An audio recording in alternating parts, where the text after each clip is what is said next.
sister, and we recently finished Saturnastra Marduke, and now we're starting Saturnastra Karina. This one takes place right after Marduke's new epic victory, and then he becomes like the King of Veragerung. Oh yeah. So let's start with. Oh yeah. So which book is this one in the series? Well, they're not numbered. They're called. This is Karina. Saturnastra Karina. You can read them in whatever order, but in whatever order you want. There is a standalone story. Okay, go. Introduction. Karina's brother Marduke is the new King of Veragerung. With a new monarchy comes new responsibility. During this time of transition, Karina was given the important task of teaching the new laws to Marduke's citizens. Karina has no teaching experience, and she feels that this new position is just busy work. It isn't the first time that Marduke has given his siblings a pointless task deciding to keep them out of the way. In order to prove herself to her brother, Karina wants to become the best law teacher that ever taught on anything. Follow along with Karina's misadventure when she struggles to teach her students while trying not to disappoint her older brother. Alright. Lesson 0. Like this one has lessons instead of chapters, yeah? Introduction to the School for the Delectable Arts of Peace. The year was 19,588, 953, 5109. It's like 19 billion. This was the official age of the little gas giant called Saturn. It is small in comparison to any large gas giants out there in the universe. At the tender age of 4.5 billion, Saturn became an orphan. Its sun suffered a quick, premature death. Without its sun, the solar system as we know it became a roaming system of astral bodies making their way through the Milky Way, without a star parent to guide them. As it happens to any advanced civilization who happen to be without a sun on short notice, efforts were made to create an adequate replacement. This was the birth of terraforming technology. In its most extreme form, a gas giant like Saturn can be made into a veritable Garden of Eden. Terraforming is a much more efficient process than creating a world from scratch. Almost all the planets in the universe had the raw materials to become livable planets with a bit of tweaking. Though Saturn's 19 billion year history, it has received some degree of terraforming. The first one was done by the Ultimates from the world within a world of the planet Earth. The Martians gave a couple of whacks at it in the form of mountains and oceans, but they just could not do anything about the planet's distance from the sun, so Saturn was an abandoned project. The Jupiter Alpha Centauri area scared the planet its protected planetary area, but it was the Great who created for it the sun helioplasm. With the artificial sun established, the biological organisms came later, starting with the creatures of the deep, and then the people from the land came later. The Loscratian fish people started crazy. Yeah. The Loscratian fish people live a relatively peaceful existence. But it seems that strife will always be common for people who live in the surface of this world. To this warring surface world came your benevolent leader Marduke to bring justice and order, but not mercy. Mercy is what criminals hide behind in order to live to earn another day. Marduke started reading his speech to his closest confidants. He said to Canon, "So what do you think?" "It all sounds like crazy talk if you ask me," said Canon. "The locals are already afraid of you because you killed your predecessor. This crazy talk might just be the final nail in the coffin," said Sivano. "You could try to sound more like a normal person," suggested Karina. "Try to keep your speeches personal and, most importantly, relatable to the experiences of the people that you now govern." "I suppose," said Marduke, somewhat deflated. "There's that other option," suggested Karina. "You could try to speak to your citizens on a one-on-one basis. This will make you more approachable and less threatening." "Good idea," said Canon. "Aside from the warriors, you never did get out of the castle much. The locals barely know your face, and it seems they hear of you or frighten them so." After much discussion, Marduke decided to channel resources into education. He created testing centers to get more returning to school. He also paid for the teachers from all over the country to visit the newly opened schools in Veragerung. He would use those places of learning in order to instruct the masses. To help the people learn the new laws, a free class was opened in the school. The class was to be taught by Karina. Karina was one of Marduke's sisters. She was 2 years younger than him. Karina had long, bleached black curly hair. She had deep black eyes, delicate feminine features with almond-shaped eyes, a long aquiline nose, and thick, elegantly formed eyebrows. Time? 9 minutes. Her eyelashes were small. She was somewhat short for what was considered the average adult female. She was 5'3" in stature. She had a balanced rectangular body with even proportions and a small chest, which was her preference. Her nails were always short and manicured by her teeth. She like this. And she bites it. She could... Like her brothers and sisters, she was at a loss as to what to do with her free time. Her brother hoped that this teaching precision would keep Karina from succumbing to the vices that come with idleness. The school that Karina was going to teach in was built over a catacomb. In ancient times, it was common for humans and other creatures to be buried near resting places or the sleepers. They thought that they were places of power because of the strange runes and words written in many languages. The words repeated the same phrases. Let me sleep. When Perseus came to power, he appraised the grounds for construction. While digging about, he found a secret hatch that led to the catacombs. He found the crypt, and a couple of meters beyond it, he found the sealed entrance with the runes. Feeling the power of the place, he poured concrete over the entrance of the catacombs to seal that away for good. Over the last 200 years, the school's delectable hours of peace had expanded. The previous king Perseus wanted people to be trained as quickly as possible. Most career paths only took 4 years at the most. If a fellow wanted to take any courses that had nothing to do with their majors, they had to pay quadruple the price. This was done to subsidize the education of students who were certain about what they wanted to do with their future. Before even being allowed to enter the school, the students were given an exam to prove their proficiency in the basic arts of writing, arithmetic, and civil codes. The school didn't teach history. Perseus preferred that they knew their civil rights and responsibility and nothing else. They didn't need to know how their kingdom came about into existence. Marduke's time had been so preoccupied with external matters that he had not updated the code of laws in Veragerung. With the borders and allied trading routes secured, Marduke could take home matters more seriously. He analyzed the rule and he noted the soundness and clarity of it. Perseus was not only a builder but a lawmaker. Marduke's first order of business was to enforce the established laws on everyone. This was not received too well by the nobles who were used to getting away with things. Once the frequent offenders were exiled or executed, Marduke moved on to no other matters.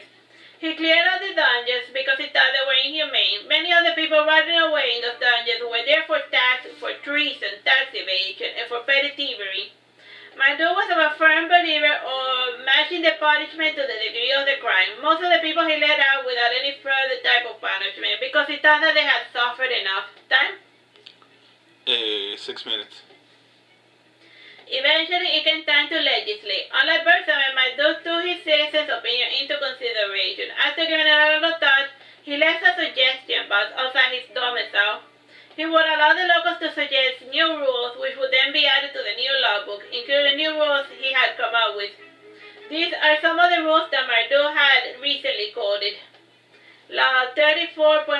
It is illegal for a bartender to inebriate any customer to the point of passing out. You are responsible for the life of the person who gets drunk in your bar.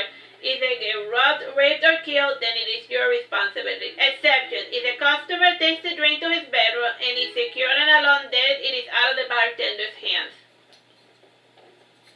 Law 541.89. It is illegal to pick the flowers from a garden that does not belong to you. Even a small cutting will be considered an act of thievery to the same degree as stealing a puppy or a kitty cat. Exception: the law doesn't apply to children younger than 12. If the offense occurred Without the parents' knowledge, then the adult will not be held accountable. If they are around, they will be fined 100 golden coins, which is a acceptable fine for causing injury to the beloved pet of another fellow. Law 341. It is illegal to flirt with anyone in an inebriated state. Repeated offenders will be branded on the forehead. Any barkeep who sees the brand will be forbidden from serving drinks to them ever again. Law 781. An owner may not dig holes deeper than 6 feet in their property. Any deeper holes require permission from the government. Exception: homes that are 200 miles away from the castle. You know, he doesn't want people tunneling into the castle.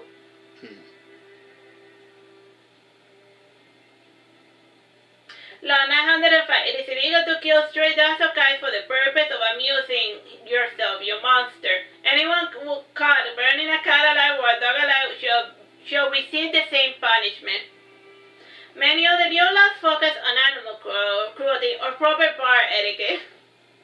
Well, you know that laws appear in response to a behavior that is common. So in Veragerung, it used to be common animal cruelty and being jerks at the bar. There were a lot of people who were worried about those important issues, but it was never a high priority for the elders to live safely in the castle walls. The time? 3 minutes. As such, these incidents were never brought to the attention of Berthame. Over the years, King Berthame became more and more isolated and removed from the people he was ruling. This gave him power, but it made it harder for him to become aware of the new problems that were arising. The fact that Marduke added the silly new law so quickly into the book gave the people a sense, didn't inspire much confidence on the people that Marduke was now ruling. To further reinforce his distance from the old regime, Marduke got for himself a smaller home apartment. As for the habit of his people, the home was acceptably small in the exterior. Once you got inside, you got a sense that somebody with means lived there. Aside from the tea room, Marduke never allowed anyone he didn't trust further into his domicile. His home was for friends and family, not for strangers. The other big change he made was in the primary school system. He was a believer in not forcing a horse to drink water. As such, he did not force or fine parents into taking their children to school. In the old days, two army guys would take your brat away and force them to go to school. Parents did not see their kids again until they completed primary or military academy. By removing the compulsory aspect of education, Marduke wanted education to seem like a good thing and not something to be forced into. Still, every new school year, second-year students see rounds in other homes to ask the children directly if they wanted to go to school or not. If they said no, then they were not enrolled. It did not matter if his parents tried to dissuade them. Marduke was quite impractical, in so much as he took the desire of a thoughtless 5-year-old brat in earnest. Time? 1 minute, 30 seconds. Due to the new rules, the primary school year had to be extended for 5 more months to accommodate the 159 new rules. It may seem like there should have been a lot more laws, but many of the suggestions tended to repeat. Marduke segmented a portion of the guys to specialize in enforcing the new rules. Slowly the new school year drew closer, and Karina was not feeling too uninspired. Since it was an agricultural society, the school took a break during the summer. Food security had always been a #1 priority in Veragerung. This was why all the farmers had to go to the university. In there they were taught crop rotations, horticulture, fertilization, herbicides, ranching practices, Alright, 30 seconds. and many other things related to their field. Alright, we'll continue with Karina's adventure later. Bye bye. Hello, my name is Teresita Blanco, the Earth's sister, and today we're reading Saturnastra Karina. This is Lesson 7, Part 1. On privacy and other nonsense. A week passed uneventfully. The students returned to their daily happy routine. From time to time, they saw Karina outside of school as she went about her nonsense. She was currently making and installing birdhouses. Around them, she was planting sunflower seeds with cardinal climbers.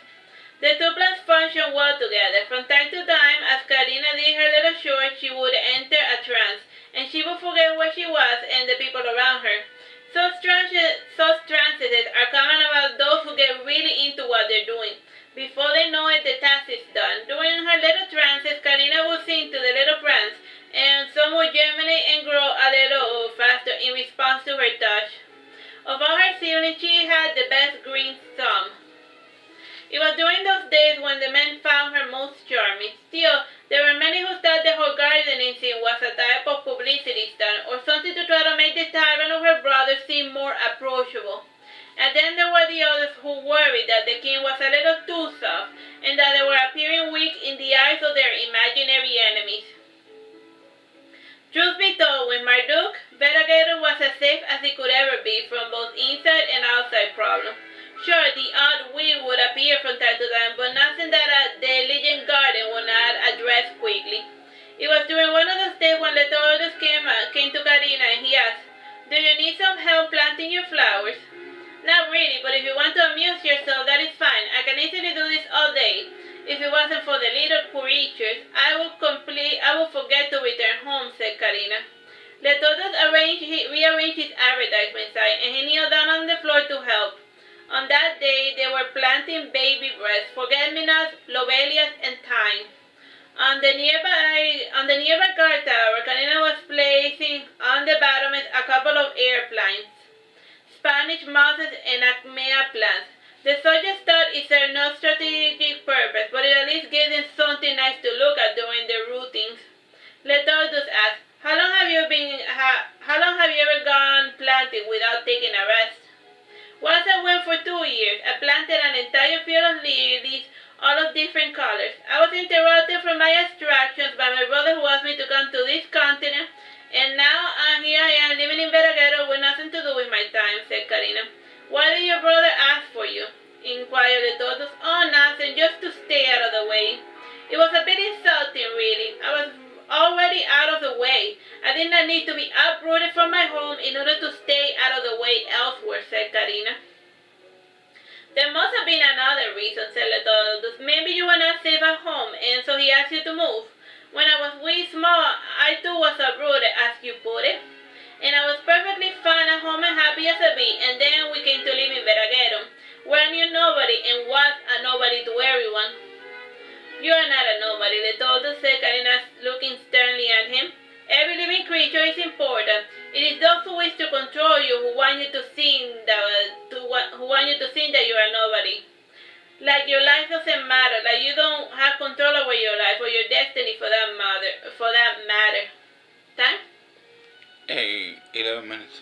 My mother is nice on you. My mother is nice once you get to know her, said Letordus, chuckling.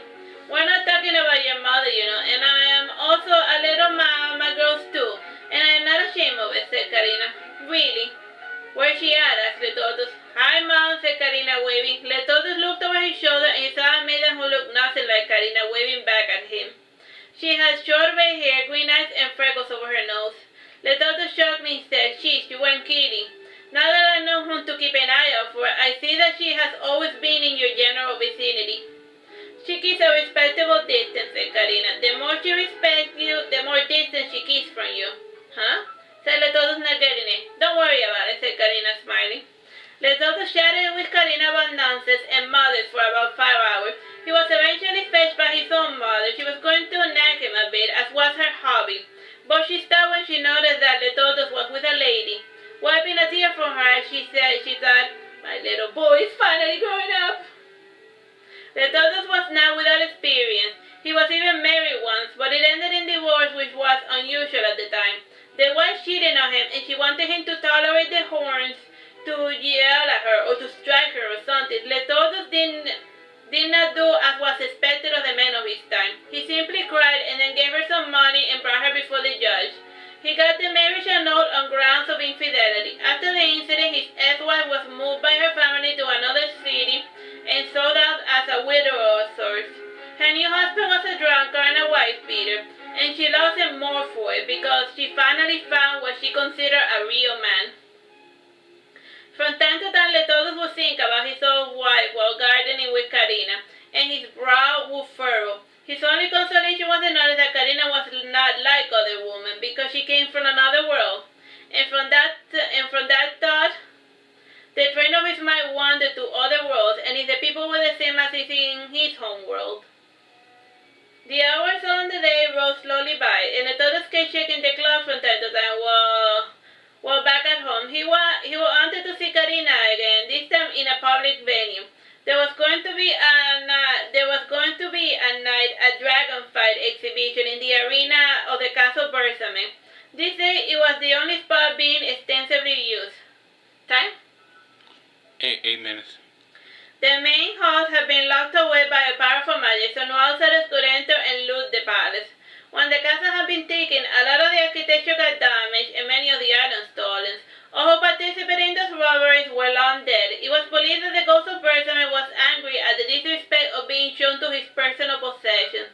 Like a pharaoh from yonder times, Marduke had buried what remained of Bersame in the Libra Tower, with his larger-than-life armor serving as a marker. It was while digging up his grave that Marduke found the lovely Agrafena. She was found in the hole that Marduke had dug up to bury Bersame's urn. During her days, there was something like a colosseum, and due to her insistence, Marduke decided to put it on Veragerung's very first dragon show. The show had been secretly choreographed for weeks by the participants. In this respect, it was much more like pro wrestling, but with dragons. Close to dusk, Letodos started his libations in preparation for his date. Dating was usually done among newlyweds and men with their pretty courtesans. Most people did not go out with their future spouses-to-be. This only applies to the civilian population. Those in the army tended to have a more relaxed approach to the whole dating scene, seeing as though many promises were made during the heat of battle. Those that tended to survive long enough stayed together.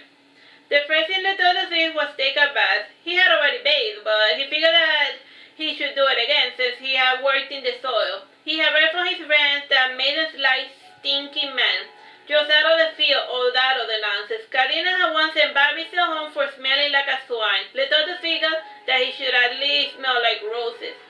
When he concluded his second bath, he went to his father's room while wrapped in a towel.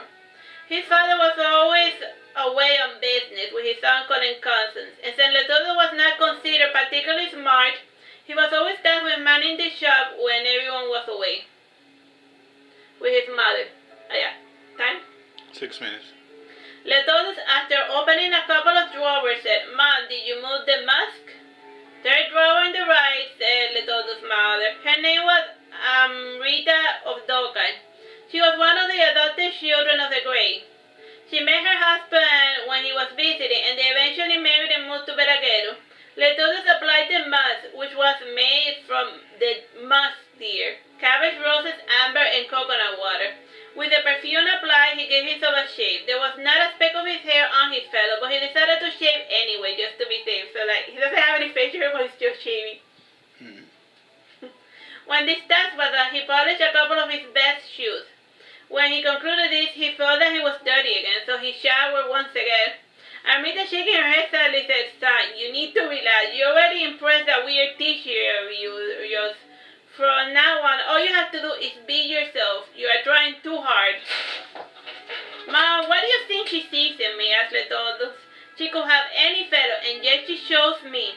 From what I overheard, it is only a date. It is not as if she is accepting a wedding ring. Still, you have gotten farther than any of the other little Jews that was around her. Whatever you did, just keep doing it, and everything will work out," said Amrita, patting her son on the head.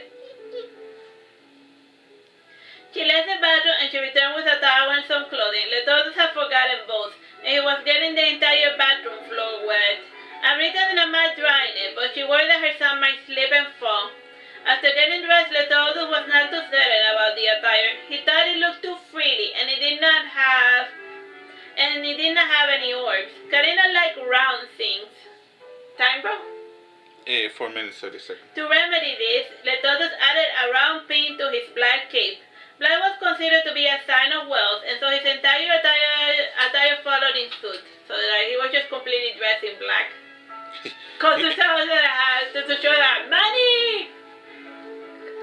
black means money in the, cause black means money in like the world of Saturnastra with like black outfits, cause it's like the most expensive dye.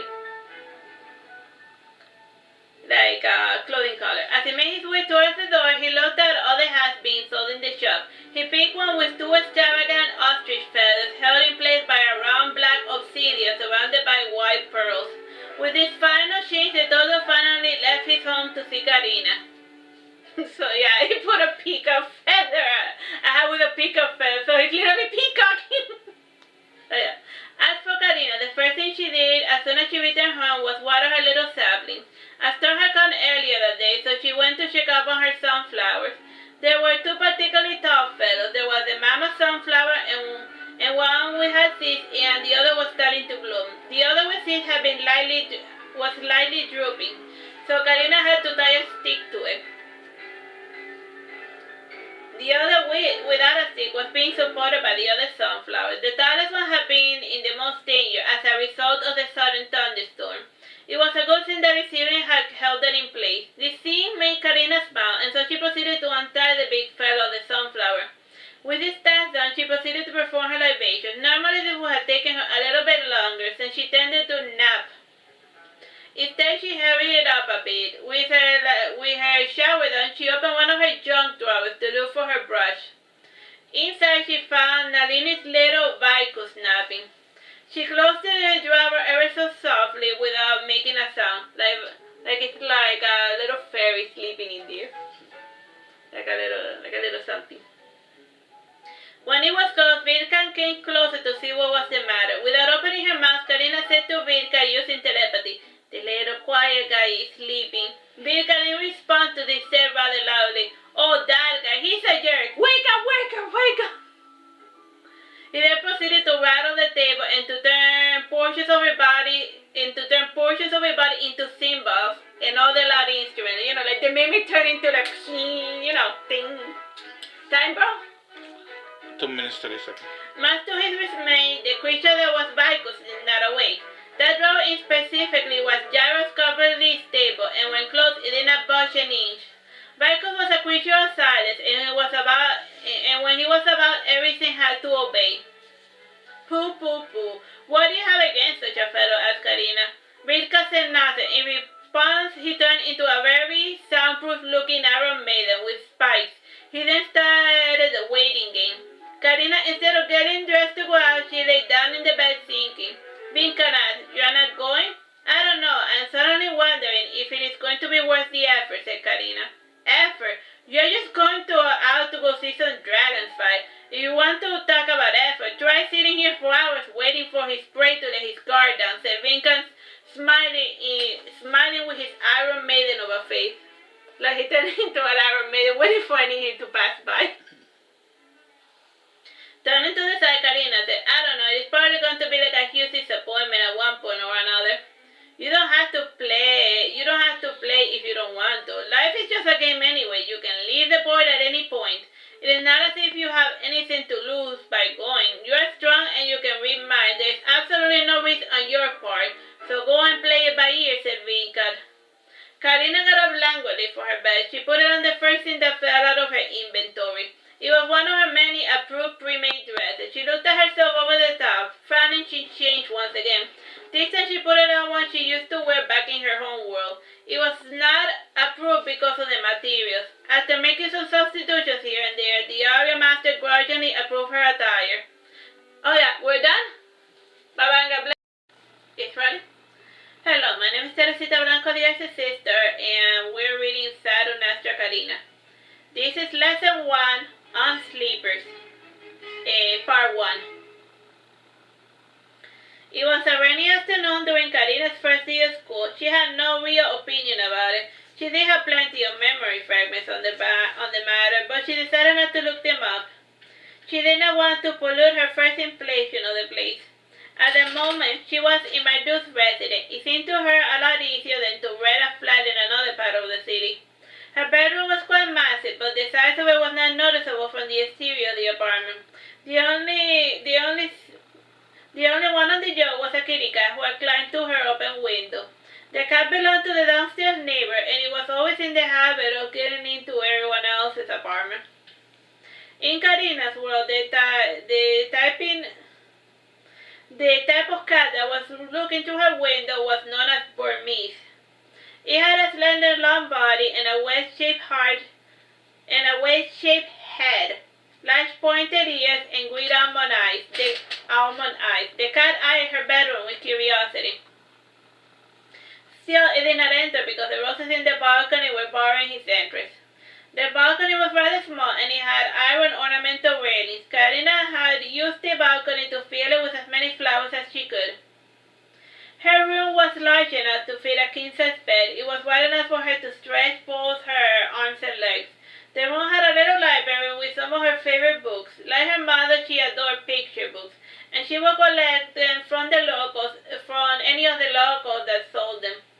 Facing the bed there was a full-body mirror. The edges of the mirror were mosaics made of nacre. The nacre came from different colored oysters.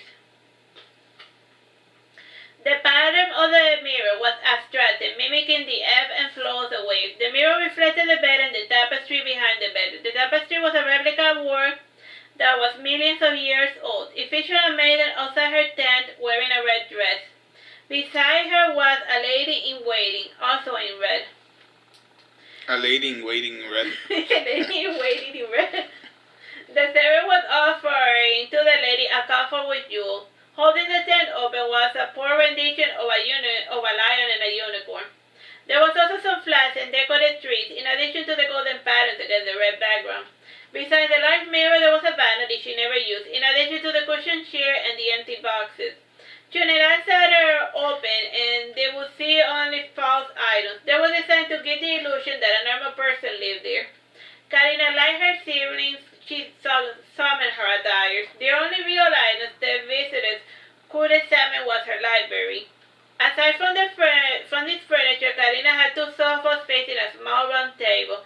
In the center there was an ornamental golden and bronze baroque clock. The interior of the clock had the painted image of a cake as seen through a kaleidoscope. Time? 11 minutes. The room itself had an analogous red and golden color scheme. The color served to highlight the natural beauty of the indoor succulents. Karina had a couple in key locations and of different sizes. Near the pair of windows surrounding the balcony, she had two ivory tables with a large clusters of Pereschia aculeata succulents. Those are those little cactus. At the moment they had exquisite round orange fruit. When not with fruit they had flowers with white petals and a lovely red and golden center. Aside from the plants, Karina had a coffer in front of the bed. The coffer was one of those mimic creatures. Depending on his mood, the mimic would also turn into a toilet, a cabinet, a crib, a giant doll, a piano, a wagon wheel, or a bicycle. The mimic's favorite form was a wagon wheel. Till Karina had met the mimic, he had spent 30 years as a wagon wheel traveling with a merchant. Whenever he blinked, he would freak people out. The true form of the mimic was a doggish, like hairless face, with the fangs of a shark and the round goat eyes, and the body anatomy of a dog, with the hands and feet wedged like a dog, with a large sharp claws. The skin was like that of a dolphin, and he had little horns on his back and head. And when he introduced himself to Karina, he said that his name was Vidklad. What? Vindkald. Vindkald. I don't know how to pronounce that name, but I wrote it because I liked how it looked. I remember that was for due to a weird meaning that the word had, but I can't remember. Well, Vindkald opened an eye and he looked about the room. He rose his back legs a little. He's right now in the form of a coffer. He rose his back legs a little bit to see what Karina was up to. The lady was resting on the bed staring at the roof. Indeed, the roof was quite pleasing to the eye. It had a one round lap with delicate golden glow. The roof also featured a mural. A mural with heads with wings. Each row was separated by a checkerboard pattern. In one square there was the sun, and in the other and in the other had black square. Each of the faces was stylized, but they were individual enough for you to tell them apart. Time? Bro, time? 8 minutes. Karina's face grew somber, and she turned to the side. She signed, and then she sat up. Her feet searched for her sandal. Vinka stretched his support leg, and he moved the sandals from under the bed. One of the fairies who had visited the other night had moved them. It was common for fairies to enter people's room and move their items about. There have been a lot of fairies lately, thanks to the increased greenery in the city. Practically every balcony now had plants. Everyday pedestrian walkways were shrunken to make room for more nature. Even the stately manors were increasing their garden size. This whole planting business was put in style by the demon king Marduke. When a king starts a civil project in his residence, his citizens sometimes tend to want to imitate it. A breeze entered the bedroom, and with it came the scent of flowers. Karina stood up. She came to the window only wearing the sandals. She scented her white and pink cabbage roses. She noticed the cat by the balcony. She came to pet the little critter, but the cat shied away from her. She sighed again. Vigna opened his covered mouth and did a mimicry of Karina's sign. So she was like, ah, and then the mimic was like, ah. Smiling, Karina said, "You're right. I should not allow Saba to claim me, lest I become like my brother." Vigna repeated, using Karina's voice, "Not like brother." Karina stood in the middle of the room, facing the mirror. She was thinking of what to wear, Vigna to remind her of her bath made as falling water sounds. Karina summoned for herself a towel, and then she went to the bathroom. After washing her mouth, she bathed using a nearby fountain. The fountain had hot water, and when she felt herself cleansed from the filth, she entered the cold water in the center of the room. The bath was made of marble protruding from the ground. Since it was Karina who was bathing, the water did not have any smells. Karina could not tolerate artificial scents or perfume. They tended to give her headaches. The bathroom was round, and it had 4 different doors. One led to a small hallway, with the other doors that led to the toilets. The rest were doors which allowed the other occupants to enter and use the showers. Communal bathing was not a thing in Karina's home. Just when Karina was coming out of her bath, Marduke was coming inside with the baby. Marduke said, "Good morning." "Good morning to you as well, my brother," said Karina departing. Marduke smiled when he heard Karina's echo say, "Good morning, brother." Karina's echo is like the mimic guy, the mimic box she has in her room. Karina came to look at the baby. She took the little tiny feet and she petted the small little toes with the tiny nails. The baby Inara took her foot and she began to suck it, as it is the habit of little small babies. Karina returned to her room wrapped in a large towel. She thought a moment, and then finally she thought of the type of dress she wanted to wear for the first day as a teacher for her students. First impressions were important after all. Time? 6 minutes. One had to start with the right foot forward. Karina summoned all of the fancy jewelry she had. She spotted the nicest wool dress with borders made from golden silk. Around the waist she had a silk sash. The sleeves of her dress were bulbous and round. They got closer to the skin past the elbow, and on top of the dress she wore a red cape with golden patterns. Her large mane was parted with two blue ribbons. The dress had an off-the-shoulder neckline. The purpose of it was to highlight her wide, round necklace made of lapis lazuli and taffete. Hanging from it there were teardrop pearls, and in the middle of the pearls there was a bezel with an opal. In the center of the necklace there was a pattern that resembled a dragonfly. Her bracelets were made of gold. In both hands she had 13 of them. Between both hands she had 13 of them. The sandals themselves had a normal shape with a strap and the sole and the footbed. The sole was made of silver with a golden band. Its metallic nature made it very noisy wherever Karina went. The strap was made of leather with an elaborate ornamentation to it. And on her feet she wore a little pinky toe ring. Karina said to Winkler, is there something missing? Something missing, answered the mimic using her voice.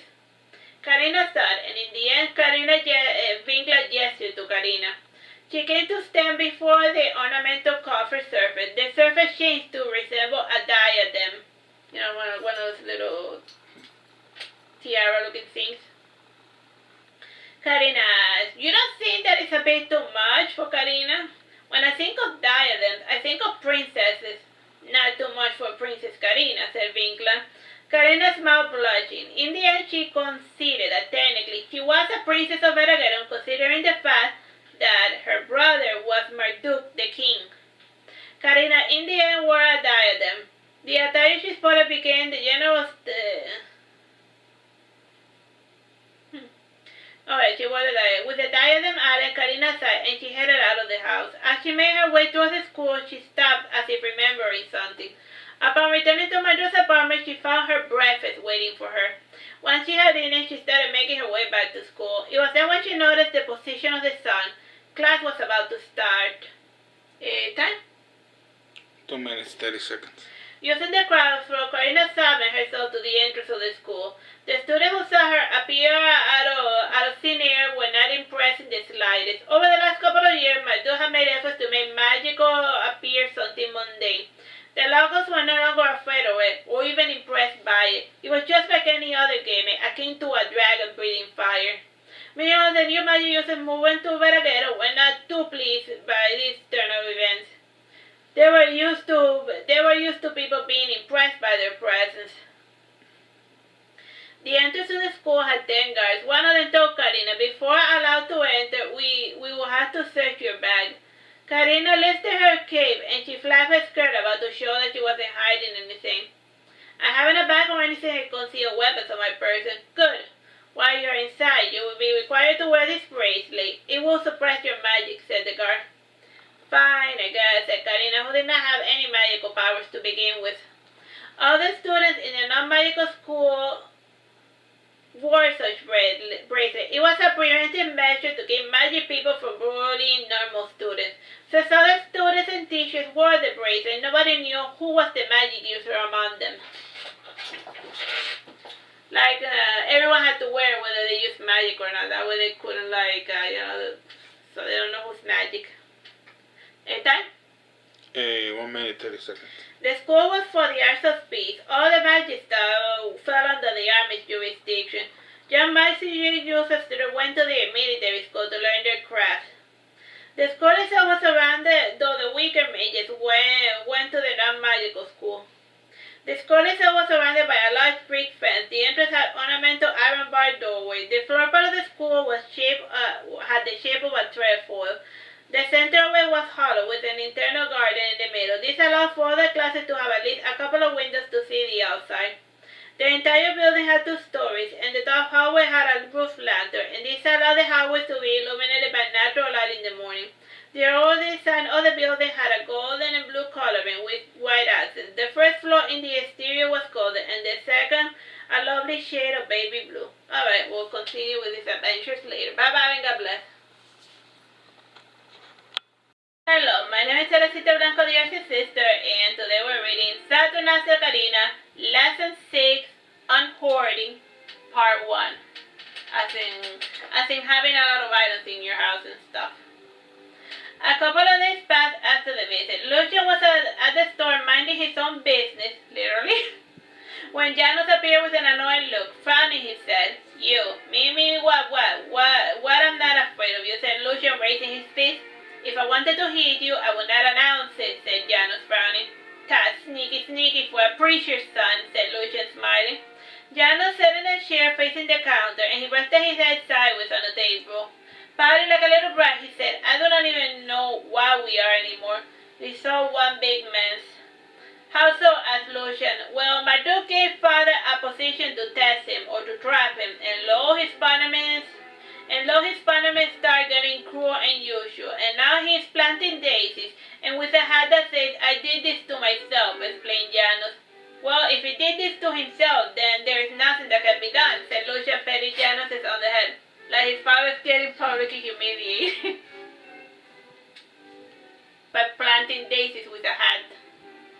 Sitting up, Janus said, I know, but it's such a strain on the family, and Father looks like the soul has been sucked right out of him.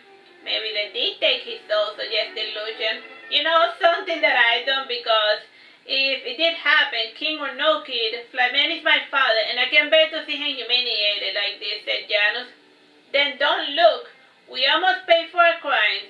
At least this is what Marduke is trying to do. He overstepped his bound and now he's paying the price. At least he's planting daisies instead of pushing them up, if you catch my meaning. You know, like pushing daisies up is like being dead. Yes, punishment-wise, there's nothing corporeal about it, but Marduke says it will last till he learns his lesson, said Janus. Oh, I see. So it seems like it is a forever type of deal. Oh well, it is just as good a time as any for you to step up and be the man of the house, said Lucian. I don't wanna... And that isn't what I came to talk to you about. Did you touch her? Asked Janus. Who, Karina? Just her box, nothing more, said Lucian thoughtlessly. Janus jumped over the counter and he started punching and choking Lucian while saying, I'll kill you! The one-sided fight was eventually broken up by Lucian's mother, who came with a broom and did a serious number on Janus. The young men then went to school extremely sore. Karina smiled when she noticed the state of the youth. She said to them, I will heal you guys, but my healing methods are a bit painful, and I don't really feel like it. Yeesh. That's why even mention it, she says, why even mention the ability if you don't plan on using it, said Lucian caustically. And we in a foul mood today, said Karina. Anyhow, we have a new weirdo today who has nothing better to do on a Saturday. Saturday, said Letordus. On that day he was advertising baby clothes, so he was sporting a bib and a bonnet. The weirdo in question had the hiding appearance of a 15-year-old, though his true age was 32. He went by the name Jonathan, but Karina knew that his true name was Piccolina Astrabia. What? He was a fellow goblin who was orphaned at the age of 13. He had been raised by a family of rabbits. Recently they had moved into Veragerung because the king was there. It seemed like the safest place to be considering the turbulent state of the kingdom. At least there the food markets were full. The rabbits, like Piccolina, were pretending to be humans using magic. These rabbits walked on 2 feet, like Alice's white rabbit. Their ears were like the English flop, with body type like flesh rabbit. And they are a class of trickster creatures, along with foxes, raccoons, and other illusionists and shapeshifter creatures that have survived by pretending to be something they are not counting our alien allies. The non-trickster animals are raccoons, foxes, coyotes, goats, frogs, dragons, wolves, chevrotians, peacock spiders, and agala lizards. There were some non-squids on land as well, but the whole pretending is more of a land-dwelling problem. The ocean is large and vast, so the marine creatures can give each other enough space. At times Karina wondered if she should turn her back on land dwellers and go live with the winged squid monsters and their silly little monoliths.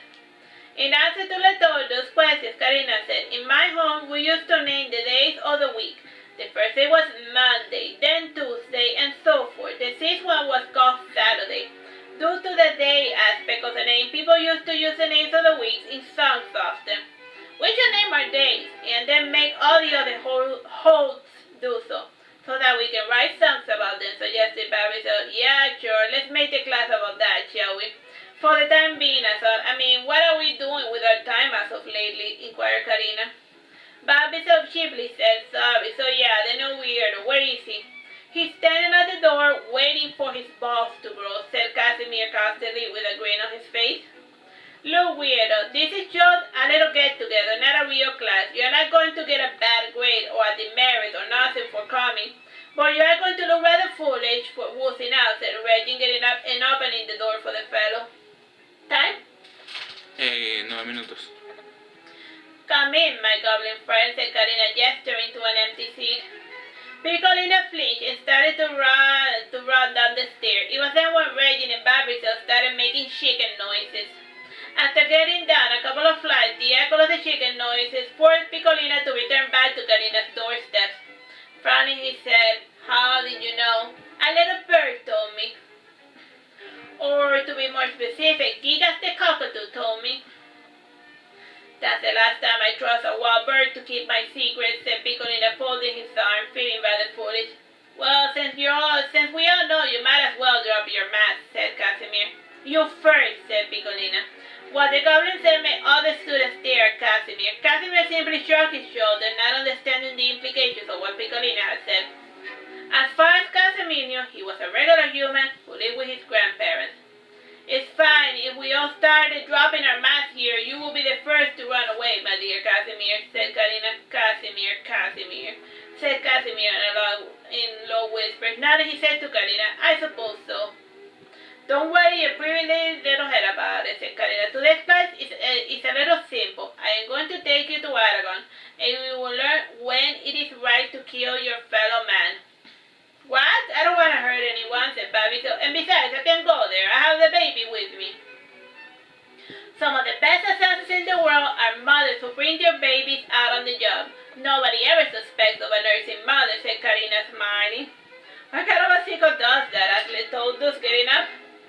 "So the man has a pulse. It is nice to see you alive and well," said Karina sarcastically. "I am a merchant, not a killer." "Good day, madam," said Letordus, starting to depart. Karina saw him leave, and she shook her head sadly. "Now that is such a pity. In an ideal world, there would be no need for death, but as things stand, evil triumphs because the good are too nice to do what must be done.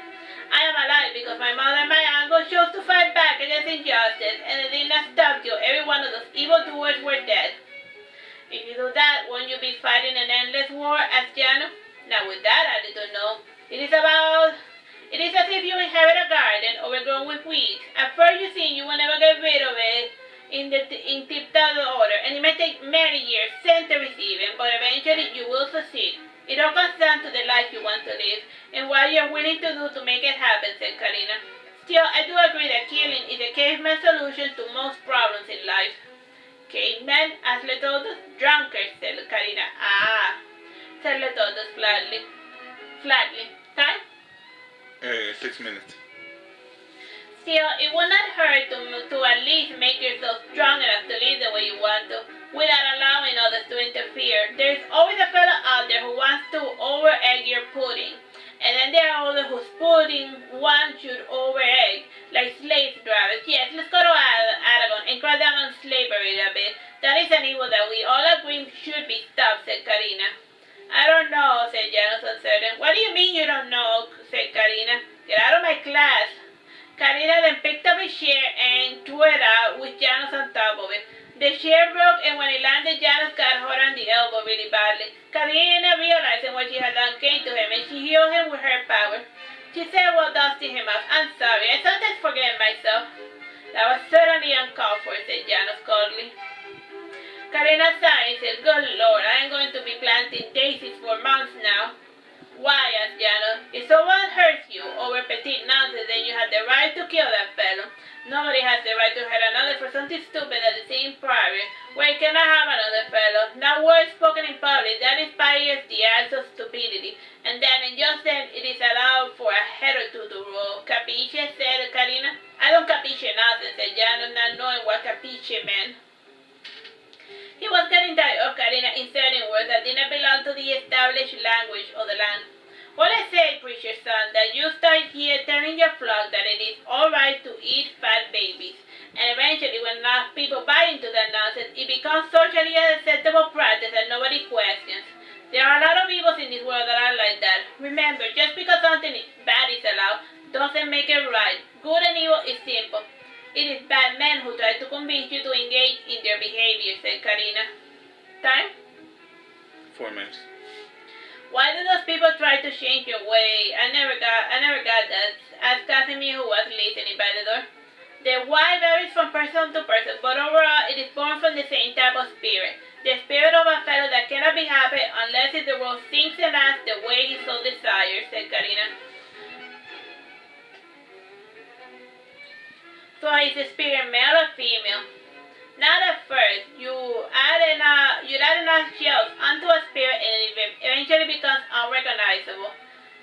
She added, but we are not talking about the metaphysical discussion here. As far as people are concerned, the worst type of person out there is not a serial killer, but a politician. Hardy hard, said Casimir. So are we doing this in or what? Fine, let's go, said Karina. Karina guided her students to a mirror in the storage closet. The mirror had a candle burning in front of it. Karina brought out a skull from beneath her cape. She said to her students, if you stare at the skull long enough, you will find yourself in Aragon. The skull was ornamented with floral patterns and gems and two large eyes made of Murano. The students were at first reluctant to stare at the skull, but Janos decided to oblige since he had nothing planned this afternoon.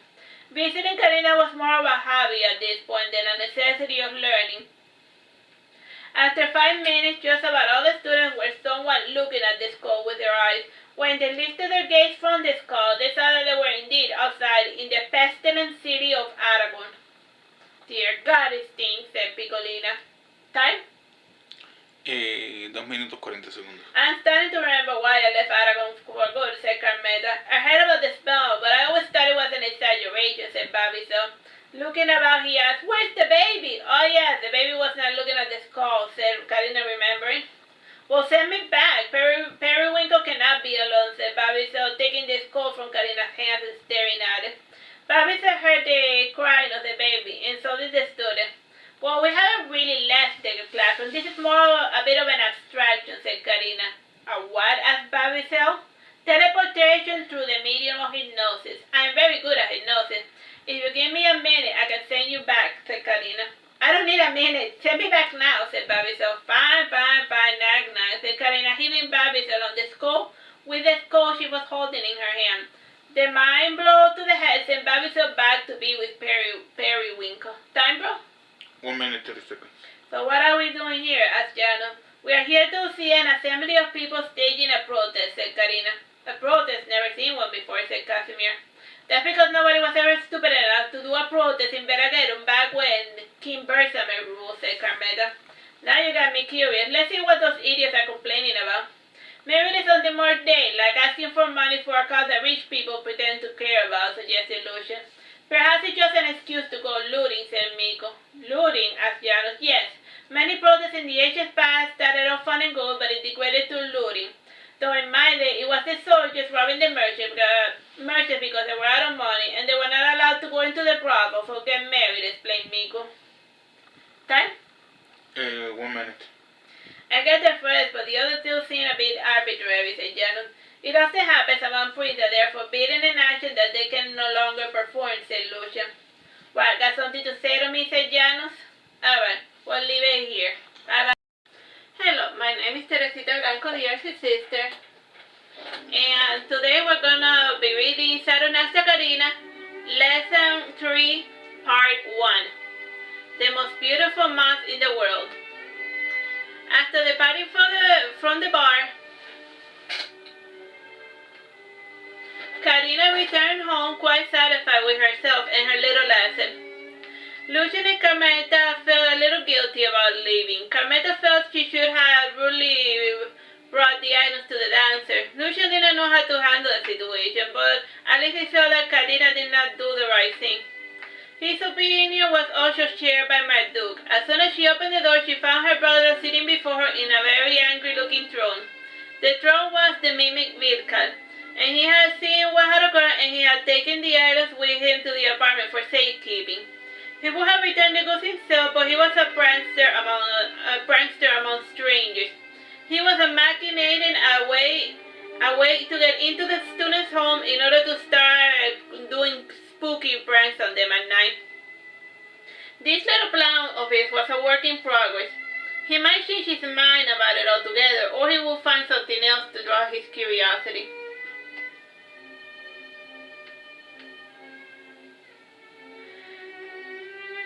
When Marduke spoke to his sister, he said, "We need to talk."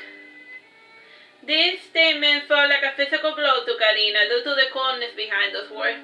"What? I don't see why you need to be so tense with me," said Karina, pacing a bit. "Yeah, I was doing my job, wasn't I?"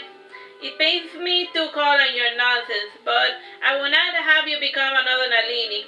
The people in Veragerung are under my protection, and anything you do to them, you do to me, sister, said Marduke. Like Karina, Marduke was wearing the skin of a human. Like, not like literally the skin, like he's in the form of one. Okay, yeah. He's not really human, but, you know. This human skin was about 37 years old. It wasn't his official age, but he felt that he looked older than old enough so that people might take him seriously. His short black hair had many white streaks. His face still retained delicate features, considering that his first contact had been with a maiden. Still, his brow had many lines when he looked pensive, and his eyes looked heavy with crowfeet. This created the illusion that he was thoughtful, and that he spent many nights awake thinking about the good for his kingdom. Marduke indeed did not sleep, for he had no need to do so. Still, he would indulge in dreaming from time to time to restore his power. His frame was a bit more muscular from what he usually preferred. He had made those changes while looking at the historical records stored in the archives. Among them, he found a picture of Michelangelo's David.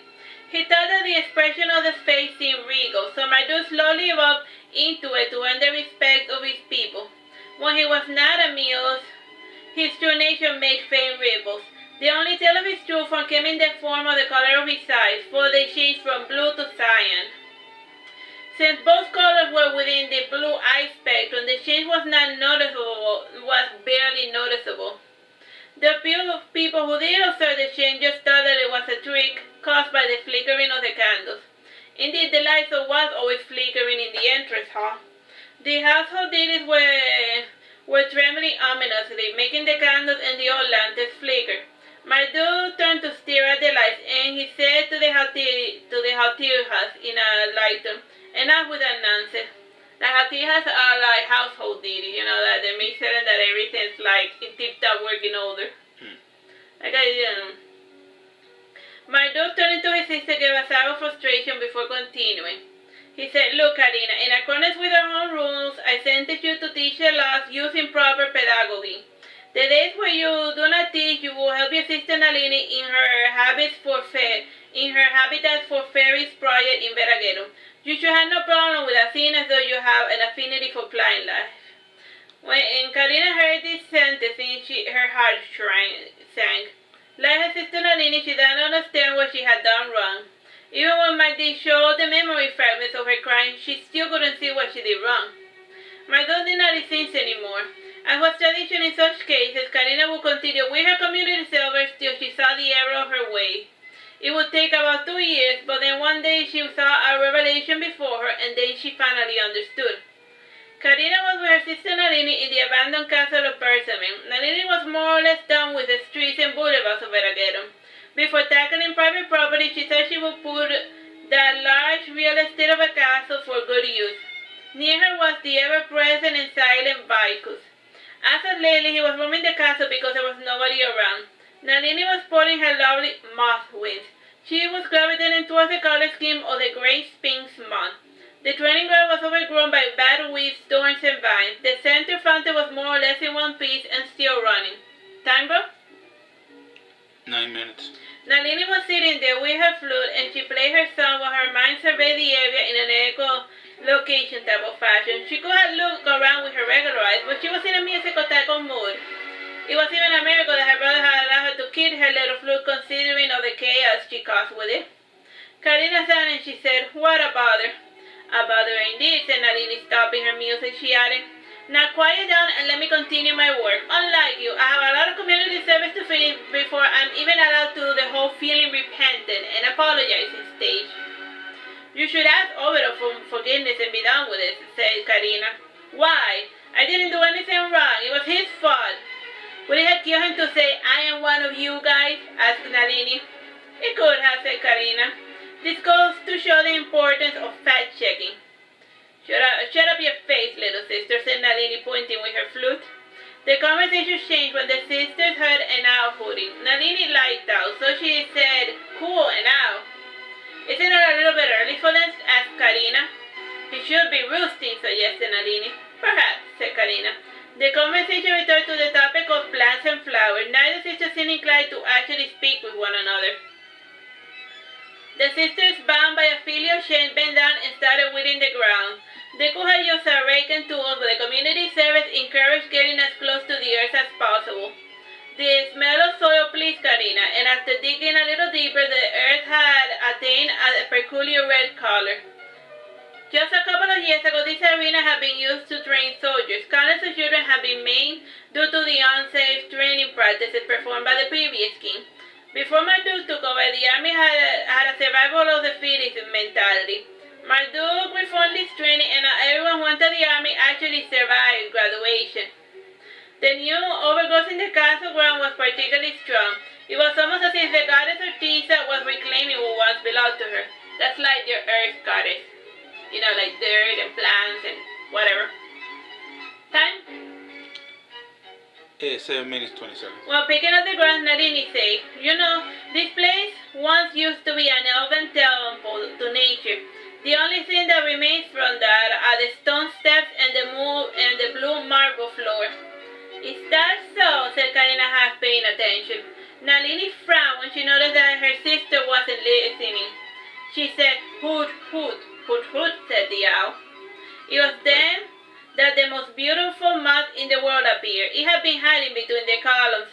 Feeling a bit thirsty, the moth went to collect some nectar from the bad weeds and the weird flowering trees that were growing. When the conditions were right, seeds that had been lying dormant for centuries would rise to the surface. The strangest of the tree was a rainbow eucalyptus debula tree. The bark had a nice color, was nice and colorful, with different swabs, as if created by an impressionist artist. The tree was unusual because it normally thrived in the rainforest. It was also non-native. Over the last 3 years, the winters have been snow-free, and the weather had been particularly hot and wet in Veragerung. This allowed the tree to grow 14 feet, which was about the average for this type of tree. Since the non-native tree was so unusual, the locals were giving it more importance than it deserved. At the moment, this rainbow-looking tree was blooming. Its small flowers were nothing special to look at. Only the bark caught the attention of the discerning nectar eater. As for the moth, the bark was a meter tall. It had a fluffy body and large black eyes. It's a meter like that. It's a huge, huge moth. The wings were like the plume moth with blue and red and yellow coloration. These overgrown moths were very rare. One only saw one per planet. The owl flew near this moth, and as of the fence, the moth started vibrating. When the owl made eye contact with the moth, it became hypnotized. Under the hypnosis, the owl believed that he was a moth as well. Therefore, he didn't see the moth as food. Since the owl saw the moth eating pollen, it started to imitate it. "How long does that hypnosis spell usually last?" inquired Nalini. "About half an hour," said Karina. While Karina saw the moth paying no attention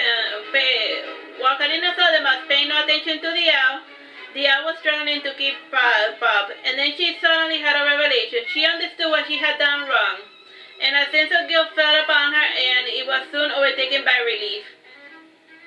Nalini felt the change upon her sister, and she smiled and said, "Well, you can now go apologize so that you can go on with your life." "I still want to help you with your gardening duties," said Karina. "No, plan for yourself, not for me. I still have an important lesson to learn. Until I do, I will continue toiling in this field," said Nalini, bowing. Karina knew that it was best not to press the issue. Her sister was stubborn. The first thing she did was report her progress to her brother. He was pleased to see that the light of understanding upon his sister's face. She had indeed learned her lesson, and she was finally free to resume to teach her classes in the way that she originally wanted. Time? 2 minutes. All that remained was for her to fetch her remaining students and inform them that the class was finally in session. The first person she tried out was Casimir. Karina had just left the palace when she ran into him. He was a bit of an elusive fellow by nature. He could only be found when he allowed it. He had not changed much since last she saw him. He still had the same face and eye, only that he had gotten a little taller. He had left school as soon as Karina's classes became more mundane. Karina says, smiling, Casimir, what timing? I wanted to apologize for abandoning you in a dingy bar. Really? I don't remember that ever happening, said Casimir, trying to recall something that had happened years ago. Well, either way, I was irresponsible to bring you guys to a potentially dangerous place and leaving without you, said Karina. It's just a bar. I had gone to bars many times and nothing's ever happened. And even when a fight breaks out, the guys can't put a stop to it quickly. For another bars in the kingdom, the ones in Veragerung are actually as peaceful as a temple, said Casimir. Time? 2 minutes. If you said so, but getting into a fight is the least of most people's problems. City people frequent bars, and they're always fishing for idiots, explained Karina. And in this story, we are the idiots, said Casimir, folding his arm. Nah, you're catching on, said Karina. By and by, I'm going to restart my true classes. If you want to return, I will still get normal classes for those who seek refrigerated knowledge, but if you really want to learn my stuff, then only come to the afternoon section at the same place as before. Oh yes, how could I ever live without going up so many stairs, said Casimir, sighing. Look, they just installed an elevator, but you can take it. And you can just but if you take it, you can just forget about me teaching you in earnest, said Karina. After saying this, Karina continued on her way. Casimir heard rumors that Princess Karina had done a crime and had been doing community service. When he heard the reason why she was sentenced, it gave the gentleman quite a lot to think about. Time? 1 minute 30 seconds. The following person Karina visited was Babiso. She found the 15-year-old halfling in the public park with a large stroller. He had been quite a frown in his face, and he had a baby bottle in his pocket. Some of the other passing boys were giving and laughing at him and calling him a babe for being a responsible older brother. Karina came to Babiso and she said, "Hello, good afternoon. Hey, Teach, you got any free classes coming up on shower reading?" asked Babiso. You just assume that because I'm a lady that I'm supposed to know how to raise a kid, asked Karina, frowning. Time, bro? 1 minute 30 seconds. Though her eyes did glow with amusement, Babiso blushing said, "I didn't mean any offense by it. Sorry, Tish. I'm just messing with you, Babiso," said Karina, laughing, seeing him so worked up over nothing.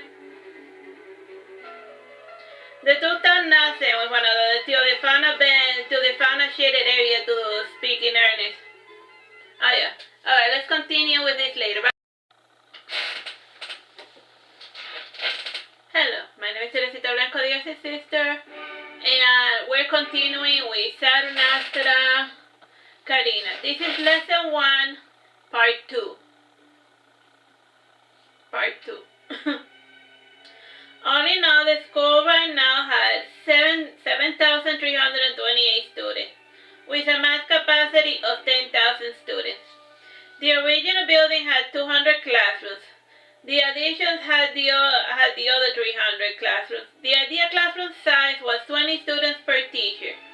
To get the ball rolling, other subjects had to be taught, even if at times the classroom only had one student at a time. In the center of the school, there was an 8-story high library. It was the building that towered over all the others. Its position also served as a clock, as it casted its shadow over all the buildings. It was in this tower where Karina was to teach. Karina had a love for high places. After repositioning some shelves here and there, a study room had been converted into a classroom for her. The maiden walked towards the tower library. As was tradition, there was a number of small dragons perched in the tower. The tower always had a good draft of wind, which made gliding to other parts of the city easily. The dragons were allowed to visit so long as they did not disrupt the classes or scratch or eat any of the furniture, plants, buildings, or people. Karina passed through the entrance hall with its quaint little sitting area, with the tea sets and a small fireplace for heating up water and a small faucet. There were some fellows from the smithy conversing on updating the kitchen area. There had been some development in the chimney and the fireplace department. Marduke had introduced the technology of Japanese brick stoves. After explaining the idea of it, the blacksmiths of the palace were well on the way to creating the first cast iron wood stove. Introduction of technology was a sketchy business, But as long as it fell within the hours of peace, the area master allowed for a lot of leeway. Is it time running? Yeah. In the center of the room, there was an elegant office space. There was a book cabinet and other office-related items, as well as the office lady. Behind her, there was a pair of doors that led to the other side of the garden, and in the middle of the garden, the library tower. The lady went by the name of Begonia Pureheart. Her parents did not know it at the time, but any lady with a flower name was associated with the cheap criminal courtesans from society. At the age of 67, she had manned the front desk of the school in order to have something to do with her time. At her feet, there was her ever-faithful companion, a black pit bull named Monarchy. Pit bulls were super popular in Veragerung, and many noble ladies had their own pit bull companions.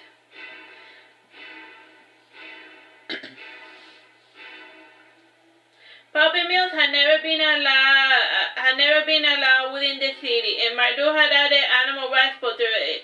And under Marduke, the rights and protection of animals had been expanded. Karina came to Monarchy, and she kneeled down to take a closer look at the dog. The dog rose from the floor and showed his back to Karina. Karina scratched his back, and the dog seemed to smile. Begonia said, "Ahem." Monarchy returned to his spot, and Karina rose from the ground. Karina smiled when she looked at the dog. Monarchy was quite a handsome pit bull with a mild temperament. His coat was black, and his feet were white. The clear silver eyes were most impressive, which was an unusual color for a pit bull. At the time, Monarchy was 17 years old, and like the humans, the dogs in Saturnastra have longer lifespans. Smaller dogs tended to live till the age of 30, while larger dogs died at the age of 22. Monarchy was getting on in years, but he still had another 5 more ahead of him. Karina was studious of the dog, forgetting why she had come there in the first place. In the end, Begonia said, "Can I help you?" "Ah, yes, I'm the new teacher. I'm going to be working from the tower, and I was told to see the office lady Begonia," said Karina, remembering herself. "You're a little late for your first class," said Begonia. "It's fine. Nobody's ever on time on the first day anyway," said Karina. "Just don't make it a habit." "Karina was," said Begonia, looking through her notes. Begonia then reached into her pocket and she handed Karina a key. "This one is for your classroom. Try not to lose it. Close the door when you complete your sessions." "Okay, then wish me luck," said Karina, bowing. "Good luck," said Begonia in a condescending manner. "Time?" 9 minutes. As she saw Karina pass by, she shook her head with mild amusement. As Karina walked forward, her smile faded away a little as she remembered something she was desperately trying to put out of her mind. The garden surrounding the tower was organized and geometrical. There were 5 paths leading towards the library. On either side of the path there was a row of sitting benches. The benches had mosaic patterns, and a couple had cloth canopy hanging over them. The main 2 paths leading to the library were surrounded by red barberry bushes. The others had regular boxwood shrubs. The hedge plants were rather long and ornamentally cut. The edges had been allowed to grow, and they had elegant cone shapes. In the middle of the bushes there was a circular path cutting through them, further cementing the garden. Each garden piece had a different cluster of flowers. The flower colors were purple and yellow. The most prominent flowers were sweet rockets, amistad salvias, wisteria sinensis, lilies, tulips, hibiscus, primroses, and the ever-popular sunflowers. The sunflowers were located closest to the library. As to be expected, the garden was filled with bees and butterflies. Since the entire garden was surrounded by the building, there was not much in the sense of breeze, except when a storm was coming down from the mountain. The bell sounded, and the students started to arrive. It seemed to Karina that the teachers were expected to be super early in their entry. Karina was not scheduled to begin her class till 10:30. She still had a half an hour of idleness till then. She could have gone into class a bit earlier, but Karina could not function before 9 a.m. The days were rather long indeed, considering the time of year, and the 27-degree tilt of the planet allowed for longer days in the summer. It also made the summers and winter more severe than the ones back on Earth. Though with fall fast approaching, the days would slowly get shorter. Still, these minor changes were barely noticeable. Karina looked at the tavern and then she went within. It was a standard-looking library, nice and clean and organized. There were several librarians putting things in order and reading the books in order to remove the dust from them. The large window allowed for plenty of natural light. The library had a cylindrical shape with a curving staircase in the middle. From the oculus, glass roofs light illuminated the stairs. Aside from the roofs, there were painted carpets, tables, and other decorations. The windows were tall and skinny. Far between windows, there was a bookshelf. There were also shelves beneath a recesses or below the stairs. In every even number floor, there were a set of 4 large study rooms. Though many of them had been filled with more bookshelves. Despite the new influx of new books, most of the top floor was still a study area. Part of the reason was that the higher one got, the less students were there. Despite knowing how to make an elevator, Bersamet thought that the stairs were a good way to force his students to get a little bit of exercise. The most important tomes were always stored in the 7th floor. The more mundane rooms were in the lower levels. Bersamet took the term higher learning a bit too literal. You know, like the smart books are in the highest floor. Higher learning, you get it? To make accessing these books easier, there were blacksmiths analyzing the structures of the building to find a good place to put an elevator. Marduke was to allow the change, but only if the elevator was aesthetically pleasing.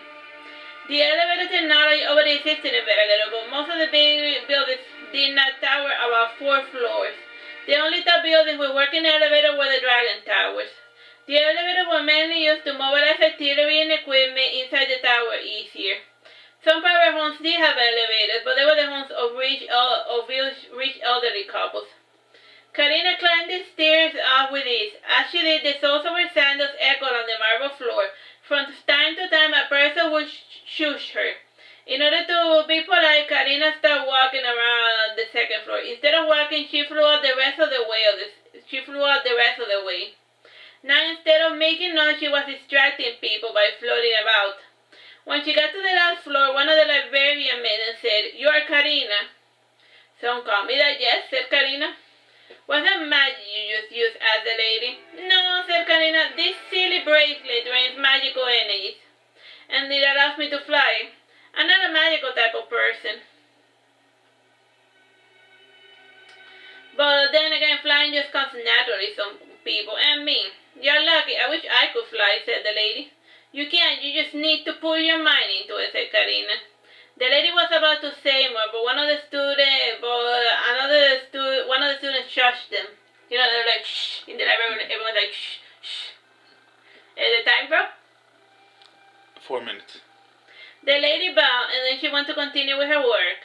What Karina had said was inherited. The lady did possess latent telekinesis power. If she truly did put her mind into it, she would one day be able to fly. Then again, most people that have potential to do something rarely had the talent for it. Without talent, very few people can make any significant progress without putting a lot of hours into it. Even then, there are talented people who ever bother to even try to do anything. The view from the 8th floor was pretty great. There was a couple of table chairs with the students reading. There was also an bookshelf. The roof of the tower was dome-shaped, and in the center there was the oculus. There were also rows of tiny round windows around the dome to allow as much natural light to enter. The halls were not symmetrical. They were placed in such a way as to match the pattern of the stars and specific planets at the time of night and during certain times of the year. The dome was also adorned with a personification of the constellation. The most prominent constellation was the one that belonged to Libra. Karina gave a cursory glance at the roof, and then she went to try the key to her classroom. The rooms did not have numbers. After trying 5 rooms, she found the one that the key belonged to. When she entered, it was simple enough, with a couple of tables and cushioned chairs. There was also a throne chair with a podium.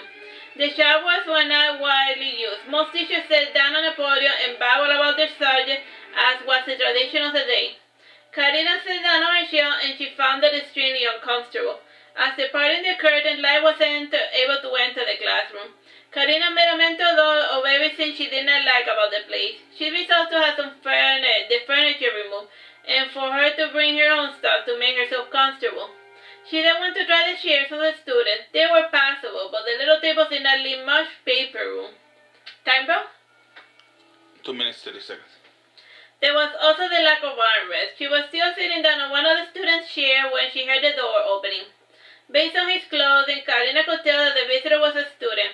Marduke had recently instituted uniforms. The uniforms were both stylish and comfortable, and every 3 years there was a fashion show in the school. The students then voted for the uniforms that they wanted to wear the following year. The winner of this year was pink. A noble straw had paid to rig the elections, and all the students in the school had to wear pink. The straw was not even going to that school. The fellow just thought it would be amusing to see all of the students wearing pink. Sir Marduke was the one who had the uniform idea. He was subsidizing the attires of all of the students. They were a perfect fit, with 10 attires, one for each day of the week. The school... Marduke was using the uniform election nonsense to better test the election. He wanted to change the country from a monarchy to a democracy. And so far, this democracy experiment didn't inspire him much confidence. Oh yeah, the time? 1 minute, less than a minute. Alright, we'll continue with this later. Bye bye and God bless. Hello, my name is Teresita, Blanco, the Earth's sister, and we're reading Saturnastra, Karina. This is lesson 4, part 1, Utopias and other nonsense. A nice week passed before the class was assembled. Marduke was hearing from the observer that his popularity was dropping like crazy. The bored army people had been wandering about, and as a result they were starting to terrorize the locals whenever they were supposed to protect. And after playing games a bit, Marduke came up with a brilliant idea. He would steal from the neighbors something crazy and useless, but visually appealing. In doing so, he will give his army something to do.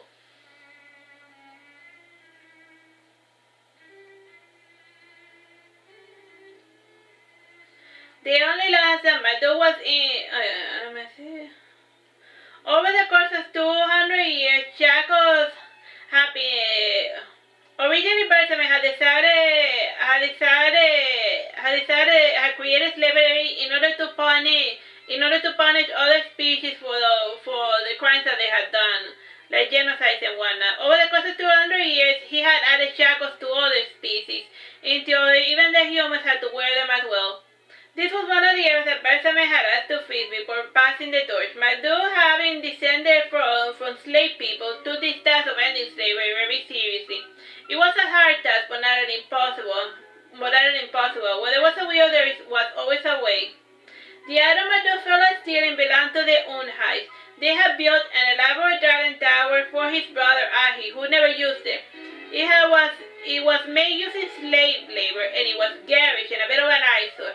It should have been demolished years ago, but the current Unhai was a bit frugal with his expenses. One day the dragon riders arrived, and they took the dragon, making a big roar, and the gates were blown open, and the tower was cemented and brought back to Veragerung without a drop of blood being spilled. It was frankly falling apart even before them. The new Duke Unhai had no interest in following his father's footsteps. He was a lazy sort of fellow, so he allowed for Marduke to take the crumbling tower without offering any protestation. The only person truly interested in ruling was his daughter, who swore vengeance on Veragerung for stealing a tower that they had been planning to demolish. She had intended a mountain of retaliation, but the guards were suffering from battle fatigue, or so they claimed.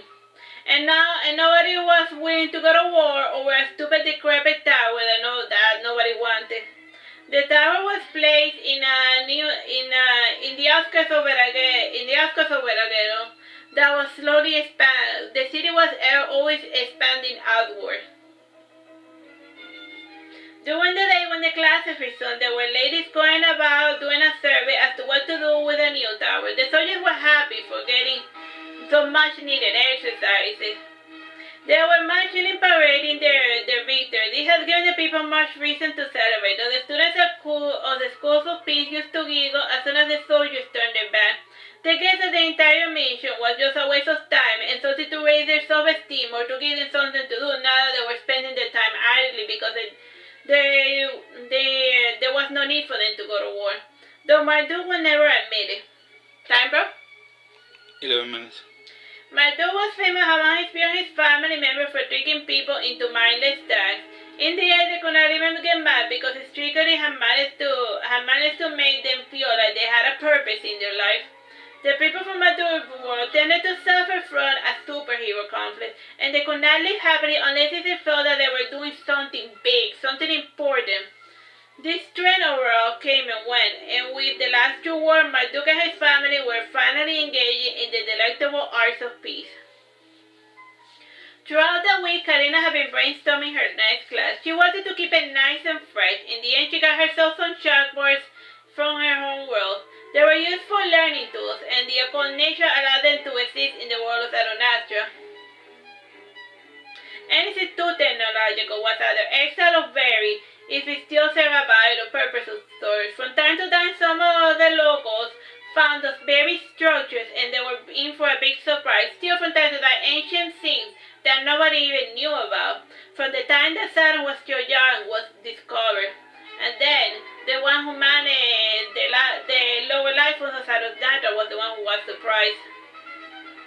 The sharpest Karina tools were tools for teaching little children. So she felt that they wouldn't make a big deal about it. She wore a golden hat with a see-through veil and a flower past her head. The dress was white and nylon, and it was tied on top. And it had a bulbous skirt. Was the fashion of the day. The front had two golden lights, and the center a white line decorated with buttons.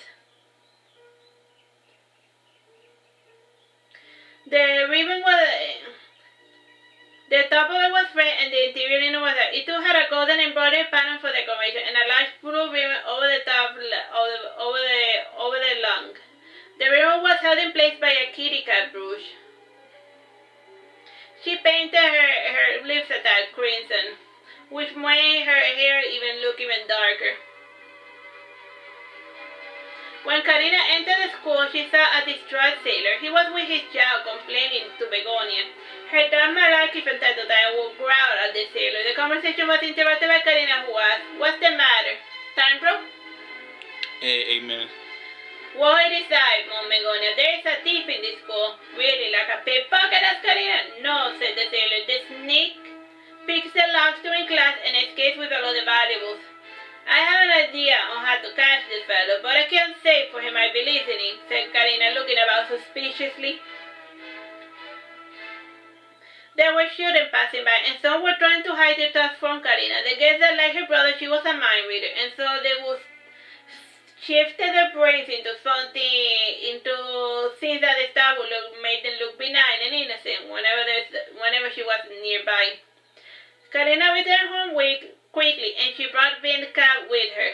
Blanco the mimic, remember? The plan was simple, and all that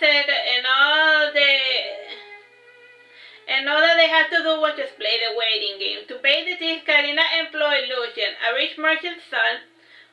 He was bound to have a lot of goodies. He placed him inside the decoy locker, known as Vidkan, and he placed inside a gold watch.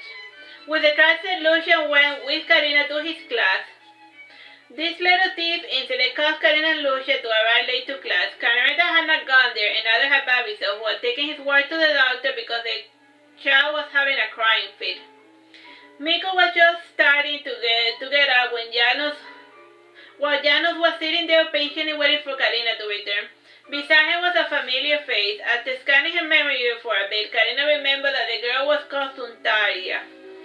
She had just returned from one of her missions and had decided to go to class with Janos to see what all the fuss was about.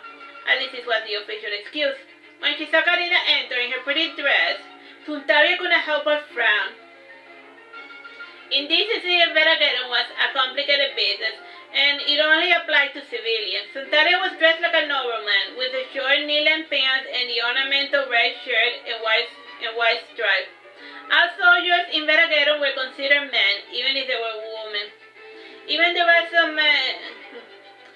As with Moses, it takes time for people to get used to newfound freedoms and expectations. More than anything, Suntaria, as it is common amongst most humans, felt a bit of envy at Karina's legs that were visible through her skirt.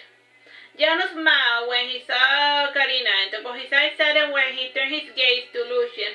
He opened his mouth to speak, but Suntaria stole the words right out of his mouth. She asked, "Why are you late?" "There's a thief in the school, and I was laying a trap for him with Lucian's help," explained Karina. "Time, bro?" 2 minutes. "A thief, you say?" "I am quite surprised indeed. One never hears of such things happening in the army," said Suntaria. "That is because Kano has always kept a tight leash over his cadets," said Karina. "So what is today's class? Another stupid, boring story or more reading? You could try an exam or something, maybe an essay, some group projects," asked Suntaria, sneering. "No, I brought some chalkboards and I want my students to stare at them for the entire duration of the class, and when they're done with it, I will show the classroom what each of you came out with," said Karina, handing Suntaria a blank chalkboard. Suntaria raised an eyebrow as she stared into the blank chalkboard. The board started making a shalky sound, you know, like when you write on the board. Yeah.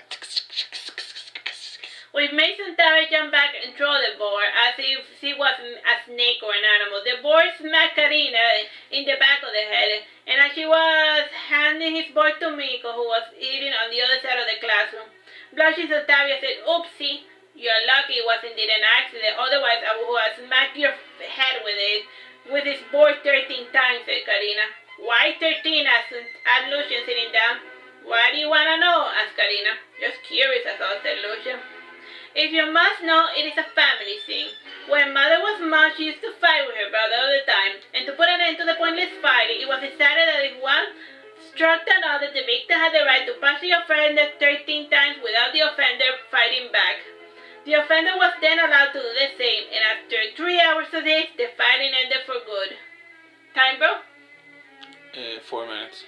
Like, you know, like you punch one once, and then he gets to punch you 30 times. 1, 2, 3, 4, 5. And then you get to punch 13 times for every punch that you received. And 30 times 30. And then the other one 30 times 30.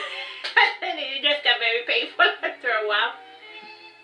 This tradition was passed on to us, so I was discouraged from doing violence to any of my family members, said Karina. "Why would you want to do violence onto your brother?" asked Miko. "To release stress. Who cares, really? Sometimes a simple retaliation becomes a compulsory behavior that is thought over and over, and eventually the reasons to do violence onto your brother no longer matter. It is the act itself which is its own recompense, and only if both parties are winning can it truly end for good," explained Karina. Time? 3 minutes and 19 seconds. While Karina said gave Suntaria then plenty to think about. For years she had a rivalry with her brother. She couldn't help remember how or why this rivalry had even started. It had gotten to such a point that they could not be in the same room together. It had not always been that way, but she had allowed it to degrade over the years, and whenever her brother had tried to make peace, her pride had gotten in the way, and now her brother had stopped trying. It almost seemed to her that he considered her an enemy. Karina noticed that Suntaria was thinking sad thoughts, and to break the shinosa, Karina said, "Well, about these chalkboards, they were pretty common in my old school. And when you hold this magical chalkboard, you will see your thoughts. It is a good visual tool for focusing your thoughts and seeing if you are a scatterbrain. Do you guys want to play with it?" "Sure," said Lucian, reaching for the board that Karina had handed him. Janus received his board, and it was soon making chalky sounds. Chalky sounds, you know. The board paints itself while making chalk sounds. Suntaria received her board, and the board showed a random scenes of her childhood. A good number were fabricated memories, as the brain's filing system sometimes makes jumbo mistakes. and Karina too looked at her own board. Lucha noted that his board mainly showed numbers, but not pictures. From time to time, it would draw a man in black robes. And since the board was green and the chalk white, it displayed the person using a sketchy type of style. Miko was being more deliberate with his tool. He was treating it like a writing board that did not require hands to work with. It was impressive the level of focus he had over his thoughts. Time? 1 minute 37.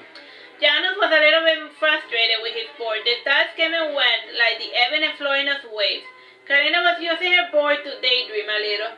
The true uses of the board was to train people to vocalize their auras in order to be able to form an aria.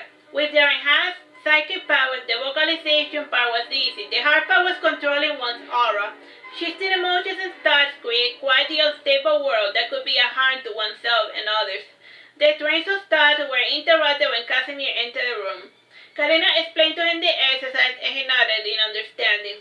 At the end of class, Karina used telepathy to take the boards from the students. She held them out for each person so that all could see what the other person was thinking. Janos' final thought had been quite murderous indeed, which did not inspire him much confidence. Time? 1 minute. Or less than a minute. Oh well, so let's just end it here. Bye bye and God bless. Hello, my name is Teresita Blanco, dear sister, and today we're reading Saturnastra Karina. This is lesson 7, part 2 on privacy. Karina did her hair up in twin pigtails. The hair acquired a nice silvery tint with purple stripes. The top of her attire was a light blue with a weird cut and a blue frilly arm decoration. And a wavy frilly skirt was just over the knee, and it had 4 long cloths, like piece of fabric, coming out from beneath the underskirt. The exposed arms had 2 spiral underarm bracelets with an orb. From the earth, the fabric was interconnected, and the ankle shoes had a nice star pattern on top, and the zippers came with a little bell. On her head, she had a fabric tie headband. Aside from the blue, the outfit had a single purple line as accent. Also, the socks were of 2 different lengths, with one shorter having a ribbon tied and a couple of inches over the knee. For earrings, she wore 2 large hoop earrings, perfectly round. As before, she wore plenty of pretty bracelets and a couple of rings as well. Since she had a bit of time, she painted her nails lavender, with the ring fingernail white. For the final touches, she added purple and blue-eyed America with silver lipstick. I am ready for this world, said Karina, smiling. The drawer opened a little, and Vicus peeped his head out to see what was all the fuss about. He gave a curious glance to Karina before closing the drawer again. Vinca sighed and said, I had forgotten how much you love your ridiculous costumes and makeup. It's not ridiculous, you're ridiculous, said Karina, frowning. She left the room, and on the way out, Canon commented, looking sharp, Karina. You think so too? She asked. Sure, I would not be caught dead wearing such a ridiculous getup, but if you don't mind being called a whore, then go on ahead, said Canon, laughing. Why is everyone being a jerk to me today? Asked Karina more to herself. Time? Oh yeah, I just started. Yeah, 12. Sivano was entering the apartment said, the boys are just jealous as all. Pay no attention. They cannot help but to be bound by their petty past biases. I have seen the same thing far too many times, and you're lucky that Marduke is not here to see you behaving so callously towards little Karina. Otherwise, he might demand what he calls a trial separation. I'll be good, said Canon silently. You look fine, weird but fine, like a clown or a gymnast. There, was that so hard to tell the truth? Said Sivano, smiling. He came to Karina and he kissed her on the forehead before saying magnanimously, now have fun on your little date and don't forget to use protection. Protection? What do you know about protection? Asked Karina, a bit weirded out. I don't know. I'm only familiar with the phrase because Marduke uses it sometimes. I don't know what it means, said Sivano. He added, he said, wait here a moment. He came back with an ornamental dagger. Handing it to Karina, he said, I suppose this is what he meant by protection. Like, he gave her a dagger. Stab him with a pointy end if he disrespects you. That's why he's in protection, is to take a dagger. Karina said before the party, I'm not going to need this, thank you very much, but it does make a good compliment for my dress, so I will take it. As soon as Karina was out of earshot, Sivano said, well guys, we tried. And so ladies, things have been swell with the people living with Marduke. They dreaded the possibility of bringing a new face that would cause tension in their household. Vinca nearby had a heart attack when he saw Lucian in Karina's bedroom. Places were one thing, but a person who was going to mingle with the family was something that Vinca could not tolerate. He looked at the window wearing a dejected puppy dog face. The puppy face in specific he showed was that of a Shar-Pei puppy.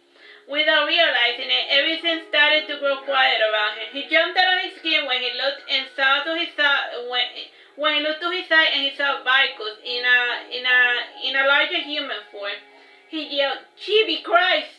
The yell made Vicus stand and close Vika's many mouth. When everything grew as quiet as a mouse, Vicus left Karina's bedroom to roam about. As he did, everything around him was compelled to be still and silent. Even the crying baby settled down when it felt the shadow of Vicus passing by. So it's like a creature that creates silence wherever it goes. So that's how you know that it's nearby, whenever everything gets like horror movie quiet. Karina frowned a little when she noticed the silence slowly creeping by. To water away, she changed her shoes to ones that had metal soles. This caused her footsteps to become loud when walking on cobblestone. This eventually became unnecessary as she reached the steps leading to the main door of the castle of Bersamin. The castle was put in lightly with its massive 5 wings and 5 towers, and the place was truly more of a palace than a fortress. The courtyard had been fitted with wooden steps, like the ones used in jousting. Marduke had thought a bit as to when it was best to do an exhibition match. In the end, he decided that to do the exhibition match at night because dragons were not really going to hurt each other, and with nighttime, their fires and theater magic would look more impressive. Karina waited at the entrance, but she did not see Letodus. Time? You still have like 9 minutes. After waiting a lot, an observer told her where to find the fellow. He was moving about looking for her. Karina saw him passing by and she ran after him. She pulled his arm to stop him and then she said, "Letodus, can I help you?" said Letodus, annoyed. "Oh my, if you're gonna be like that, then I'm going home, and don't ever show your face in class again," said Karina, starting to go home. Finally recognizing the voice, Letodus said, "Karina?" "Yes, little Karina indeed. Why didn't you even recognize it? If I was even a stranger, there's no need to be so callous, and you wonder why your father doesn't trust you to run a store," said Karina. "Rub some salt on that wound, why don't you?" said Letodus, frowning. Karina sighed and she waited. Eventually Letodus said, "I'm sorry, I was surprised as all by your disguise. I suppose it makes sense that you would not want people talking about you. They say enough things already without you even doing anything wrong. Sorry that will disappoint you, little man, but everything is true, so take it or leave it. Just don't make too much of a big deal about it," said Karina. "It doesn't hurt anyone, and it's all for fun and good games, and without the risk for me. Let's talk about something else. Inside. We don't want to lose a seat," said Letodus. After pushing her way through the crowd, Karina eventually found 2 seats in the topmost portion of the bench. Letodus commanded, "I don't think we're going to see much of anything. Dragons fly, remember? You want me to see all the action, right?" said Karina. The dragons in question were two juvenile dragons, ages 31 and 71. The youngest one was an alabaster dragon with pure white scales named Cinnamon. The whiteness of his scale was a sign of his age. He would not be able to make till the top of his armor darkening to a healthy brown. Time, bro? It's 6 minutes and 30 seconds. Maroon was another desired color. Alabaster dragons had long wingspan and bulkier muscular bodies, like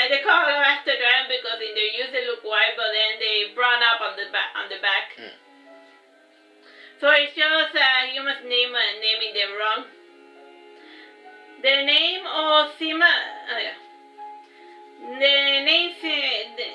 name Cimarron was longer. The mane of Cimarron was longer on the head, which made his growing horns look even smaller. The hands and feet only had 3 fingers with no opposable thumbs. He had no thumb.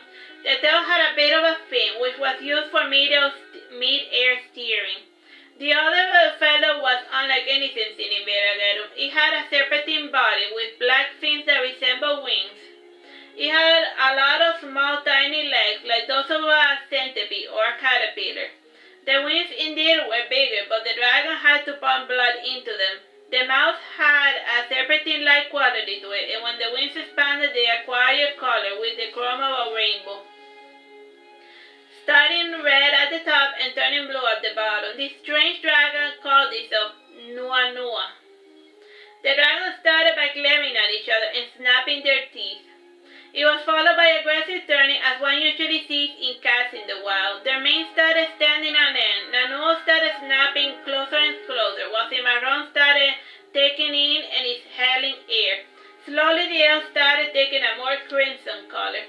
With this opening, the fire cauldrons around the arenas were lighted up, and the music started. The band was located at the bottom of each of the benches. Each was composed of 20 musicians. In this way, they provided a bit of surround effect for the dragons fighting in the middle. Time? You still got 8 minutes. Karina brought up for the toddlers some popcorn. Frowning, he said, "What is that?" "Food. Don't you want any?" "It is called popcorn, by the way," said Karina. "Well, put it away. It is rude to the people around you," said the toddlers. Karina asked the people around her, "Do you want some?" "Yes, thank you. I'm starved," said the fellow. The girl beside him asked, "Do you think this is actually safe?" What if a dragon falls on us?" asked another fellow. "Don't worry about it. You see that man in white robes? He's creating a shield. If anything is thrown in our general direction, he will intercept it." "Phew, what a relief," said the toddler, starting to relax a little. The dragons started clawing and snapping at one another. The scales ripped, and some shards even landed near the feet of some of the people in the lower banister. A shell came to try to pick up one of the scales, but he crossed his hand over the red line, and Cimarron immediately stopped the battle, and he roared, "Get back behind the red line, little boy." The child cried and ran back to his parents. This caused some chuckles in the crowd. Nanu and Cimarron resumed their fighting stance, and they continued their made-up dance of death. Eventually, Nanu beat Cimarron, and he screamed in anger, with the mouth cracking with fire. This caused plenty of gushing and walls in the crowd. It was then when Cimarron took to the sky, and he started sweeping Nanu with plumes of fire. Some of the plumes of flames got a little too close for comfort, at least enough to feel the heat from its burning furnace. Time, bro? 3 minutes, 30 seconds. Letodos had said many stupid nonsense to Karina, wanted to say many things to Karina, but he had forgotten in the spectacle of the dragons fighting. He had seen dragons before, but never in actual combat. From time to time, he would take a handful of Karina's never-ending bag of popcorn. At first, it seemed like Cimarron had the advantage with his flying. Nanu could only dash around him with his tiny feet. Eventually, Nanu got heated enough to shoot from his mouth a burst of lightning that looked quite impressive indeed. As it spread about, it filled the night sky with one bolt that eventually found Cimarron. This messed with Cimarron's flight trajectory, which he had to correct to avoid hitting one of the towers. With Cimarron's done, Nanu started gathering air, and blood flowed into his shrunken wings. Eventually, they grew into beautiful rainbow wings. From then on, the battle was all aerial, and from time to time, one of the dragons would fly a little too close to the banister. The night was quite clear, and most of the moons were full. As such, it was one of the brightest nights in the kingdom. Due to the bright colors of the dragon, it was impossible for a fellow to miss any detail of the action. The pair of dragons had been chosen for this exhibition because they regularly fought over mating rights and territory, and since they had grown up together, the fights never escalated to the point where they actually truly harmed one another. At the crescendo of the battle, Nanu called around Cimarron, biting him in the neck, and Cimarron wrestled away from Nanu during the final blow, a bite to a growing area that appeared every time Nanu took breath. It was common belief that the dragon heart heart was unprotected and noticeable. Time? 1 minute 10 seconds. A violent strike to a dragon heart was commonly believed to kill him. But the problem was that Nanua had 5 hearts like the noble worm. If one was injured, the others could pick up the slack until the injured heart regrew or regenerated. Still, it was not a pleasant experience. Eventually, the injured heart was excreted out, and over time, a new one developed. As for Cimarron, his chest scales were the thickest part of his body. They became even stronger as the fire was built inside his lungs. The skirmishes overall lasted 20 minutes, and Cimarron wanted for it to be a little longer, but Marduke said that the people were getting bored if the fight lasted more than 15 minutes. Alright, let's continue this later. Bye. Hello, my name is Teresita Blanco, the sister, and we're reading Saturnastra Karina, Lesson 5, Part 3, The Petit Malices. Vilka, who was at the table at the moment, whispered to Karina, "That is not how I came to be. My father was a tornado and... My mother was a tornado and my father was a tennis racket. I was born in a baseball field. It was November and the daisies were starting to migrate down south to be with the lily pads." Everyone just ignored Vilka's nonsense. Marduke... Am I being card? What the hell are you going on about? Stop. Okay.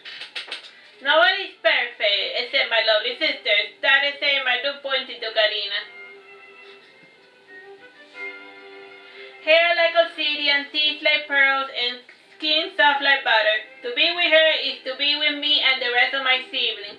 So tell me, what is your intention with my sister? Why are you here? Don't you have anything else to do with your time?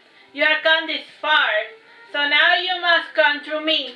So it is like the brother threatening the student that came into the house.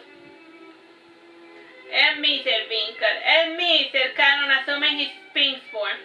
And me, said little Inanna. Lucian got up and he ran for the door, but Canon blocked the exit. Purring, he said, "Meat. Are you this much of a coward? Come sit, eat." Since Lucian did not return to the table, Canon moved out of the way to allow him to pass. Back at the dinner table, Marduke said, "What a bother. Your little suitors are starting to become a pest." "Oh yes, indeed," said Karina, sighing. "I don't know. I just enjoy my peace a little too much as of lately."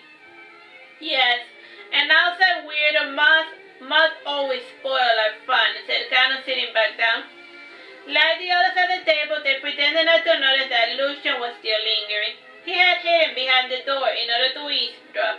Indeed, he had come farther than any of Karina's would-be suitors. "But you forget, my dear Canon," said Marduke. "You used to be an outsider yourself, not part of my inner circle." "Hardly. You like weirdos, don't you?" said Karina, pointing to Canon. "At least it's not boring. But I still have a bit of a grudge from that time you smashed my brains against the asphalt," said Marduke, reminiscing. "Ah, those were nice days indeed," said Canon, lying down and resting his head on his paws. Lucian lingered there for some time, listening to people talking trash about them talking trash about the human race. When he couldn't take it anymore, Lucian started looking through Marduke's apartment. There were plenty of curiosities, but all the items on display were things that already existed in Veragerung. Eventually, he found his way into Karina's room, so rather than leave the creepy just looking around the house, like creepy suitors normally do, he guessed it was her room based on the plants on the balcony. Lucian had heard from his father that by studying the furniture, one could learn a lot about the person. Even if the furniture followed the latest fashion, if one looked close enough, there was at least one item at a place that stood for the truth. If one found such an item, a shopkeeper might be able to manipulate the client into spending more. Lucian indeed did look about, and the item seemed ordinary. He sat on the bed and he felt them move a little, which was odd. It was a waterbed. Lucian had only seen a couple of them, and they were found in clinics for invalids or patients with chronic pains that could not lie down on a regular bed. They also prevented the formation of bed sores. His great-grandmother had one of such beds, and Lucian used to lie down beside her pretense of keeping her company when he really just wanted to lie on the waterbed. The waterbed told Lucian that Karina had back problems, or was a daydreamer. The following item that caught his attention was a miniature.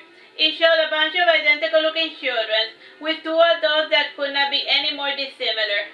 The lady had the face like one of those royal courtesans. The other fellow had his face hidden in the shadows, but based on his attire, he was a magic user.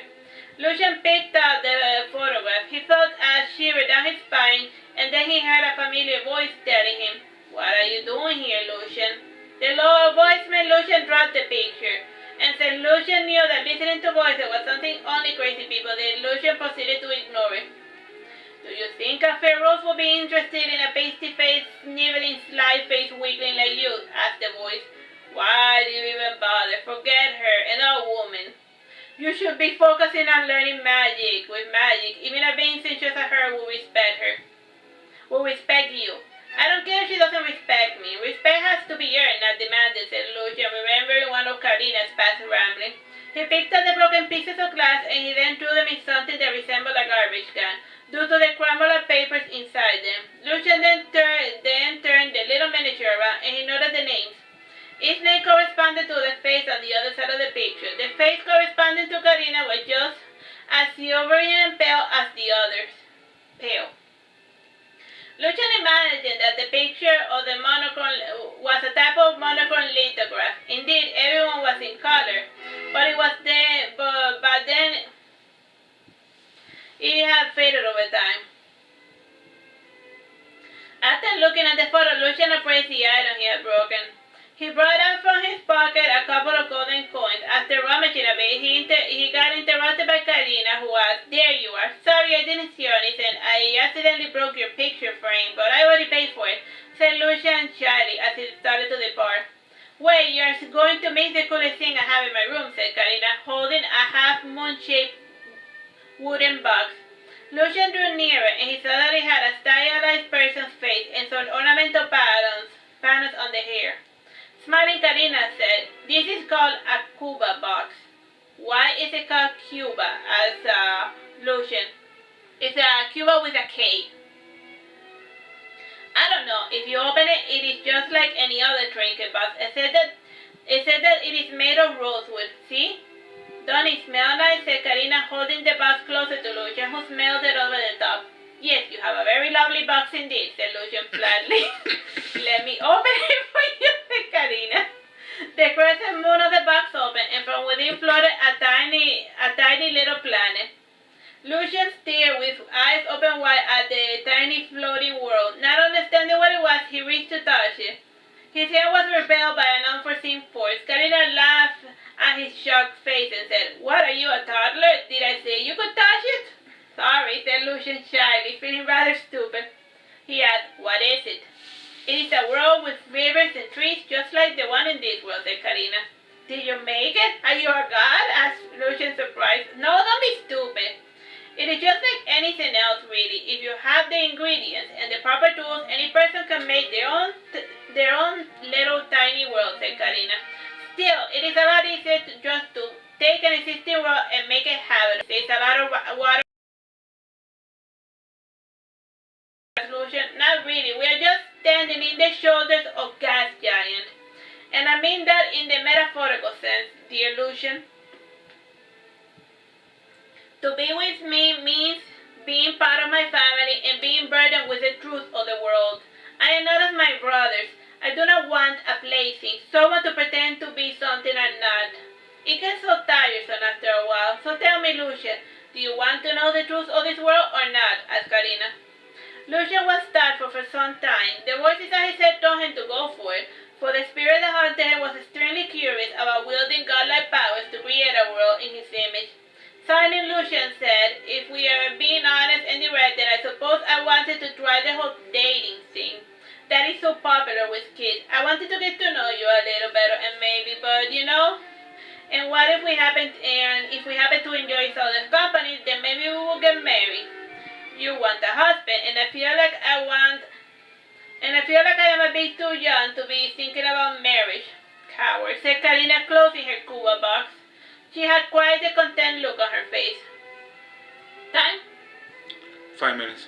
Lucian saw him so bad, but as he was leaving in the building, he felt a bit dizzy, and when he turned around, he saw the spirit that was haunting him.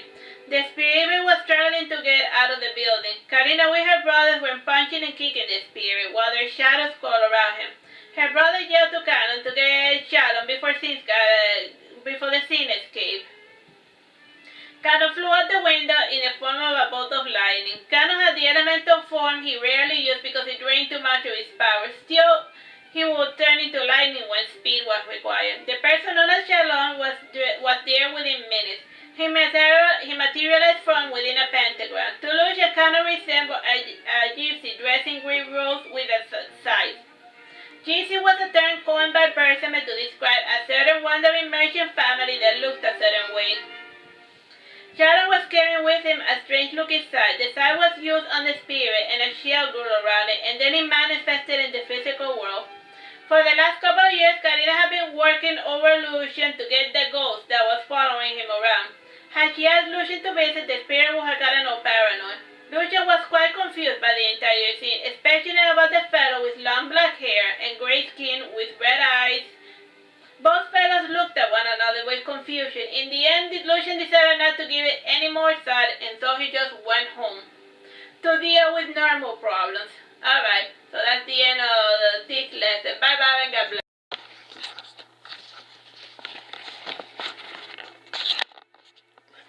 Alright, it's recording? Yeah.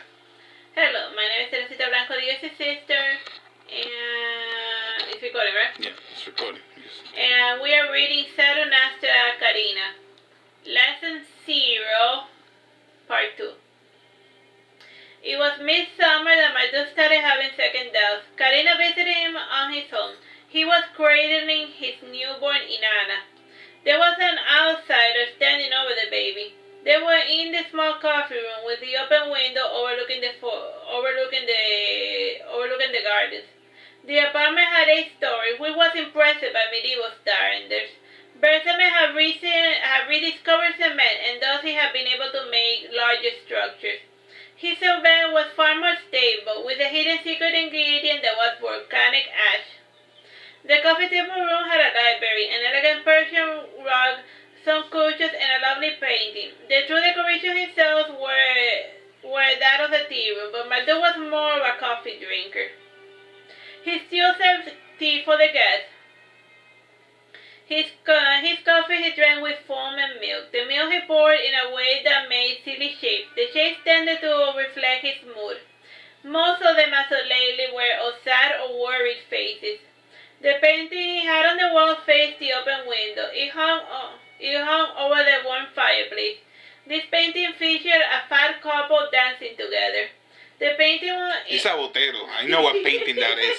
He had a botero. Right. The maiden was in the foreground with her back to the viewer. She was wearing a tight red dress with her ankles showing. The guy had a little mustache and a black tux. The background seemed to be a bar or something. The figures were quite simplified. Marduke had brought this painting with him from his old home because it made him smile. He was also into ballroom dancing as well. The painting always garnered a curious look, but nobody ever bothered to ask him about it. The wallpaper was white with pink flowers. The windows had 2 delicate embroidered curtains. Another piece of decor was a miniature on top of the fireplace. It was a replica of the neighborhood, with tiny houses and trees. Marduke still had to add the little people and birds too. Everything in his house was a work in progress. The home hinted at the domesticity of having a lady in the house. There was a lady visiting, but she was Marduke's sister-in-law, Alisa. She was married to Marduke's adopted brother. Ever since Aragon had gone to hell, Alisa had separated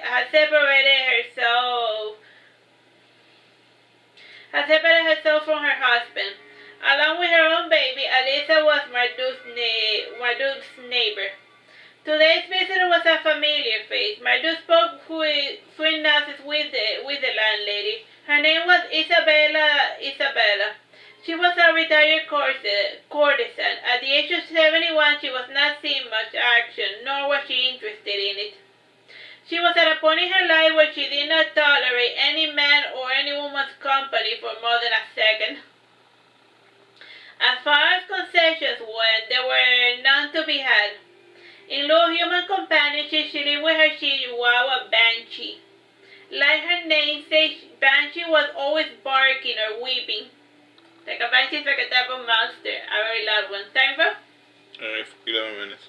Little Banshee was protected of her honor, and thanks to her, Isabella had avoided some unsavory companies in the past.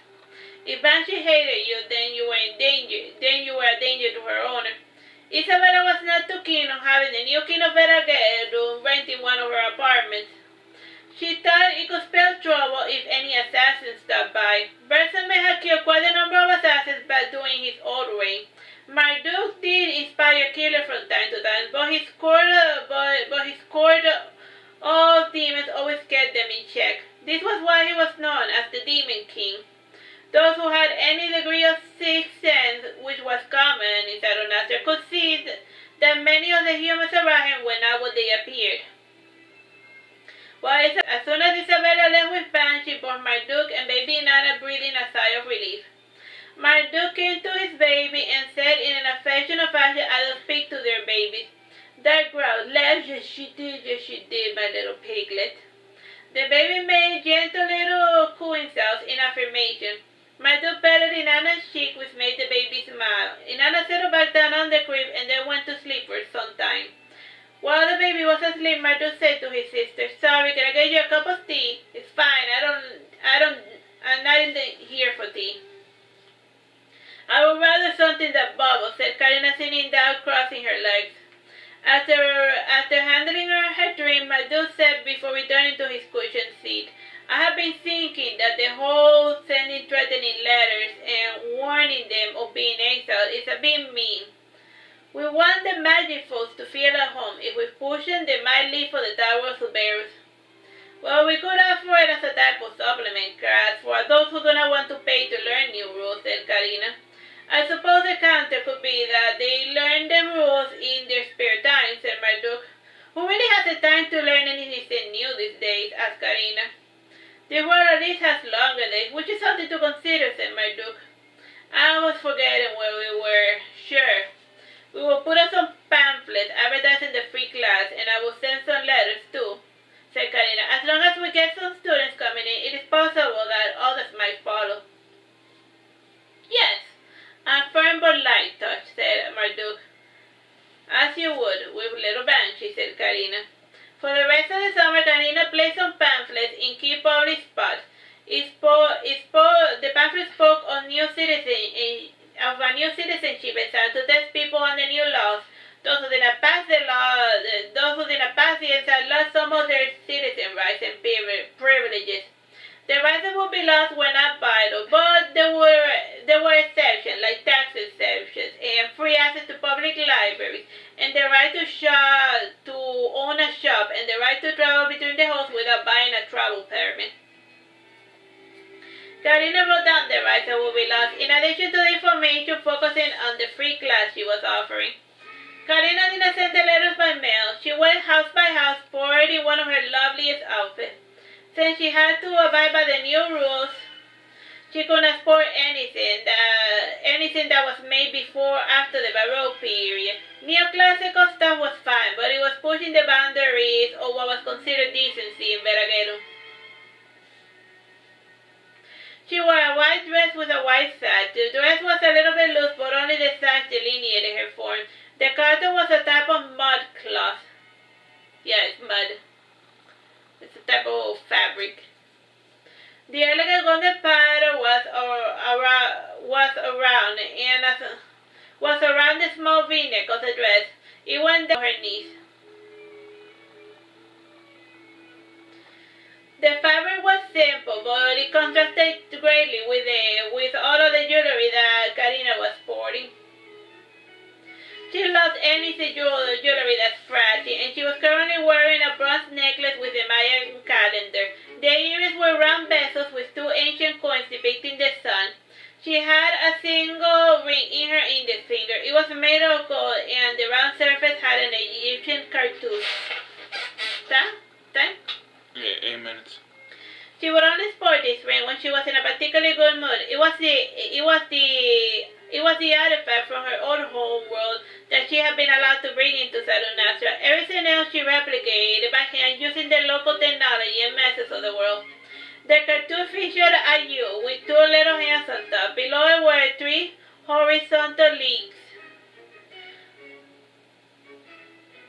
One of the first homes she visited belonged to Karina. She was an exiled elf living in Veragerung. She had provided key data that allowed for persons to find her hidden city. In addition to the masked twin, she performed assassinations for Marduke. She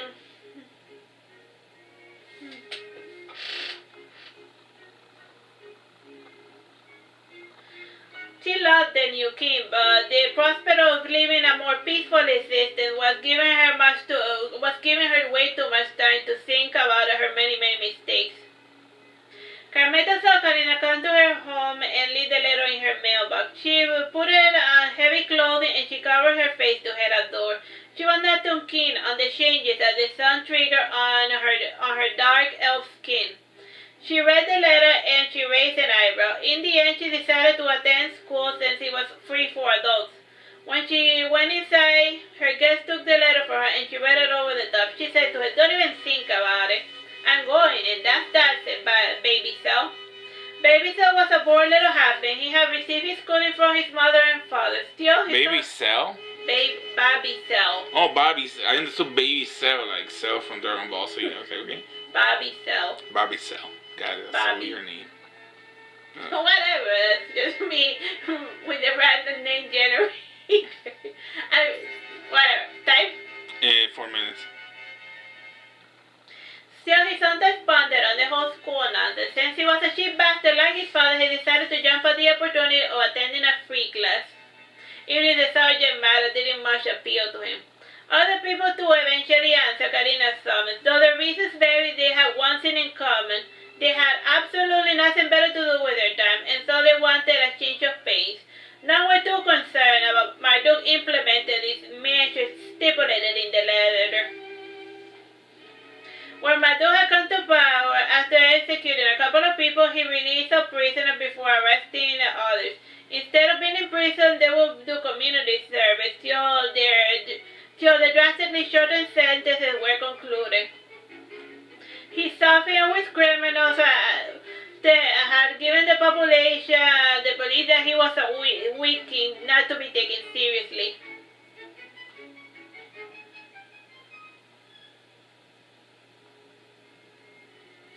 Still, this underestimation was only common among the citizens that had never seen Marduke fight in the flesh. There was also his royal vices to consider. Karina was respected and feared, and Marduke always yielded to his suggestions and reasoning. In the eyes of the people, Karina was the true ruler of Veragerung. With the army backing him up, Marduke had a strong footing on Veragerung for the time being, even if some of the people living there did not take him seriously. Alright, this is the end of lesson 0. Bye-bye and God bless. Is it for my property language? Yes. Hello, my name is Teresita, Blanco, the Ex's sister, and today we're reading Saturnastra. We're doing with Saturnastra Karina. This is lesson 7, part 4. Part 4. Never mind the hand that I'm holding up. Ignore it. The 5 other visitors were ladies in waiting of the Alpha of the Dragon Riders. Their current Alpha was an orc maiden named Homa. Normally the Dragon Riders would have gotten a new Alpha by then, but Homa had turned out to be quite the savvy leader. She was both kind and wise despite her young age. She was currently cruising Veragerung on a super top secret mission of finding a mate for herself. Since her rank isolated her from her peers, she went incognito to Veragerung to try her luck. Currently, she was roaming the schools, and since her ladies in waiting were bored of waiting, they entered the first random classroom they found. The class happened to belong to Karina. The first girl was called BDB, and the other was Ariel. They had no last names because they would have been raised by dragons. Their true laconic names were more like growls. They just added more vowels into the name to make it easier to pronounce when talking to outsiders. So like, that's a dragon name. No vowels whatsoever. After the usual tirade, Karina settled down to start her lesson. The crazy story for this lesson started as thus. So there I was, walking up like normal, and I went for my bath, and I noticed that I had a lot of odd veins. You know, like those things you got on your skin. Slowly, over the course of the day, I got blisters, and my vision started fading. From time to time, I was compelled to moan, and when my jaw started dropping, and I had a weird, tired way of walking. And then I realized what the problem was. What was it? Asked Casimir, looking concerned. I was turning into a zombie. What? It's a degenerative condition like vampirism. If left untreated, you die, and then you become a type of undead. It is real unpleasant stuff, said Karina. Is there a plague in the city? Asked Miko, alarmed. As he said this, he moved away from Karina and those around him. Like, he just moved his desk, like, he just, like, this social distancing. It's a dream, you dope, said Karina, trying to calm Miko. Dreams sometimes warn you of future problems, suggested Lucian. Only she's a psychic, said Suntavia, who had graced the classroom with her presence. She had sweetened up ever since she had found her better half. Her better half was made of porcelain, and she had rediscovered a childhood hobby she used to share with her dead mother. Now that she had more idle time, she was doing an apprenticeship to learn how to make porcelain dolls. It kept her mind at peace, and on the weekend she went to talk with a listener. Listeners was a profession created by Marduke. This was what Marduke called a psychologist and psychiatrist. Most of the listeners in active duty were retired priests. They no longer did sermons or marches or tended to the temple. They still bothered with the flock. A week or so ago, Suntavia had suffered a bit of a breakdown due to her lack of sleep and from night terrors. She became convinced that the dream was real, and it got a bit messy with her threatening to kill her cousin for removing her flowers from the garden because he had plans for her. She was not even that avid of a garden, nor did she hate the fellow in the least. Now every night she drank lime flower tea before going to bed, and she slept like a baby. This was difficult indeed because the servants had to wrap her up as one does a baby. So they had to wrap her up like a baby for her to sleep like a baby, because otherwise she would get murderous from asleep. Karina, changing the subject, said, well, the whole zombie thing is not important. The lesson is not to forget that you have flesh and blood. You get so caught up in your own nonsense that you do not notice yourself getting sicker and sicker till the problem becomes impossible to ignore. Which reminds me, there is now 5 listeners on the 3rd floor of the library. The listeners' names are written on the door. I don't know, said Casimir. It sounds like I made a career, if you ask me. It is more or less, but at least some people might get a kick out of them. Not me, though. Not so much. Marduke thinks they are useful for coping with crippling depression. You can pretend it's not there, but then one day you wake up moaning and drooling like a zombie, said Karina. It is okay to ask for help, that's all, but also be careful about the edges. It is not safe for weak-minded people to unburden themselves on the wrong person, and then end up getting blackmailed or worse, right, Letodus? Why are you signaling me out, why, Letodus? You know what you did, said Karina, frowning. You know what you did? You know what you did? The conversation on nonsense and the undead continued for a bit. In the end, Karina said, since we have some time, we should go to temple. Why? Asked Carmela. Well, most of the listeners have religious background, so you should see what it is all about, said Karina. I'm going to tap out of this. I am religious in my own way, said Casimir, getting up and closing the door behind him. Lucian and Janos got out to catch the fellow in the stairs, but when they opened the door to look, he was nowhere to be seen. Casimir always had a knack for disappearing on you when he did not want to be found. The students, together with Karina, wandered about a bit through the temples in the city. The temples were mainly for the popular gods like Lara, Arasa, Hemi, Hesim, Lisa. Time? guess. The biggest temple of them all was the one dedicated to Hemi, the goddess of truth. A weird architect was still working on it with the tiny details and the nice acoustics. You could also have a conversation in one room and be heard in another. The decorations were distorted versions of real things. It drew attention of how the truth was distorted by others. In the center there was a large, round, blue oval. The closer one got to the center of the temple, the less distorted the architecture features became. Eventually, everything looked beautiful and serene, like a classical Greek statue. As for the other gods, they only had mini chapels. So, like, over there, like, the goddess of truth was the one most popular right now in that city.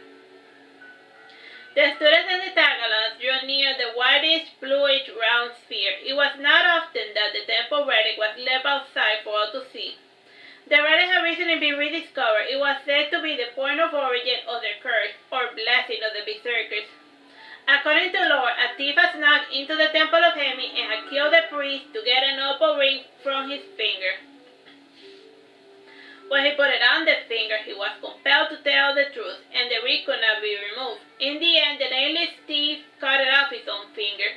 The curse did not end with the removal of the ring, and it was passed on from him to his descendant, and whichever person was unfortunate enough to come in contact with his blood. In a sense, the truth spread like an infectious disease, and it still does. This is why carriers of the cursed blood are careful with whom they mingle with, because it is a power they jealously guard. So they can spread the truth, but like one of those weird germs. As for the opal ring, it eventually grew in size till it was impossible to ignore. To appease the goddess of truth, the berserkers made a temple for her, and she blessed them with the ability to tell when others are lying, and with the ability to tell the truth when it is convenient for them to do so. Carmela stared at the large one opal, asked the pertinent question. Is it true that the berserker's power is passed through their blood? Yes and no. Let's say that you kill a poor fellow and take his blood. That will not make you gain the blessings of the goddess. And with most divine gifts, there are exceptions to the norm. Still, if it was up to the goddess, we would all be forced to tell the truth and be unable to lie. That sounds terrible if you ask me, said Casimir. How so? Asked Jano. Well, what if you have a secret that you do not want anyone to know about, said Casimir. I suppose that might be a problem if that secret keeps you safe from harm. Still, one way or another, everything comes to light, even if it takes a millions of years, and when it does, it no longer matters, said Karina. I don't get what you're saying, said Lucia.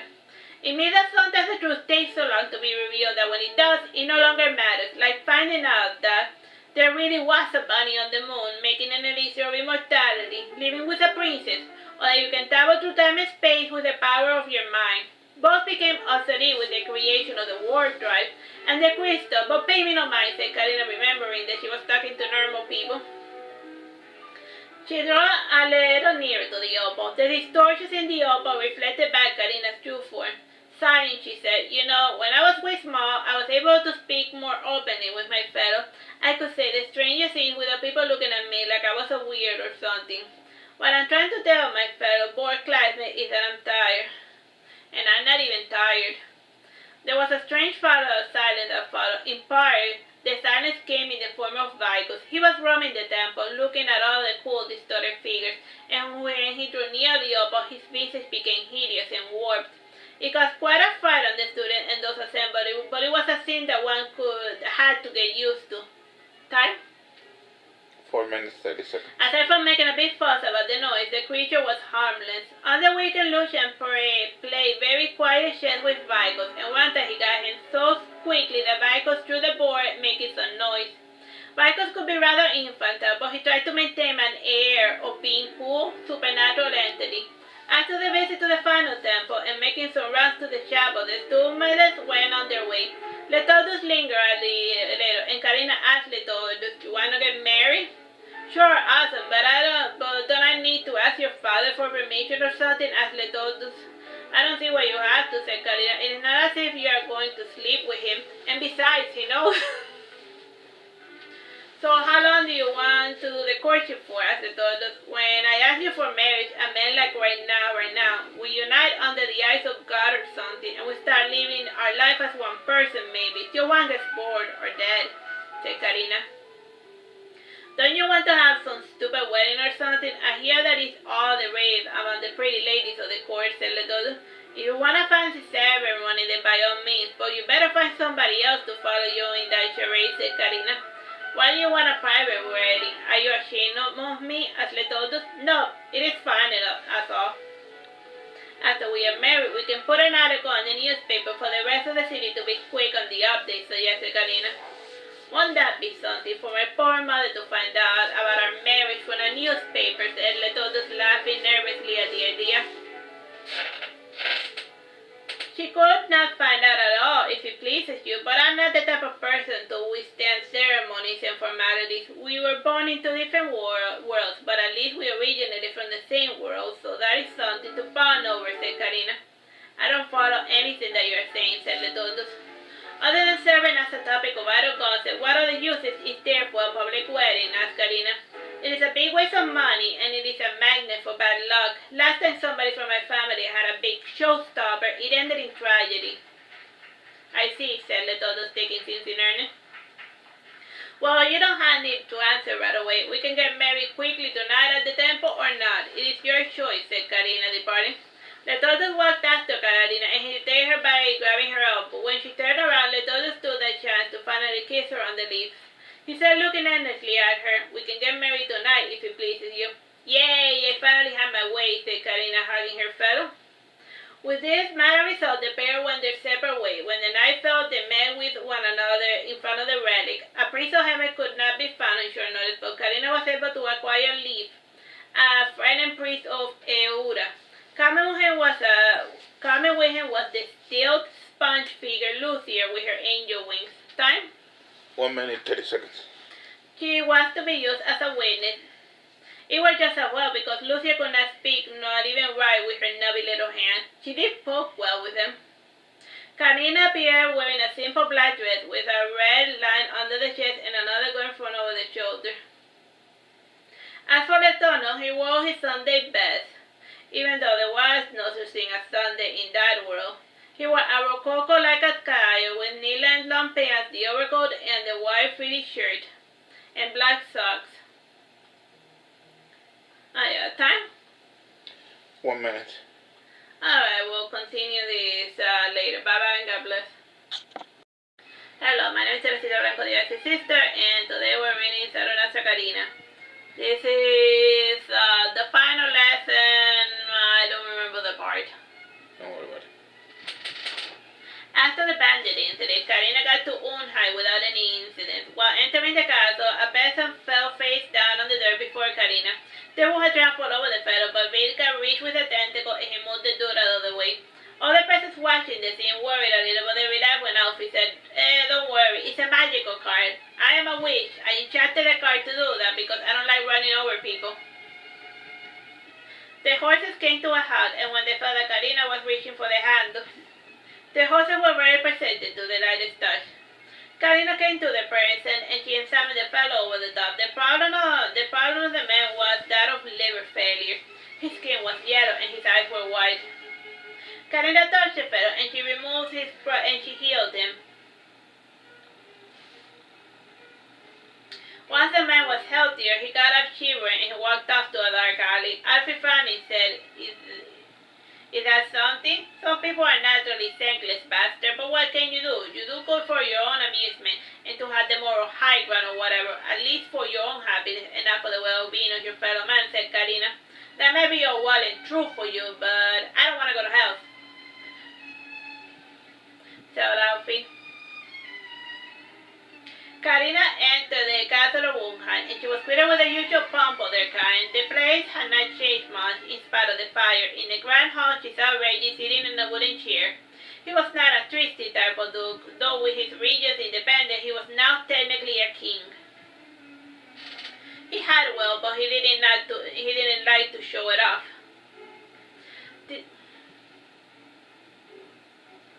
When he saw Karina, Reggie was stressing about the incident with the poor sick man. He thought that he had left quite the bad first impression of his kingdom to the visiting dignitary. He said to Princess Karina, "Forgive me, Princess. You must seek me a poor sport for having a sick fellow roaming the street. It is easy to imagine that a mean-spirited as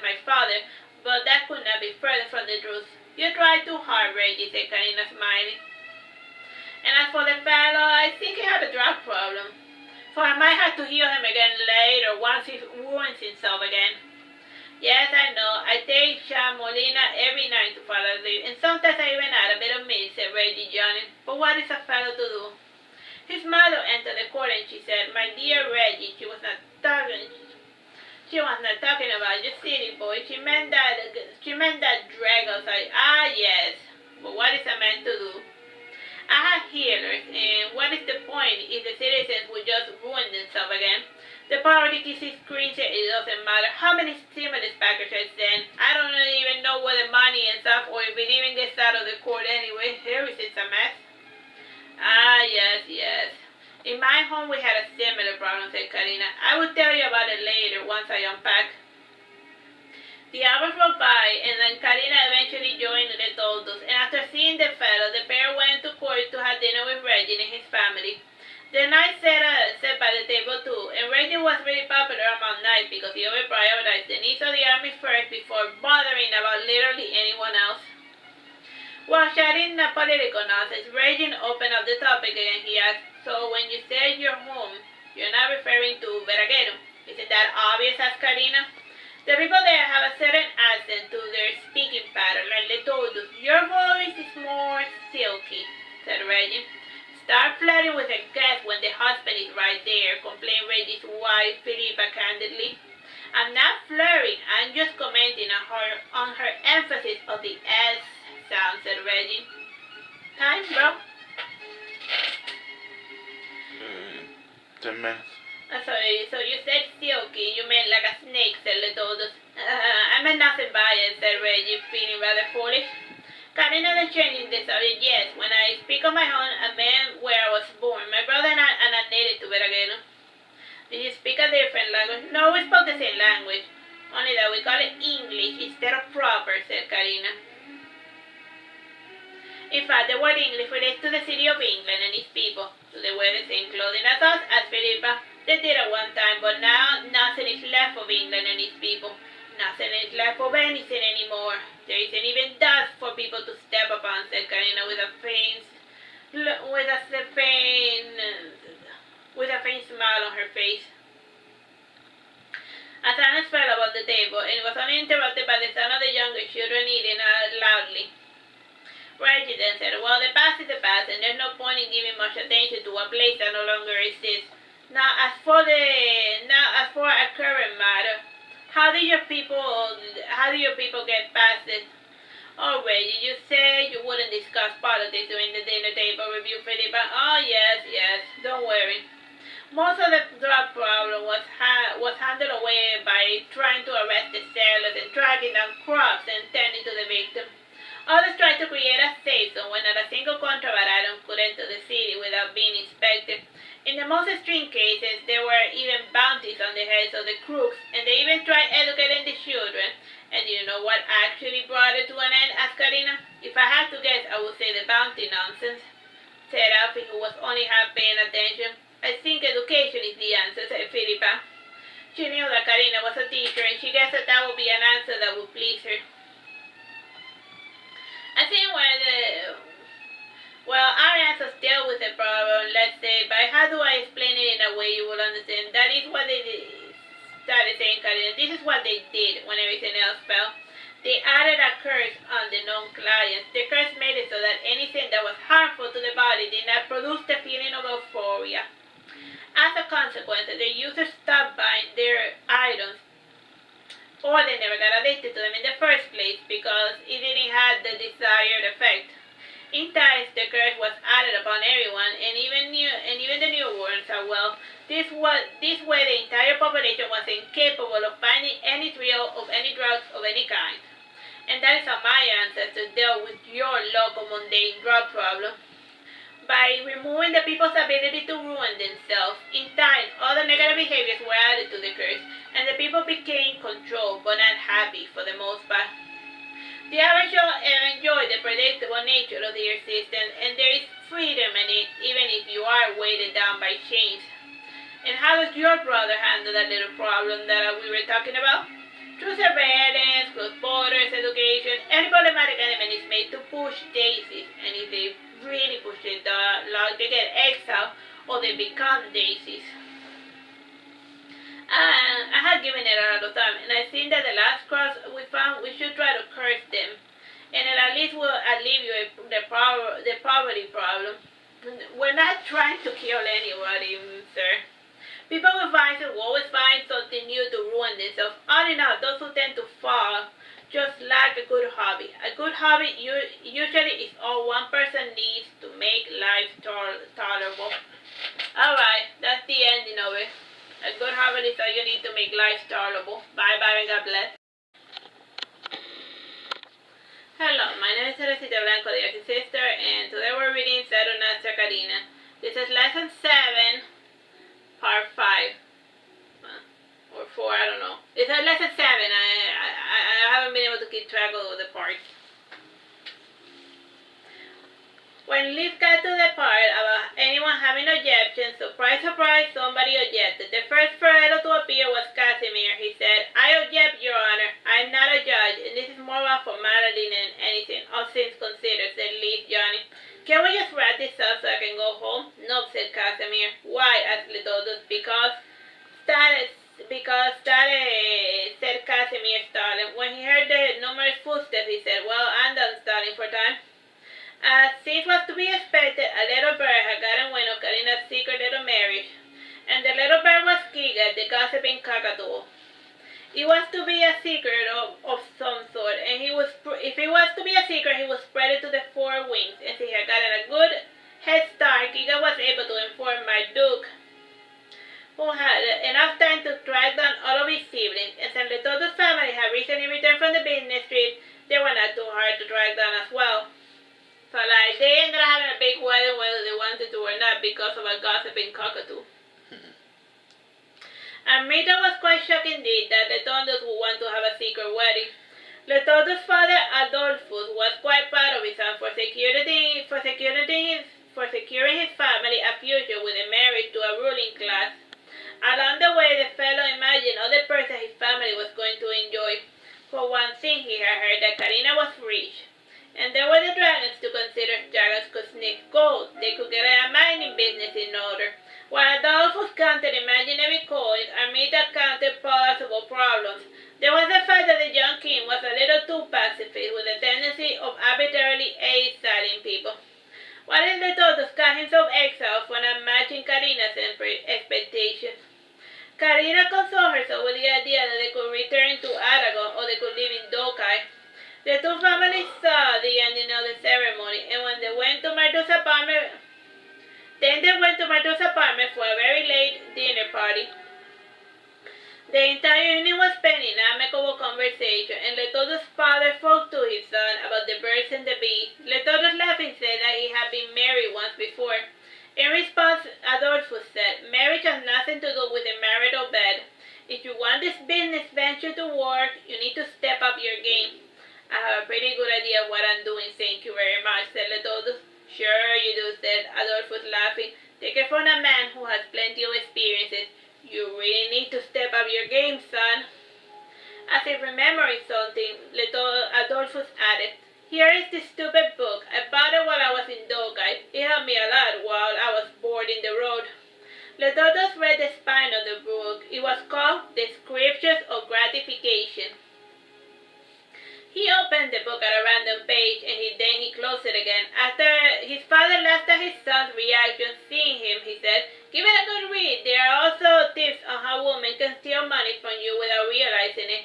You're going to start seeing the signs you missed the first time. Hopefully you will not have to try this marriage thing a third time around."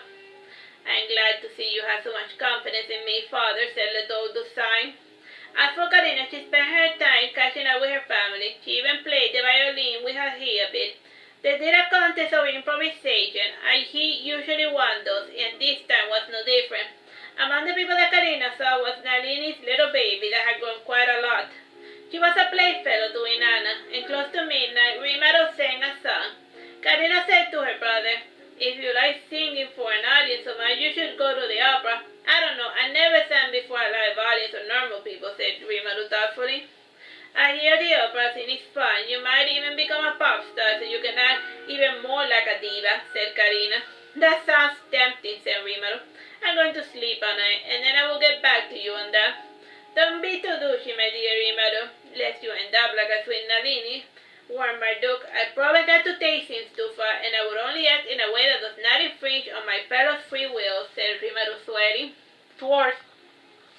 Aha, said Nalini. Now I see what I did wrong. It wasn't the spells or the madness, but the whole body taking over. I should have asked for permission first, maybe. Now you get it, said Marduke, laughing. You can stop planting daisies and go become a menace to society elsewhere. I promise not to trample on your small garden, though do be careful with the weeds, lest you accidentally pull the roots of one of your favorite plants, said Nalini. I suppose nothing is perfect, but one has to at least try to find one's happiness, said Karina. Alright, I finally finished chapter lesson 7. Bye-bye and God bless. Hello, my name is Teresita, Blanco, the Earth's sister, and we're reading Saturnastra, Karina. This is lesson 1, part 4.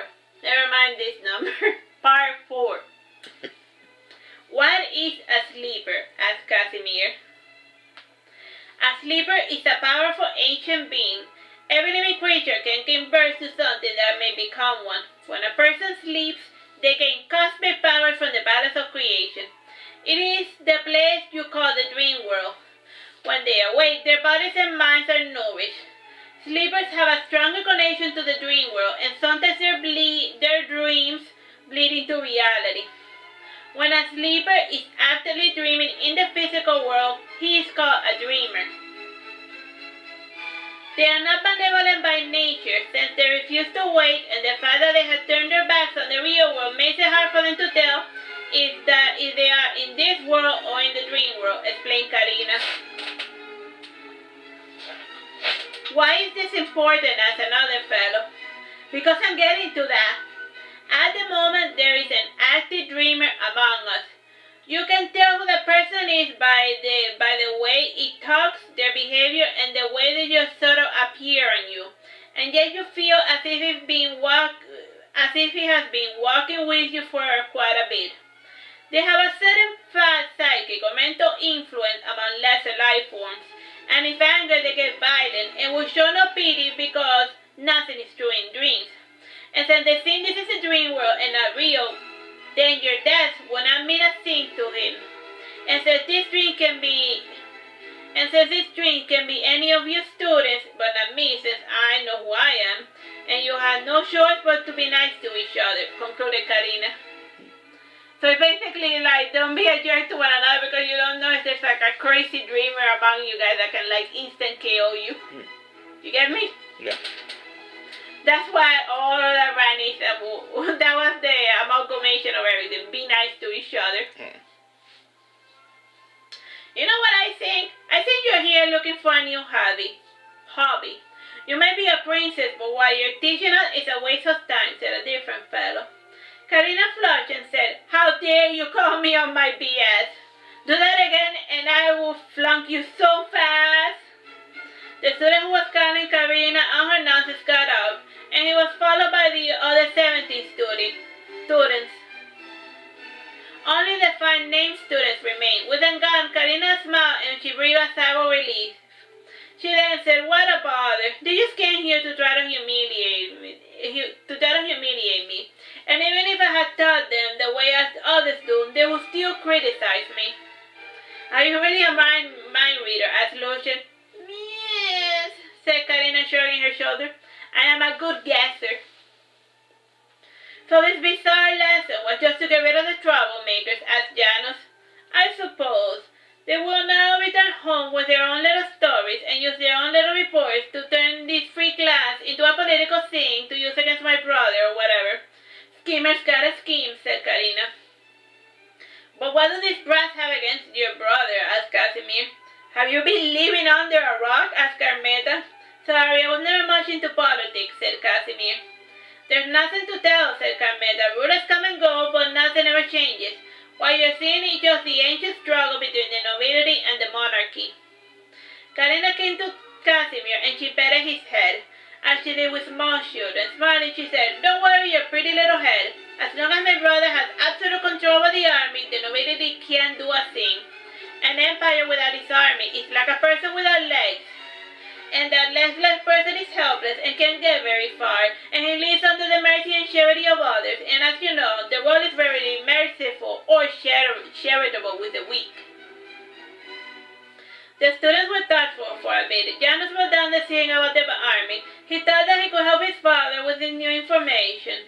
Currently, Flammer was working on making the nobility more pious and to make his code stronger, and Janus realized that they should instead focus on the army. "Well, I think we should return back to the main subject of our conversation," said Karina. "So you're finally going to give a real lesson at Babiso?" "That was a legitimate lesson. In my home, we tell stories, and then we try to get some sort of moral lesson out of it, or whatever," said Karina. "So what's the lesson here?" asked Babiso. "Well, let me ask you a question. In my story, who performed the deviant behavior?" asked Karina.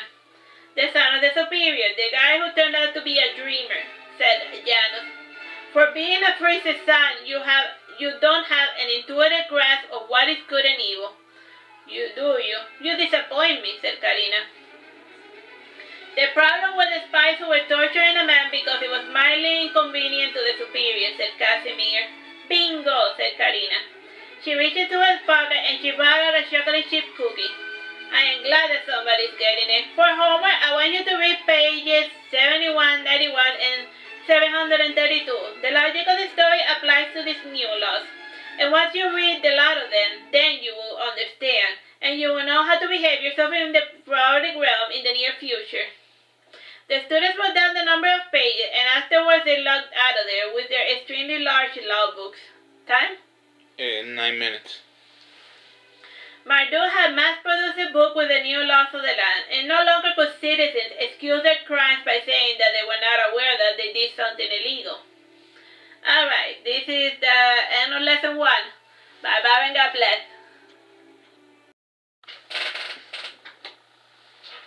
Hello, my name is Teresita Blanco, the Earth's sister, and we're continuing with Saturnastra Karina, lesson 1, part 3.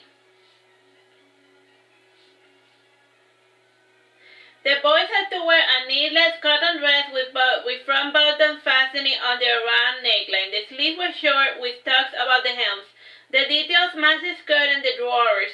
The cotton shirt had a double frill collar and long sleeves, and the stockings were knitted and made of cotton with pointed shoes. The girls wore striped cotton dresses with high round necklines and a long unfitted bodice, with horizontal contrast colored satin insert bands, set between vertical bands of the same color. It also had the matching color buttons with the edge cuts on the long sleeves, and a hip belt above the knee-length padded skirt. The collar was white and it had laces on the edge. The lace repeated and was sewn into the waistline, just beneath the cuff. The only individualism allowed came in the form of the jackets, which were required to be either pink or white, or the hair ornaments for the maidens. The length of the girl's skirt was considered somewhat indecent, and when the problem was brought up to Marduke, his answer was, "If your eyes make you sin, I will poke them out." That's like a play on something crazy that Jesus said that. If your eyes make you sin, poke them out. Moving along. The Bible says a lot of things. It was one of the pink uniformed students that opened the door to the classroom. He appeared to be a young man between the ages 14 or 20. His height conflicted with his youthful, innocent face. He had large, expressive gray eyes and silver hair. Those with a bit of goblin blood in the midst tended to have unusual hair and eye coloration. His frame was slender and delicate like that of a girl. As such, the pink uniform suited him well. When he spoke, he said, "My name is Casimir. Silver, yes, that is my name. I heard this was the free oceaner class being offered by the Princess of Veragerung. I haven't ever anything better to do, so I decided to pass by. Are you a current student or did you graduate?" asked Karina. "I completed my career 2 years ago, and I I had a little bit of idle time from my shop, and so I decided to expand my mind a little, said Casimir. He seemed able to ramble on, but Karina interrupted him. This is a free class. There's no need to over-explain yourself. I'm just happy to have you here. But that is your seat, madam, said Casimir, pointing to the podium. I suppose, said Karina, getting up, for today. Next time you come, the place might look quite different. The teachers are not allowed to customize their classroom, said Casimir. It is a good thing that I'm not a teacher then, said Karina. You are not? Then what are you doing here? Asked Casimir. I'm here to teach a class, said Karina. Casimir was stunned for a second, and remembering his former school, he decided not to press the issue. He chose a random seat, and then he started to wait. As it is tradition for both students who were waiting, he brought out a book to read from his backpack. Karina stretched her limbs a bit to look closer to see what Casimir was reading. When she saw the book, the light of understanding came upon her, and she decided to change her lesson plan. Not that she had a lesson plan to begin with. Karina looked at the time. There were still 20 more minutes to go, and sitting down on the table, she started making weird sounds and blowing raspberries, and kicking up the floor with her sandals as it is common among bored children. The door opened again, and this time 4 people entered. The first person was somewhat out of breath. He complained, whose idea was it to have classes so high up the stairs? Remember that the library has like 8 floors that they gotta like climb, and there's no elevator. It better be worth it, because otherwise you won't be seeing me here tomorrow, said another fellow. The first person who spoke was a 13-year-old halfling named Babiso. He was part human and part Unsele fairy. Time, bro? 10 minutes. From his human mother, Babiso had his ebony body, his delicate hands, and large mane of hair. From his fairy father, he had gotten the tiny antennas, the snake skin on the hands and feet and around the eyes, and the fur around the head and the small wings. The wings were similar to those of a leopard print moth, and these fairy parts could change at will, but Babiso didn't know this. This was how his father always looked when he was with his mother, and so subconsciously Babiso emulated his father. The other person who was talking to Babiso was Janus Coresi, the son of the high priest Flamen. Flamen was being a little bit of a bother as of lately, with his insistence on religion playing a bigger role in the new government, and the return to wholesome family values. And when he heard of Karina's class, he insisted that his son attended in order to become a better, wholesome citizen. Since Janus was a bit of a tool, he did as his father commanded. Janus had misty amber eyes, the types of eyes that saw a world that only he could see. His blonde hair was really short, with no distinguishing sign of individualism. Since he was 17, his face was starting to gain a more mature look. Slowly he was turning into his father, which was part of the reason why Janus despised mirrors so much lately. To distinguish himself from his father, he was growing a small little mustache as a sign of rebellion. Since he was working on bulking up, Janus was also pretty tan. Though this change was very recent, so he was still slender, but he had small hints of pectorals and musculature on the arms and legs. The following person who entered the classroom was Carmela Lini. She had received Karina's letter about the class and had read too much into it. Since she didn't know what to expect of a new citizen exam, she decided to take the class just to play it safe. She was an exiled dark elf of some 431 years of age. She had made her money as a midwife and a healer. She was currently living in a small home with a large garden, and her only companions were the baby dolls she avidly collected. Since she was a dark elf, she was photosensitive, and so she wore a burqa. Since pink was the current color in the school, her burqa was pink. Time? 8 minutes. Aside from her, there were other 70 students came within. They are not relevant because after the first lesson, they never came back. Karina noted the time and then she said, well, if that is everyone, I will start the lecture. Aren't you going to call roll? Asked Jano, raising his hand. This is a free class, so you are free to leave and never come back. I don't see the need to call roll since I know who everyone is, said Karina. Is that so? Whispered Babiso, not too convinced. Janus nudged at him with his elbow to remind his friend of his manners. For some reason, this made Karina think of a little dog correcting a pack member. Karina was going through a dark phase, and now everything reminded her of canines. After being quiet for a bit, Karina said, well, let's just hop into it. First, the basic tutorial. There's no lesson plan. I'm just winging it as I go along. And there are many new laws, and the easiest way of learning these new laws is to understand the logic behind them. If you understand how these new rules work, you won't have to spend all your time memorizing them. Karina saw a hand raised, and pointing to Carmeta, she said, ask your question. Carmeta looked a bit confused, and then she said, I wasn't raising my hand. I know you were not the one who had the question, and that other fellow just wants to ask something stupid, so I'm ignoring him, said Karina. Time? 6 minutes. Carmeta had always had many questions, but she was the type of person who would rather have another fellow ask the question. If it never turned out, she would either resign herself to her fate or try to look for the answer herself. In the end, Carmeta said, is there going to be any exams? No, just a little bit of homework, which is also optional. If you do your work well, I might give you a sticker or a cookie, but only if it pleases you so, said Karina in a condescending tone. The students who were not going to return started mumbling among themselves. Babysel and Casimir too started talking. Karina sat down on the throne and brought out a nail filer. Janus, seeing the role, took it upon himself to bring order. Standing up, the preacher's son said, quiet, all of you. The students flinched at the authority of his voice. When he spoke, Janus sounded very much like his father. There was an eerie silence followed by a cough. It was only broken when the door opened ever so slowly. A short-winded lad, age 15, entered the room and he sat down. He was called Lucian Uradel. He was a male heir of a noble family. He had a pale form with medium-length black hair and clear blue eyes. Despite having magical abilities, he had chosen a different path.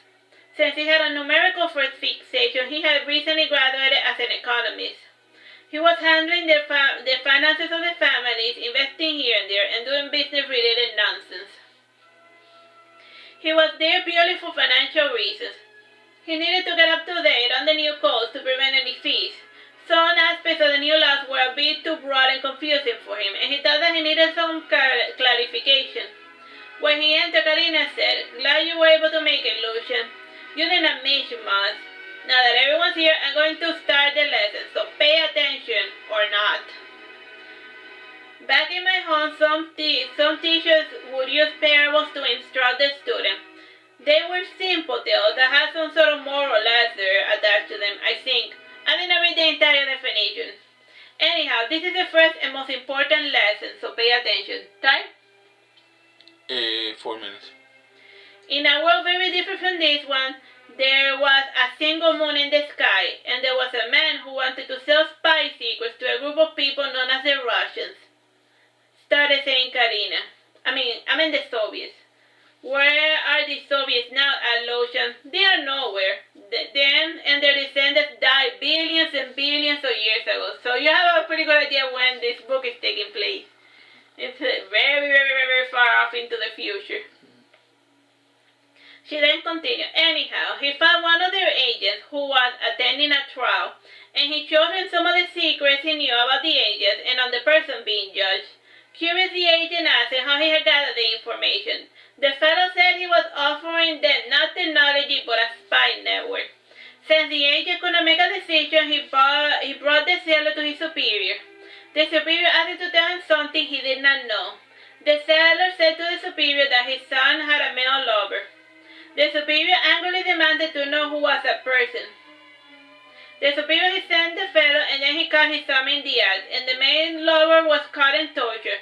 And while the victim was bleeding out, he started to listen to the Soviet torturers talking nonsense. And then the victim heard that the superior son was probably worse off, and the victim revealed his true nature. Karina paused to see if anyone was engaged. Most of the students were weirded out and not understanding what that had to do with anything. Janus was writing everything down, as was his habit. He was not listening to anything. Only his hand responded to any sound like the hand of an automaton. Only when he got home he read his note over the time would he realize the nonsense that was this story.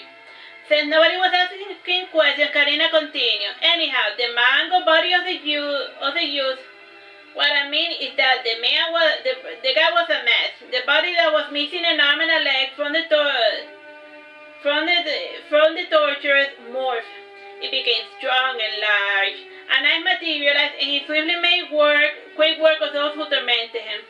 After breaking free, the creature rescued his lover from his abusive father, and they lived happily ever after. Any questions? When you said that the body changed, how did it change? Was the man that they captured a dragon? Asked Bobby so. Planet Earth never had dragons, so no. We had dinosaurs though, explained Karina. Are dinosaurs like dragons, asked Janus? Time? 1 minute 30 seconds. No, they are more like very, very large lizards with no magic. More the pity, explained Karina. And dessert, so your Soviets are from another world as Lucian. Man, you're missing the entire point of the story, said Karina. What is the point? Asked a very confused student who never returned. The point is that love conquers all, and that sleepers have a very bizarre quantic nature, explained Karina. Quantic, how do you spell that? Asked Janus. Quantic, said Karina. She added, it means their bodies don't follow normal rules that bind waking people like you or me. What is a sleeper? Asked Casimir. Time? 30 seconds. Alright, we'll leave it at that. Bye and God bless.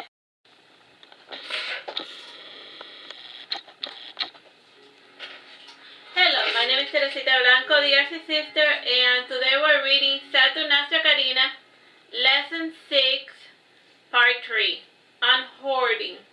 Like, we're stuffing yourself with stuff. To you perhaps, but do you really need a piano? Asked Karina. Not really. I used to play the piano when I was way small, and I thought that maybe I wanted to pick it up again. And it's such a great deal, I could not pass it up. Can you believe this piano is only worth 120 gold coins? Asked Letotos. There must be a catch, said Karina. Maybe somebody was murdered on it, I don't care. Worst case scenario, the Airsus is a lot cheaper than paying for this piano at a wholesale price, explained Letotus. Karina, shaking her head sadly, helped Letotus put away the piano. Eventually, she caught up to the rest of the students and they were able to return home. Slowly, one by one, Karina sent them back by whacking them on the head with a skull. Letotus was the last fellow. He said to Karina, before we return, I wanted to ask you the real reason why that fellow got exiled. Sure, why not, said Karina. For the last 2 decades or so, Marduke has been seeing that fellow arguing with people. Sure, he could have a normal conversation like a normal fellow, but the man has a way of making you feel that you are utterly insignificant. That in and of itself is no big deal, but last year he was like super mean to one of the apprentices. The fellow almost killed himself because of that jerk.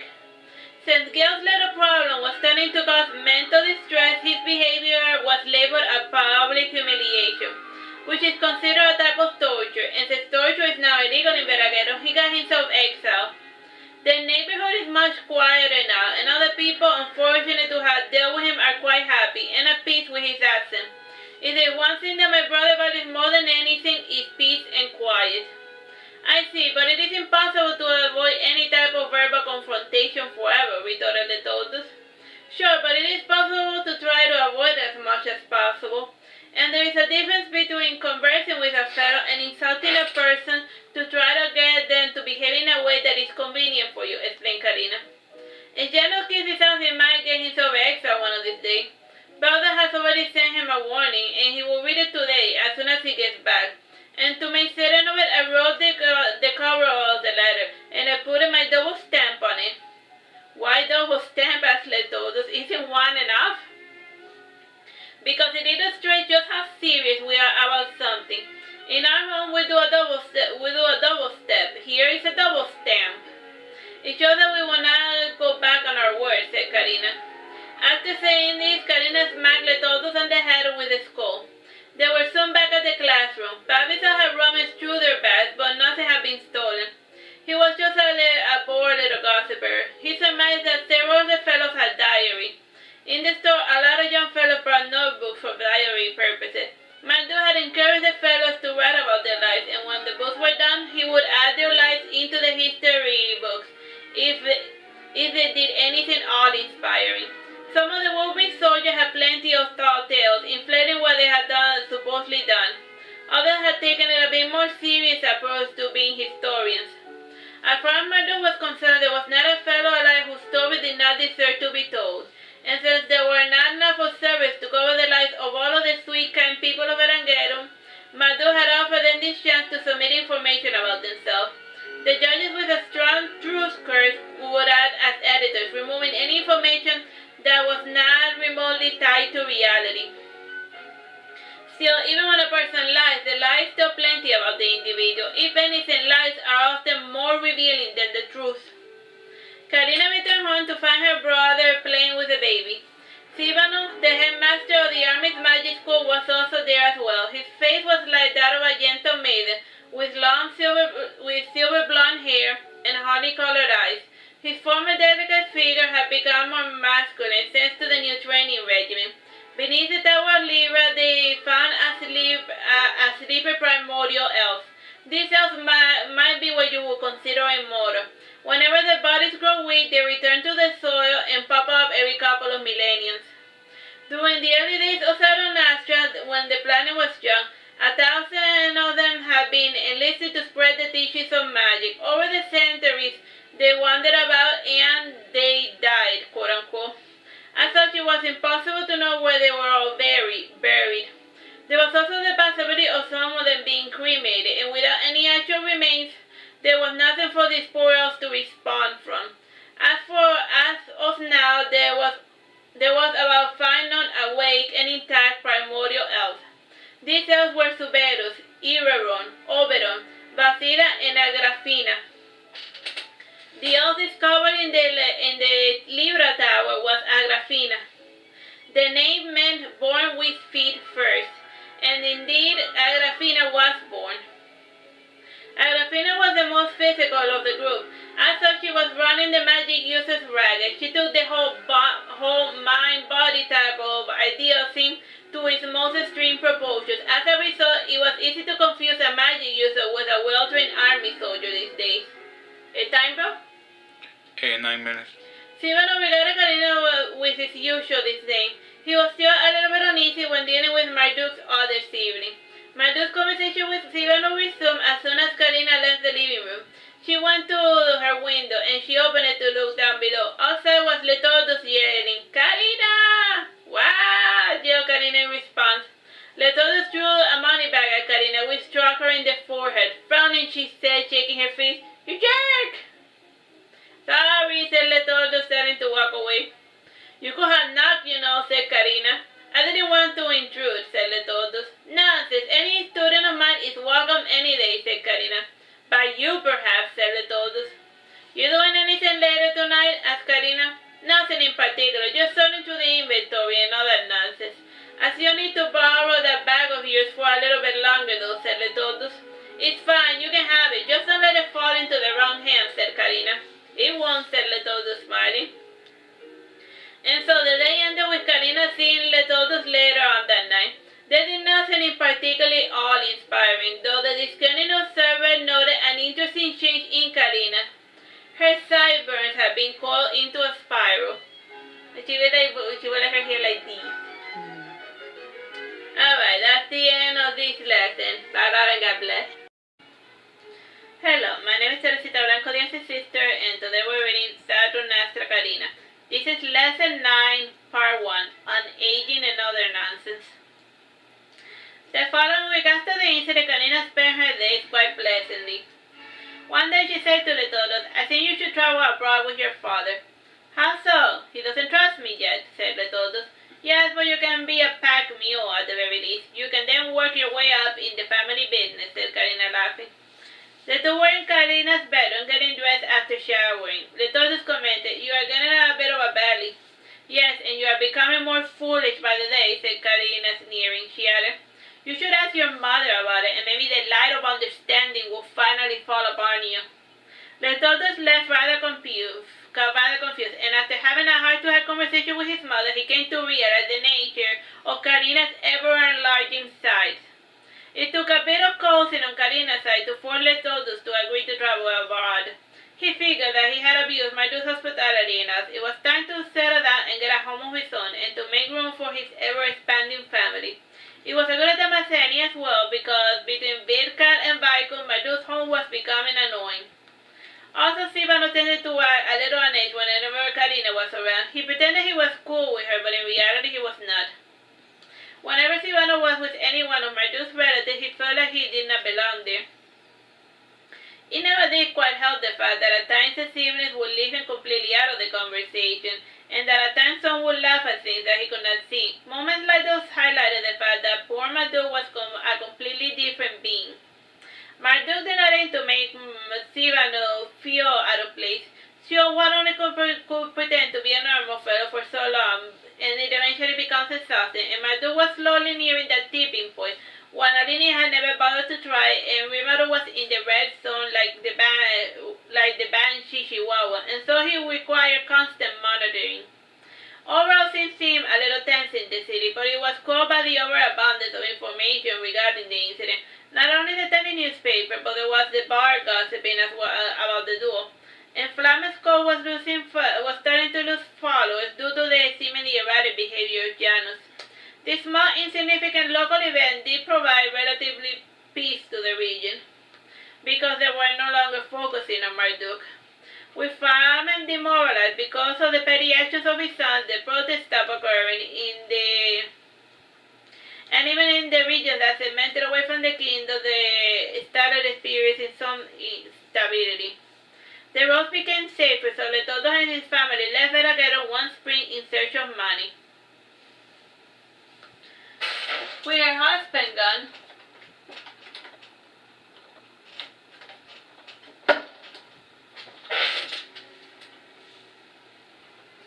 Karina breathed a sigh of relief, and when the day she went to school, she developed the habit of gibberish singing. From time to time, even the tiny dragons and the little birds would join in, and in this particular day, Karina had brought Hilda as an attachment. She was jabbering about nonsense that Karina pretended to understand. It all boiled down to the fact that Brunhilde wanted to munch on some of the architecture but was not allowed. And from time to time she would get distracted by a group of ants passing by. She was particular about ants, and ants were very particular about Brunhilde as well. Today she had a particularly large Dinophonera ant on her shoulder, and every once in a while a helpful stranger would try to remove the ant, but Brunhilde would respond with angry shouting. And when Karina arrived at the classroom, she found all her students except for Janus, who had become distant ever since acting out. Even Suntarian was and she was the first to greet Karina. "Hello, teacher. How is Janus doing?" "He is fine. A little thin from lack of sunlight, but he will eventually be moved to a summer cottage by his father outside the city. He has a waterfall and everything, and a nice river for him to drown in," explained Karina. "Is it safe to be out of the city?" asked Regin. "It's as safe as any other place. Even here one may never know when death may strike," said Karina grimly. "Yes, there may be guards in most corners, but there is not enough of them to keep the fellow standing beside you from suddenly stabbing you in the shoulder," said Piccolina. "You're only saying that..." Piccolina. The little fart. That's a funny joke. "You're only saying that because I am sharpening my knife," said Lucian. He had arrived a little earlier and had started to do some inventory checks. He had noticed that his knife was a little dull, so he had been sharpening the knife to pass the time. The whole Janus situation had left everyone on edge, and Bobby, so changing the subject, said, "So what nonsense are we doing today? Oh, and by, is the baby kicking or whatever they do when they're in their belly?" Karina nimbly sat down, as if the swelling mass beneath her chest was not there. Smiling, she said, "Do you want to feel it or do some other types of cliches?" "I would, but I don't want your husband to find out and stab me," said Bobby, still laughing. "Yes, who knew that the Todos had it in him to fight back," said Sultaria, surprised. "He was always such a wuss when growing up," said Miko, remembering the little fellow. "Whenever the Todos was challenged, he always ran to his mommy. He did the same thing too up until recently, whenever he met with any violent confrontation." This change in character left Carmeta rather thoughtful as well. In the end, she realized that the daughter was not so much of a coward as a non-confrontational type of fellow. The alley where the incident had taken place did not have any exit, so it was the corner rat scenario. When describing the incident, the tortoise had been a little too simple for everyone's taste. He simply said, "Ya nos quemaron me, and I was forced to defend myself. I was lucky to have come out alive without killing my opponent." A couple of the kids had seen the incident, but the descriptions of the events were a little too confusing and exaggerated, with the van attacks with the dagger, and the power of the goddess manifesting itself inside Janus and burning the entire alley and part of the todos with it. It was hard considering the popular belief that the gods only sided with good people. This insignificant incident alone had a large ramification, but that did not seem too obvious at first. After going on tangents for a bit, Lucian eventually said, "So, do you have any silly stories for us today?" Yes, but they are more of parables," said Karina. "Parables," repeated Lucian, unfamiliar with the term. "Oh, you mean like one of those moral metaphorical type of stories that the priests are so fond of telling," said Carmeta. "More or less. My grandma was ruminating on a silly idea, and she thought that what if people first came into the world out of a magic coffin, and if you came out as an old person, people celebrated that you had an old life, and if you had come out young, they got sad because you were not going to live long," said Karina.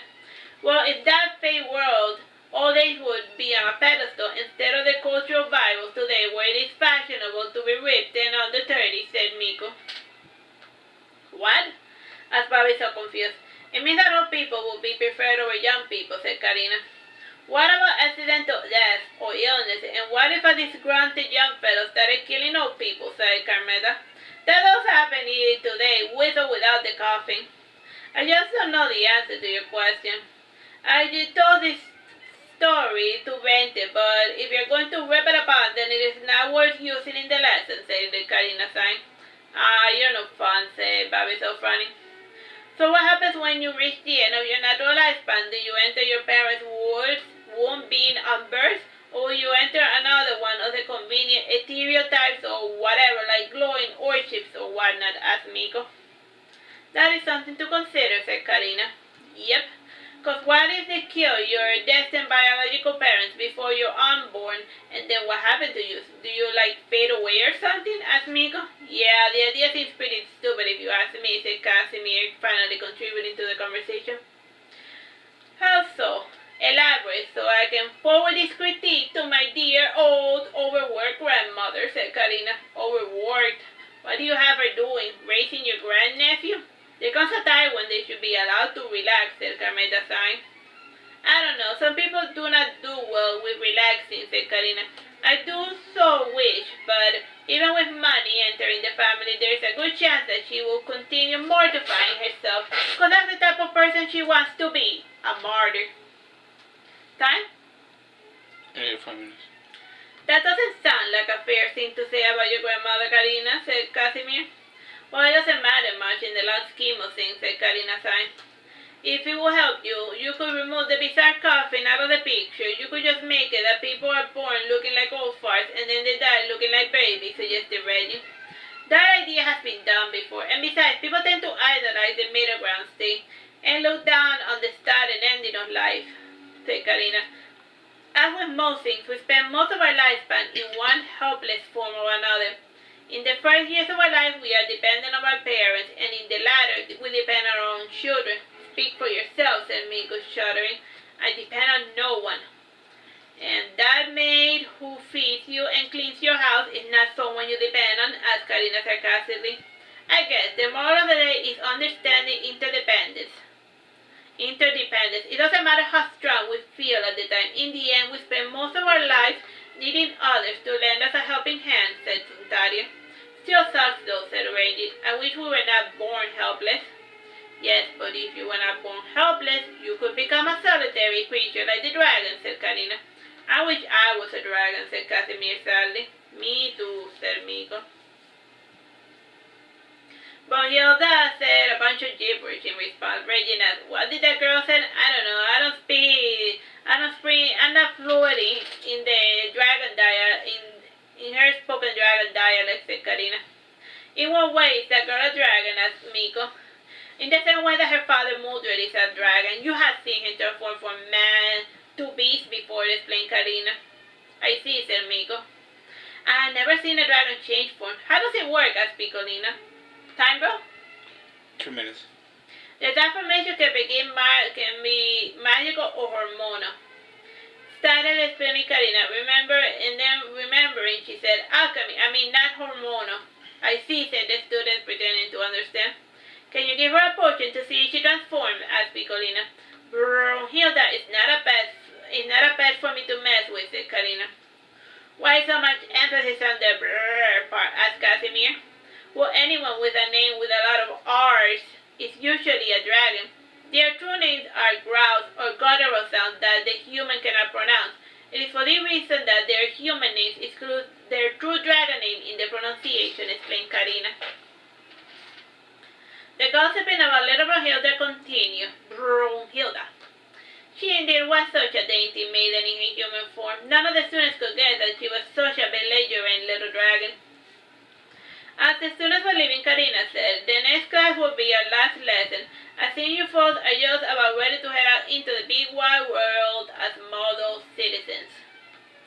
If it is to be the final lesson, we could do a party with everyone, suggested Babiso. Not a chance. Don't forget Letodus is traveling abroad, and Janos is a little indisposed. They're fine. Just because the boys are being big babies doesn't mean we cannot have some fun, said Reggie, smiling. I suppose it is tradition to goof off in the final class, but I promise to bring you a final lesson that none of you will ever forget, said Karina ominously. The inflation she used did not inspire much confidence. Time, bro? 2 minutes, 18 seconds. The other students just coughed out at the inflation that Karina had used. Aside from those magical boards she had given, her classes have been pretty mundane. While Karina was going downstairs, she gave a step into a puddle, and looking down on the floor, she said, what a bother. Casimir, who was the person to depart, said, are you alright? Is it about time? Do you need a doctor? Karina cleaned the floor with the folds of her dress. She then teleported back to her home. Casimir had never seen her depart in such a fashion. It gave him plenty to think about, and when he reached the final part of the stair, he saw all of the students assembled. Lucian said, is it about that time? Yes, how did you come to hear about it? Asked Casimir. This library echoes a lot, which sucks considering that it was designed to be hush and quiet, said Lucian.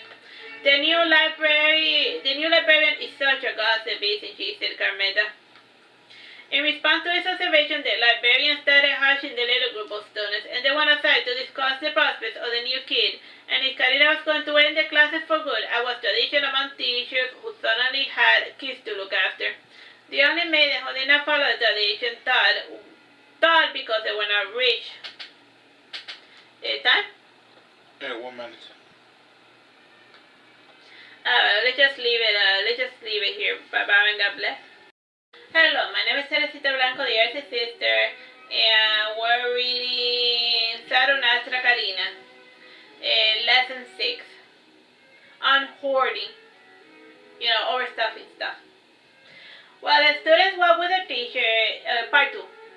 While the students walked with the teacher, Janos and Lucian were arguing. Without some target to argue, Janos was using Lucian as a replacement. It would take months for Lucian to realize it, and thus he would distance himself from Janos whenever he was in that type of argumentative mood. After half an hour walking in the street, Karina stopped for a second. There was a toy store belonging to her brother Chicot. He always had a bunch of cute stuff to sell. Karina opened her purse and she signed. Afterwards, she continued on her way. Lucian noted where Karina had stopped, and he made a mental note of it. He was tempted of buying a silly doll for her, but then remembering the last time he had visited her house, he decided not to. As Karina once put it, one only buys gifts for friends on their birthday, and even then not so much, since regifting is an ancient tradition. Lucian could not remember the last time he had gotten something he liked as a present. When he was small, he used to ask for things specific, but he never got what he wanted. There was always an excuse, and even when they had money, the gifts were usually for utilitarian purposes. In fact, the first toy he had ever gotten was gifted to him by Marduke, who was visiting the store. It was recently that he was able to put two and two together. No unrelated guy would ever give a gift to a child as if they were up to something. At least this is what his mother told him before taking the little toy horse away from him and putting a price tag on it. Like she oversaw all the gifts that Marduke gave to her brat. His thought was distracted when his little girl came upon the crowd of people protesting. The preacher type of fellow was on top of a soapbox. He was wearing dingy clothing, but if one looked closely, they would realize that he was wearing what he thought a poor person should wear. And even a homeless fellow in Aragon could bathe for free in the public baths funded and created by Melina. This marked the person to Karina as a charlatan, and a recent arrival not in tune with the vibe of the people living in Aragon. They called the speech around this part with demons, a charlatan and a madman, a spineless coward in bed with crime laws he frees, while he has honest, hard-working people sent to the gallows. Karina interrupted him by saying, "Liar, I was just in Veragerung, and there are no gallows. They are covered, there are no gallows. They were converted to gardens. Look at here, ladies and gentlemen," said the man in the soapbox. Karina and her observer was trained to remember the identity of the person who looked ordinary. His face? Look at here, his face seemed familiar, but they couldn't put their finger on it. The man said, "There she's the demon who was sent here to confuse us. Do not listen to her lies." Moving straight through the crowd, Janus said, "I am Janus Coresi. Behold my family seal." "That looks fake," said a fellow beside him. And other people in the crowd said similar nonsense. Janus continued, "These so-called crime lords were political prisoners who stood up against the elders and their injustices." One of the men from the crowd smacked Janus in the head with a brick. Janus fell flat on the floor, then dizzy. The students pushed through the crowd to fetch him, while the other people said mean things. After rejoining the teacher, Karina said to Janus, how would you go about dealing with this problem?" "By allowing gatherings that had nothing to do with religious worship, bartering and weddings, birthdays, or home defense," said Janus, rubbing the back of his head. "Why are they not paying attention to us anymore?" asked Miko, concerned. "My city school was worried about the children, and so it created a psychic field that makes those around us not take us seriously," said Karina. "That just flew past me," said Casimir, passing his head over his head to illustrate his lack of understanding. "It makes people think we're homeless," said Karina. "Ah, I see," said Carmeta, nodding with understanding. Due to her long lifespan, Carmeta had experienced all facets of wealth. She had been both extremely rich and extremely poor for a long time. As a result, like Karina, she stressed about money, and at times it would take her months for her to get something that she truly wanted and she could actually afford. Even now, whenever Carmeta was going to buy something, she would remember the words of wisdom of her father. "Say what you can, because when you can't, there won't be any money to save." As for Karina, she was not too keen on becoming a hoarder like her brother Rimaro. It had almost happened to her once when collecting talents. It went from being a mission to an obsession. It got so bad that Karina was taking talents of people instead of making a carbon copy of them. And Marduke had to put a stop to her before she created a city, those talentless folks.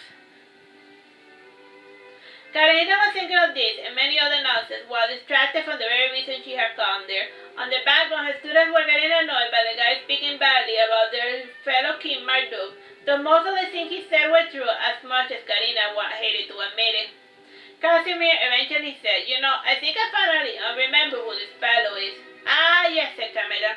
"Now I remember his name. He is Gale something. He lost his title and wealth, and he would have left with only the clothing on his back had Marduke not allowed him to keep a quarter of it." "What was his crime?" asked Janus. "He had a guy prisoner, which he used to torture every once in a while," said Lucian. "No, I think the guy was really a hurt. He kidnapped a girl when she was 5, and he held her prisoner to do all sorts of sorties," said Miko. "Not really. What really happened was that he ran over the son of the midwife for lying to him about his daughter, who was not truly dead but only stolen," said Regin. "No, what really happened was that he tended to be chronically mean to one of his employees, and nobody did nothing for decades, and the fellow eventually died of stress.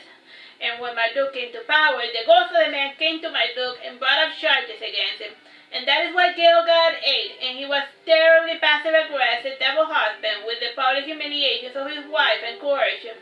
It got so bad that the wife tried more than once to escape with her kids, and to help her, Marduke kicked Gil and his brother out of the kingdom for a toxic personality. My brother has a very low tolerance for tomfoolery and wife abuse. He may forgive thieves and may be a murderer too, but never a chronic wife abuser, explained Karina. Time, bro? 7 minutes, 50 seconds. Aha, I can see why he will have a bone to pick with your brother. Many criminals were created by circumstance. Now being a law-abiding jerk is all on you, and it eventually can escalate if you do not put it in check, said Karina. Karina was about to continue, but then the mass of people started marching towards the market. Within their mind, Karina shot fireworks in the sky. This alarmed the crowd, and soon a bunch of little pudgy dragons started swarming around them. The pudgy is what I call the tiny dragon. Oh, gotcha. So they were like, you were describing fat dragons. Most of them were fat flyers. Tiny, like chibi. Chibi dragon. They were the first responders to riot, and they became a bit of a more commonplace ever since the Lord of Aragon, Leo, had become a professional alcoholic. The dragons started batting their wings, and they released from their mouths chloroform or ketamine. The strange gas caused many to disperse and to return home.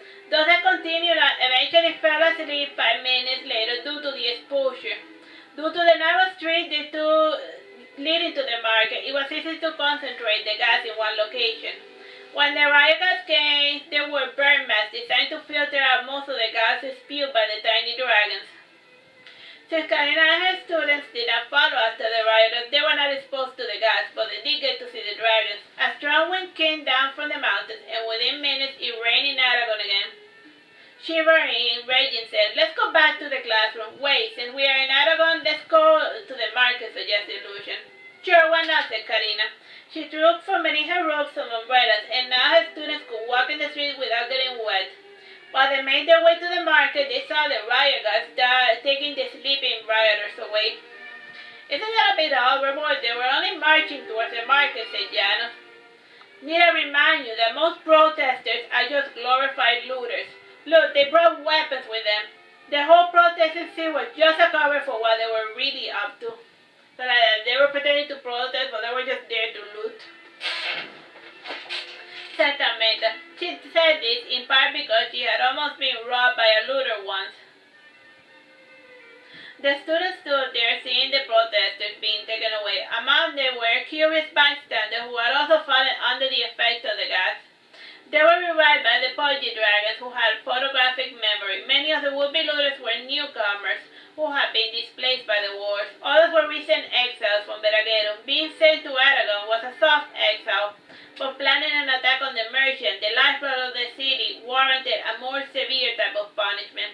Still, those matters would be put on hold till the return of Alessa, wife of Leo, the Lord of Aragon. While her husband was indisposed or drunk, which was a kind of way of saying drunk, she was managing the affairs of the kingdom. When the students arrived to the market, they were amazed by all of the strange items on sale. Due to Aragon's proximity to Dokai, the local market was often had strange goods from the Grey aliens. The Greys were a little bit of an annoying to barter with, since they did not accept cash. Still, as long as the locals provided the food supplies and other bizarre requests, then they could reap the benefits of the city on top of the plateau with 2 rivers on either side.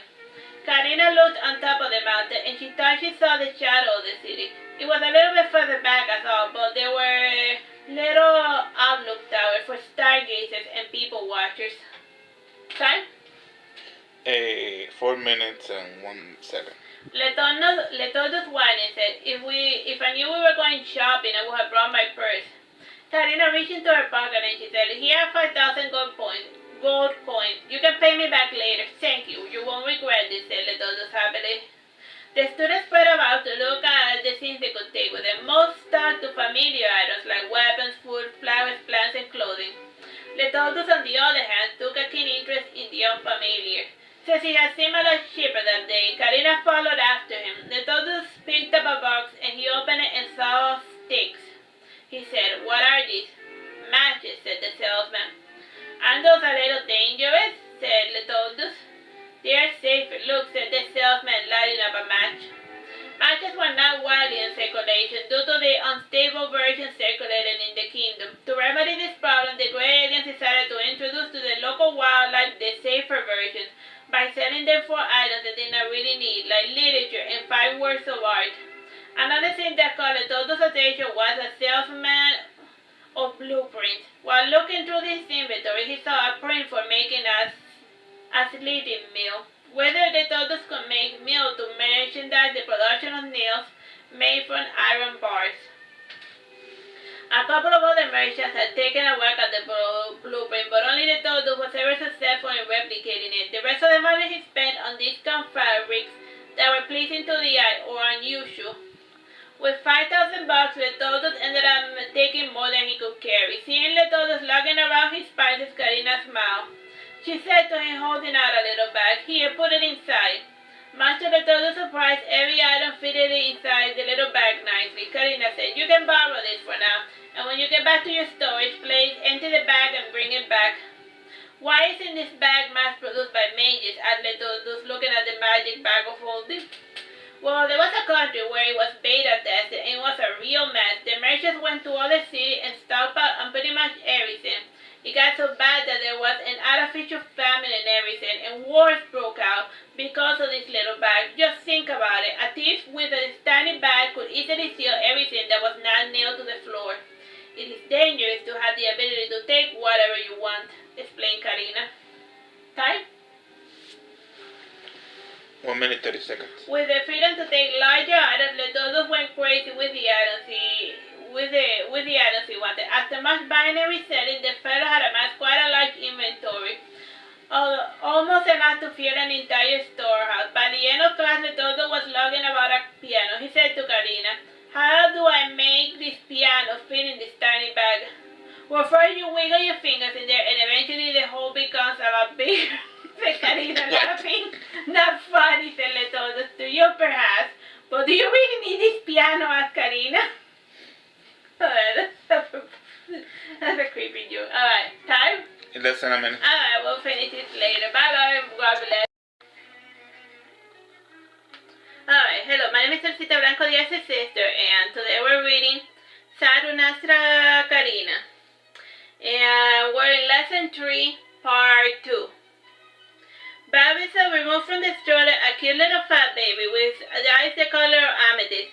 The baby was bald and he had a healthy orange coloration. This unusual skin color and the eyes marked the baby as a little goblin child. Babisa's father had bought the baby at a pet shop in Aragon. Most goblins were rather small, and they had a prolonged infancy, which meant that they were helpless for longer periods of time. It was only when they reached puberty that their facial features became more pronounced with longer noses and chins. Like all species, they were cuter when small, and as a Lady Babisa had been spending a lot of time alone, and with his mother working while his father was traveling the continent cracking down on all forms of slavery. Babisa eventually said, "I heard you got arrested." "Not really. It was more like I was sentenced right away, skipping arrest and trials too," said Karina. "Your brother's very strict with you, isn't he?" said Babisa. "Nah, he lets a lot of things slide, except when children are concerned. Ever since he became a mother, he has been like super mean about people who even touch the hair of his little kid," said Karina. Babisa did not question why Karina said mother instead of father. His mind had done the autocorrection, so he didn't see anything strange about the way Karina had said it. Babisa then said, "I will go to class, but only if I can bring Periwinkle. The other classes don't allow me to take my little brother with me." That is something we overlook," said Karina mentally. She then informed her brother about it using telepathy, and then Marduke dropped everything he was doing in order to enforce a new regulation. From that day on, parents and siblings could take their small children with them, and if they acted out, they could just go outside for a bit. Eventually, a nursery was added to the school. Karina, after being distracted for a bit, she said, "All I know of little kids is that to get along with them, you have to have a strong sense of empathy and good memory. A lot of adults suffer from childhood amnesia. They put mental boundaries between themselves and their little brats, And what you must remember is that this kid is a person and not some puppet that must behave in a way that is convenient with you. Once you make peace with that idea, the rest becomes easy. Bobby heard this and he immediately forgot it. He was hoping for a practical advice, like how to get the baby to stop crying. In answer to his friend of mine, Karina added, when all else fails, just wrap him up like a little burrito. It reminds the kid of the womb, and so he will calm down and feel safe unless he's like in pain or hungry. By and by, the class is going to take place in the library as before, only a little later. In this same fashion, Karina visited her original student. The following week, they all assembled in the last floor of the library. The interior of the classroom was decorated with cushioned chairs, and each one had a round ornamental baroque table. Instead of a pulpit, you know those things that people sit there, there was a Victorian shaped sofa with some cushions. The sitting portions of all the chairs had an embroidery scene, and there was about 5 of them, each themed after summer. Karina's chair had a floral pattern. The walls had a green wallpaper with golden leaf pattern. The floor had a red carpet, and only the wall behind Karina, the one with the window, differed. It had a painted mural with some stylized people against a golden brown background like a medieval fresco. In Veragerung, realism was in style, so stylized people made the students chuckle. Janos, pointing at the mural, asked, "Did you paint this?" "Yes," said Karina, proudly sitting on her sofa. Janos sat down and he placed his feet on top of the desk. The desk turned into an ottoman, and it made Janos jump up in fright. The ottoman chuckled, and then he stood up to sit beside Karina. "What is that?" asked Babiso. He is not a what. He is a person, and his name is Viklan," said Karina. She then said, "Would you like a refreshment? Some cookies, perhaps?" "Well, it is about that time that we normally have tea," said Carmela, sitting down. Karina dropped a nearby table, and as she dropped the table, it made a gary sound as it streaked across the floor. And on top of it, she placed a tray with cookies of different sizes and tastes. Carmela asked, "Don't you have chocolate?" "Nah, because I don't need it. I only bother to cook since that I actually am gonna eat," said Karina. "Good for you," said Carmela, frowning. The students and teachers ate and chatted about absolutely nothing. After 15 minutes of not doing anything productive with their time, Karina said, "Well, it is about time I start class, I suppose." The students brought out their little notebooks and quills and quills. Carmela did not bother to do so because she was busy eating. She was well on her way to becoming the first fat elf in the kingdom. She had become quite sedentary as of late due to the peace she was enjoying. Her only true exercise came in the form of working with a bow and arrow at least once a week. She did it in part to fulfill the stereotype that all elves should be good with the bow. If she missed a shot, she would get quite the ribbon from the kids in the barracks and from her neighbors. Like you may or may not know, I have been doing community service for the last 2 years for my crime of negligence. I still have more to get done, but I now have a lot more leeway with my scheduling because I realize the nature of my crimes, explained Karina before she got interrupted. "Isn't that a little overboard?" If I had known that I would cause so much trouble that I was going to cause you so much trouble by trying to force you to stay at the bar, I wouldn't have done so," said Janet. "Ah, so you did leave your junk behind on purpose," said Lucian. One thing is strangers, but your comrades, why would you just strictly to force them to do something they do not want to?" asked Karina. It didn't seem like a big deal at the time," said Janet. "It starts with small things, but then it eventually becomes a common behavior of a person trying to trick their friends. Given enough time, you have other people around you as little puppets. One thing is discouraging bad behavior. Another thing is trying to control a fool," said Karina sternly. "Janos can't help it. He is his father's son," said Babiso. "That is no excuse. If it was up to most parents, they would have obedient little copies of themselves. Very few know just how lucky they truly are to be allowed to raise a new individual in this world," said Karina, looking at the little baby periwinkle. Time? 7 minutes. Jan was about to speak, but his thoughts were interrupted by the door opening. Inside the classroom entered a middle-aged man named Miko. Miko was a wandering alchemist who was trying to create an antidote to the elixir of immortality. The first functioning elixir had an unknown impurity, so he was never able to replicate it. The one he had created just made him ageless, but illness was still a bother, as well as the good old-fashioned arrow to the face. He would have killed himself years ago, except that his religion taught him that suicide was a mortal sin. The only way he was allowed to die was through sickness or by violence. A bit superstitious in his ancient age, he knew that his god would not be fooled if he neglected his health, or if he picked a fight he knew he could not win.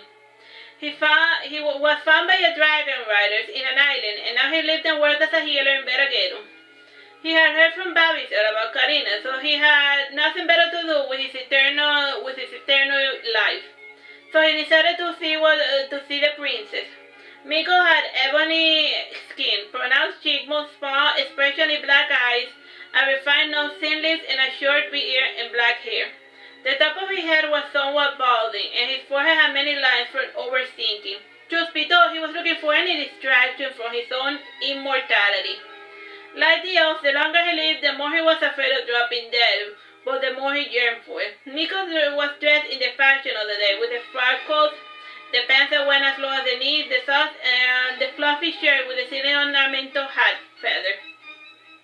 Karina smiled when she saw her new student. She reached under her cloak and she brought out a transcript of her first 2 lessons and the conversation that had been spoken by her student. She then said to Miko, "This should get you up to date on the last 2 lessons, which reminds me, I better get started already."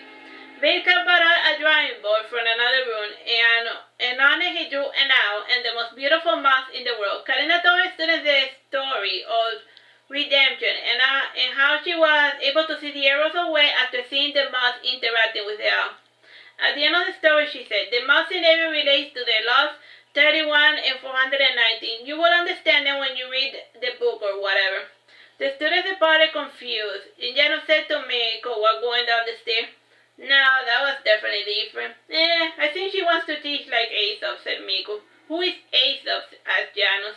"Just some guy from a book I rarely remember. It was just such a long time ago," said Miko, sighing. "Time, bro?" 5 minutes. Before leaving the classroom, Karina lingered a bit. She had noticed a letter left on top of her desk. She stared at it long, looking quite pensive. Vinka picked up the letter and he read it over the top before giggling.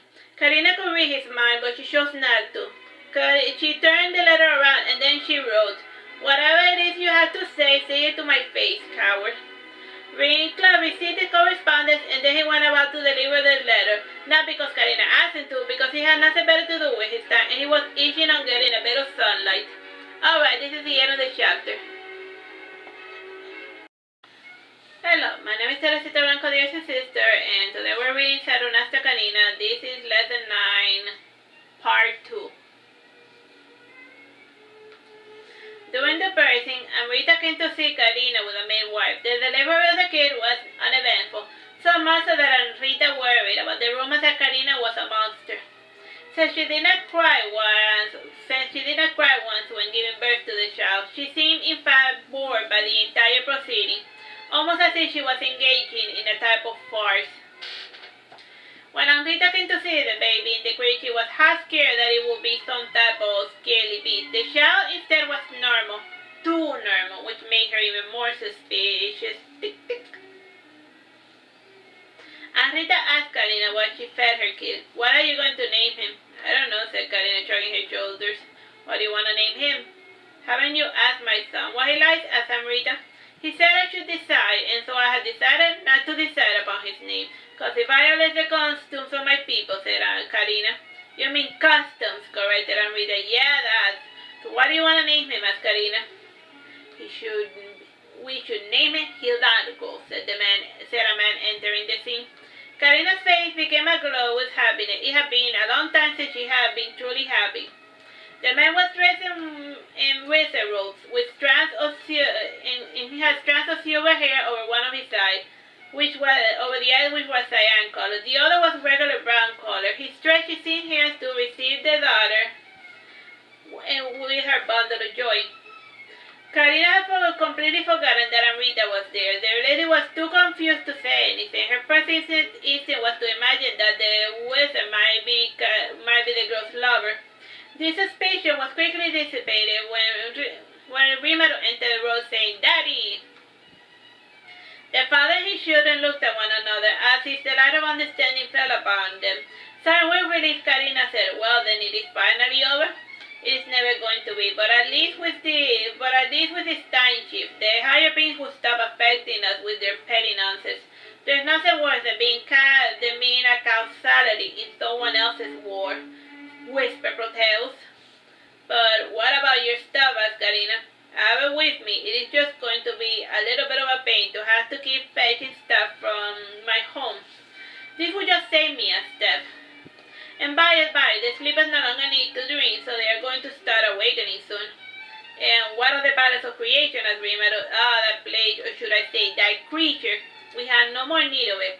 We are smart enough to discover things on our own. We lived once before without it, and we can go back to not relying on it other things," said Proteus. Anita had heard of the whole telepathy thing, and she found it annoying to be completely left out of the conversation, so they just have a conversation without speaking, and the normal humans be like, what are they saying? Don't leave me out of it. As she was walking through the hallway, she ran into Canon. He said sternly, "Don't go yet." "Why? I had no business among those strange creatures," said Amrita. "That attitude just won't do. You have more in common with those people than you actually think. You perceive the world with the same eyes, you taste the fruits with the same mouth, and you smell the flowers with the same nose. The way you see the world is one and the same. Isn't that enough?" asked Canon. "For you, perhaps. But I am uncertain," said Amrita. "As we are all, there is no guarantee of what the future may hold. But at least in the now, we should make the best effort to be happy," said Canon. "There's more to life than being happy," said Amrita. She was about to elaborate on duty when Canon interrupted her by saying, "What's the point of building a patrimony of helping others when you are unhappy? Don't you see that with negative emotions, everything you touch, everything you do will turn to poison? You need to find your own happiness first before bothering about anything else, Lady Amrita." Time? 10 minutes. Anita left her home rather thoughtful. She pondered her own happiness, or lack thereof. She could not remember the last time she was truly happy, or even remotely content. Everything in her life was always, "You have to do this, you have to do that." With a haggard step, she made her way towards the liquor cabinet. She poured herself a glass of wine, as she used to do in secret whenever nobody was around to judge her. She came to a vanity, and she picked out the most beautiful of pearls to adorn herself. She then painted her face, and when she concluded, she adjusted her small reading glasses to get a more complete look. She smiled, and then she started laughing. The laughter eventually turned into a sob that nobody heard. The following day, Karina sent a letter to the Totus. She had written in the letter the name of Chiri. "I am sorry if I did you any bodily harm." Letordo signed, and he burned the letter. His father, Adolphus, came in, and he asked, "What's the matter, my boy?" "It's a boy," said Letordo, smiling. "Say what? My boy had a boy? How lucky indeed. We gotta celebrate," said Adolphus. Time? 9 minutes. "Would you be happy had it been a girl?" asked Letordo. "Why would you make it a thing?" "The wife who used with her philosophical nonsense has the bad habit of filling your head with stupid ideas," said Adolphus, sighing. He added, "Yes, son, a boy will work better, and you know why? Because we must live in this land and breathe the same air as our brethren. This may be changing in Veragerung, but people stay the same, and when you travel enough, then you will understand, my son, then you will understand." Alright, so that's the end of that chapter. Bye-bye and God bless. Action. Hello, my name is Teresita Blanco, dear sister, and today we're reading Saturnastra, Karina. This is Lesson 8, The Unbelievable Truth, Part 1. After getting married, Karina took a break from the schooling nonsense. Her wedding was announced in a little newspaper to the school in a little corner of the newspaper. All schools ran their own little presses. Most of the news printed were exaggerated gossip. The one in Karina's school was no different. Those who ran the newspaper were allowed to charge money, and they were always looking for the next scoop. It had been a busy weekend, and Karina's small wedding was not something that was considered newsworthy. Good news rarely warranted the public's interest. Marduke was not a fan of free press, but he allowed his idiots to say whatever they felt like. He also didn't make a big deal of whatever slander was printed about him. In the old days, talking and writing nonsense about the king was a good way to get yourself hanged by the papilla. With free press, the newspaper was slowly getting out of control, even without the invention of the camera. It was a sunny day when Karina said to Letodus, "You know, I have been thinking of opening up a little newspaper of my own." "Et tu, Karina?" asked Ivano, frowning. The pair were sitting at the table eating breakfast with the family. Vilkan on that particular day was in the form of a chair, while he sat on a chair. "If it will amuse you, then go for it," said Letodus, "though it really feels like a pointless venture if you ask me." "Well, I figure since you took the truth of the world so well, it was a good attempt as any to spread it. The truth will set you free and all that nonsense. And I had never with the idea of people being prisoners," said Karina. "They are not prisoners, my dear sister. It is just not advisable for them to wander about in space without a helmet. It is not, without a helmet at all. It is just not healthy for them to be aware of the bigger, wider universe," said Marduke. "Yes, I suppose it would be irresponsible to just throw them out into the strange unknown," said Karina more to herself. "It is for them to decide, that's all, but only if they have the adequate information," said Marduke. "That I shall provide. Nothing but the truth for my readers," said Karina, enamored with her idea. "To be safe, you should just write the truth, but not give them any physical evidence," suggested Marduke. "How so?" asked Vincal. "You know, if you get too carried away, then the Arab master might just do a global mind wipe, or may decide to start over again, which is something I do not agree with," said Marduke. "What is starting over?" asked Letodus. "Sounds ominous." "It means everyone dies," said Ivano. "Relax, nobody dies when the master decides to start over. You just get put inside a jar, and when the rearrangement is done, you get to come back, fresh as a newborn babe, or maybe as a newborn babe," said Vinca, trying to help Letodus feel better. "How many times have we started over?" asked Letodus. "Me?" asked Karina. "I had nothing to do with it. From what I hear, this world has been recycled about 37 times.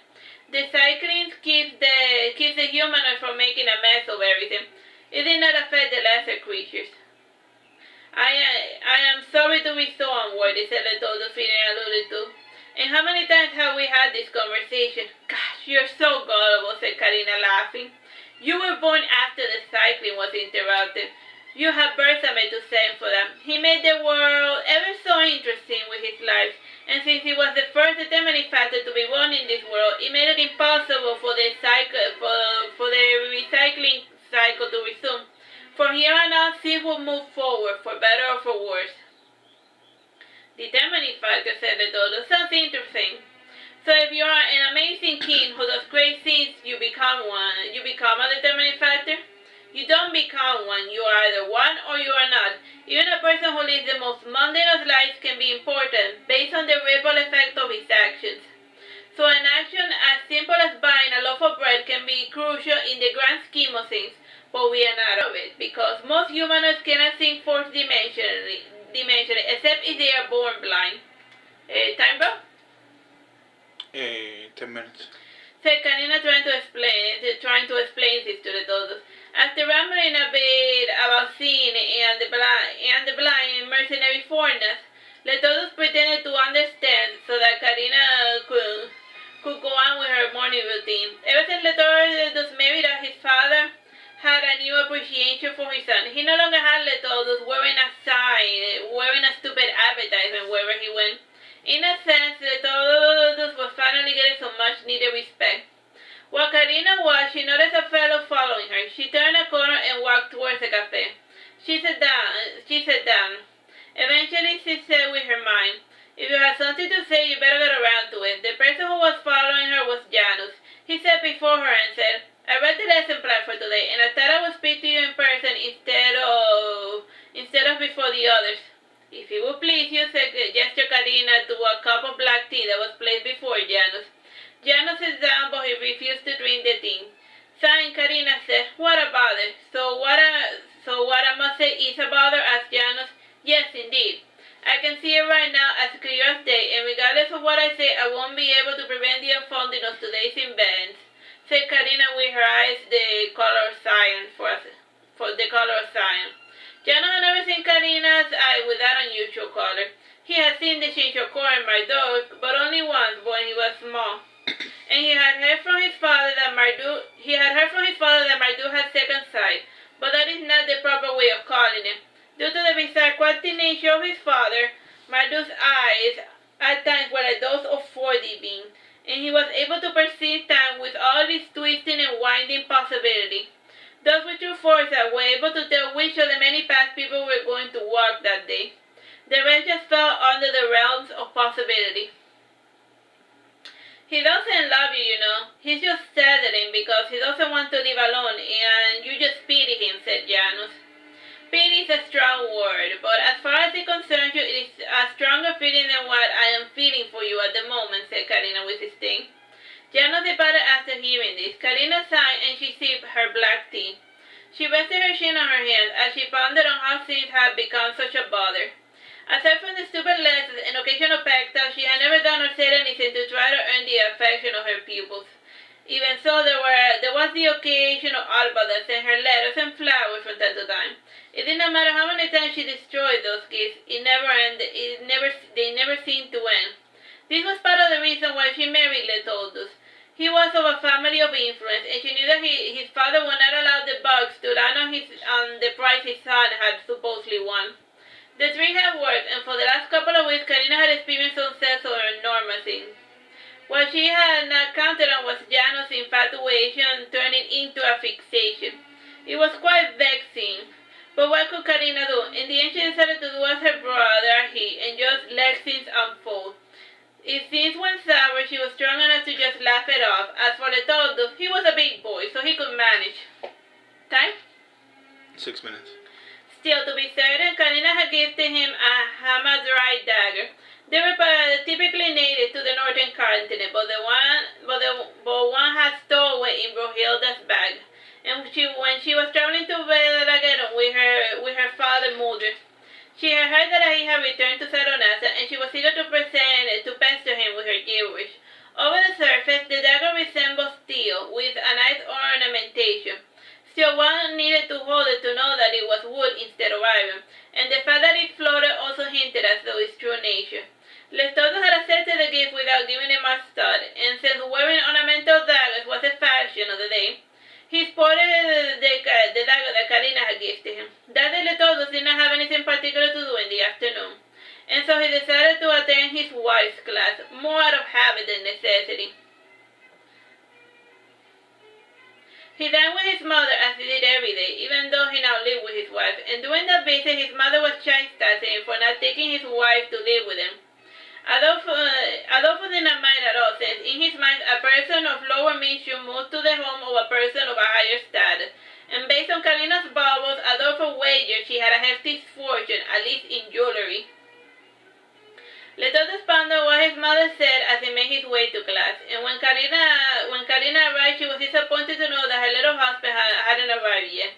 Neither was Lucian and Janus, and due to the title of the class and a lot of other regulars had decided not to appear.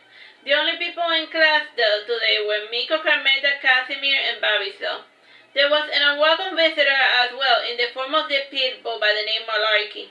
He had followed after Karina when she had entered, and Begonia was so used to her dog staying put that she had not noticed his departure. Time? 4 minutes. Karina fed Monarchy a piece of bone with raw meat. The dog then proceeded to eat it with gusto. The only sound was of the snapping teeth and meat. Eventually Barisel said, "How can you ever tell if people are supposed to be coming or not?" "I don't know, I just guess," like Karina. "The lesson of today is about how truth sets you free, right?" asked Barisel. "Yeah," said Karina, resting her chin on the desk. "Well, so set us free, why don't you?" insisted Barisel. I can see time as all sometimes, explained Karina. She added, here, let me draw you a picture. After explaining a bunch of mathematical concepts, Bobby asked his teacher, alright, I get it. You are a wizard seer. Karina sighed and said, if you say so, who cares even? Even if you know where you're going, sometimes it is impossible to change the course of your direction. Like a horse being led towards a cliff, said Miko, or like a train. So a train could also serve as an example there. What Karina did not know at the time was that Casimir actually meant locomotives. In the end, she sighed and said, well, let's just get started with class already. The others can just read the story notes about them. What do you mean by the truth setting us free? Asked Babiso. In what way are we prisoners? Asked Casimir. Karina brought out a tiny bird inside a cage. She opened the door for it, but the bird did not leave. Miko said, aha, we are used to a little cage, that we do not realize that we have been set free. Time? 2 minutes. Yes and no, said Karina. She reached her hand inside the cage, and the bird perched on her finger and then got out of the cage. It flew around the classroom a bit before returning inside his cage. And for the rest of the class section, the bird kept wandering about a bit and then returning to his place of comfort. Karina had bought the bird at a store. The bird had its wings plucked, and Karina had fixed the wings, and this had allowed the bird to regain its ability to fly. Still, after running into an owl, the bird would wander very little around the neighborhood, and he would always return to the safety of the cage in order to sleep. Karina told the story of the little bird to her student. When she concluded, she said, so what is your takeaway of this little story? Well, I suppose fear keeps us from exploring, suggested Babiso. There is a difference between fear and being careful. There is nothing to be gained from going into dangerous, unexplored areas, said Miko. Back when I was younger, I used to get into similar scrapes. Then one day, a creepy silence demon came out to me and took my life. And ever since then, I have been afraid of even my own shadow, said Carmeta. Time? 1 minute, 30 seconds. Oh, yeah, said Karina. Well, about that silence demon. There's no point in talking about him, said Vinica. He added. And besides, losing one's life is part of being an elf. You get a random number of years as a pretty elf, and then the rest of the time you spend it with photosensitivity. You still live longer and look as fresh and you live longer than any human could ever dream of. Time is relative, Vinca. For some reasons, a moment is like infinity, and for others, a lifetime is a second. In the end, it doesn't matter how much time has passed. We can only live in the present. No amount of time would ever suffice. Alright. Alright, we're recording? Yeah. Hello, my name is Teresita Blanco, Diaz's sister, and we're reading Saturnastra Karina. This is Lesson 2, Part 2, on bar etiquette. Yeah, Janus, why is that, I wonder? It is almost as if you forget that I am Marduke's sister. She took out a knife and she stabbed the table near him. She added with a crazy look in her face, and I have a knife too, so take that. Janus started trembling. The eerie silence was broken by the old man laughing. Karina too started laughing as she put her knife away. Smiling, she said, you take life way too seriously. Barkeep, give some bubbly to all of my students. 5 bubblies coming right out, said the bartender, opening 5 bubblies for Karina and her student. For Carmeta, she finished making her the drink she had ordered seconds ago. Said Carmeta was the only person of legal drinking age. She had ordered a peach cobbler. The bubblies was a type of drink with bubbles introduced to the bar scene by Marduke. It was usually mixed with other alcoholic drinks, but it could be drunk plain. It was given in its normal state to whatever underage minor happened to sneak into the bar. The bubbly produced by this particular bar was called the Final Stop.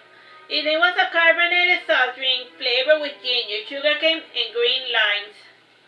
After sipping her drink a little, Karina said, yes, the lesson. I figure that since statistically speaking, all of you are going to wind up at the bar at some point of your life, you might as well see what all of that fuss is about and what to expect and how to behave in such a place to avoid trouble. The statistics say you're going to end up in a bar. Makes sense, said Casimir, who had nothing better to do. But obviously thought it was so crazy talk, and Jana was still petrified due to the night's incident. As for Lucian, he was doing some calculations in his head. He was listening, but his eyes had become fixated on the bottle and how long it took for the barkeep to serve his client, and Lucian wondered which was the most efficient way of handling drinks. Was just giving the clients the illusion that you actually cared about their petty problems. Carmela said, aside from drinking, tell the students what they are supposed to do in a bar. A bar is a good place to cheat on your spouse, said Karina. It is no longer illegal, but it is still frowned upon, and if it escalates to domestic violence, the offending parties could be both exiled, separated, or forced into a divorce. Divorce is quite an ugly business. It destroys families, commented Janus. It is better than being forced to live with someone you hate, said the old man who was in a jollier mood. He added, marriage is a complicated business. It is best that outsiders do not meddle in it. There you have it. That is the problem with today's climate. Marriage is more a business venture.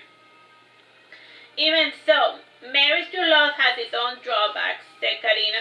How so? asked Casimir. You read about its awesomeness in books. I would imagine that marrying for love would be the ideal scenario.